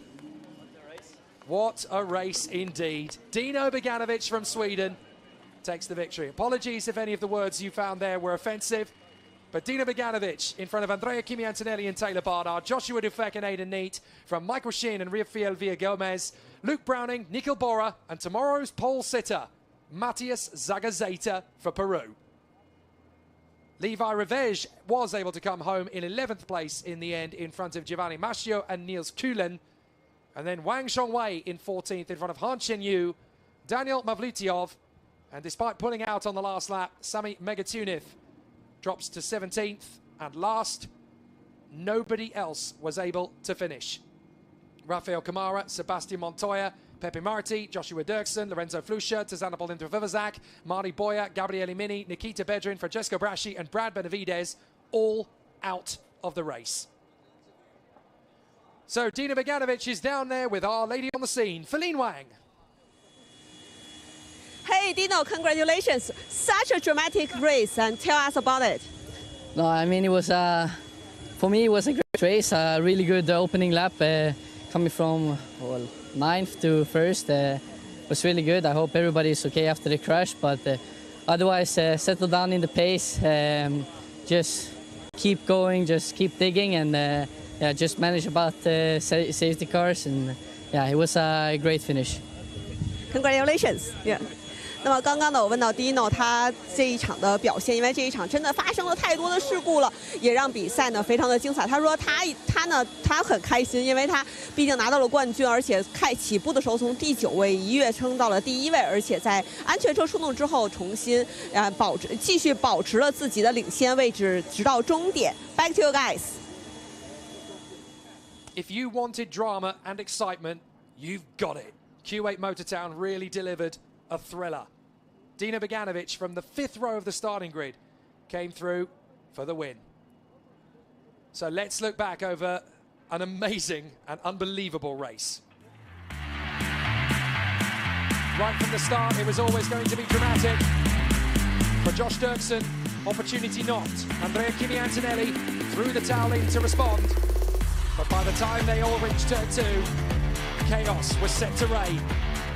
Who touched who first is not important, but 9 cars were eliminated on the spot. The race was eventually red flagged, and somehow Dino Beganovic worked his way through to the lead in front of Andrea Kimi Antonelli. The race red flagged. The race rejoins with Taylor Barnard pushing himself into the action. Antonelli tried to get the lead around the outside of his teammate, but it wasn't to be. However, Sebastian Montoya was up for the scrap. What a move. As the Mumbai Falcon twins pulled away, Sebastian Montoya was dueling quite well indeed with his combatants. Josh Dufek ending up going wide there on the dust and somehow getting it back to P4 by the end. Han Chen-Yu, a little bit over the line in terms of his defensive tactics. He'd get a penalty for that later. Some great moves, but Josh Dufek versus Sebastian Montoya ended in heartbreak for the Colombian. Wallop, and it's all over. Broken left front suspension puts the Red Bull Junior out of the first race of the weekend. But there was more drama on the way. That safety car period was triggered by another, just as we thought we were going racing again. Rafael Kamara broke down, and so the safety car period continued. The race finishing there and then, Dino Beganovic picking up his 2nd win of the year, his first in Kuwait Motor Town, and getting back into the title hunt. And with Andrea Kimi Antonelli in second and Taylor Barnard in third, they have done a fantastic job in terms of points finishes. But we do get a podium ceremony. The leading rookie, Andrea Kimi Antonelli. It's really tough to call a driver of the day, but I think you can't really avoid anybody other than Dino Beganovic, taking the win from so far back, staying out of trouble on lap one, getting himself into a good position, soaking up the pressure from Antonelli on the restart, and making sure that his second win of the season was unquestionable. A really solid effort. So there are more great battles to come over the course of the weekend, as we have two more races still to do tomorrow. It's going to be a really exciting challenge for all of the contenders, but the battles are very much joined. So as the podium sitters are going to make their way back into the pits once again, after this podium ceremony, they'll be very happy. Taylor Barnard, third position, yet again. That's 3 podiums out of 4 now for Barnard. He's in the hunt for this title for sure. Andrea Kimi Antonelli, second place, and the top rookie, still leading the championship.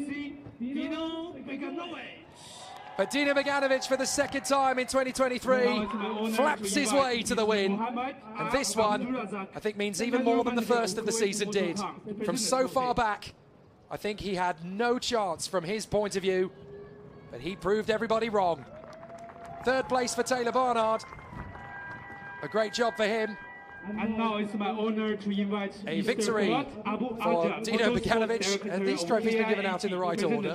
Not entirely sure they have, but never mind.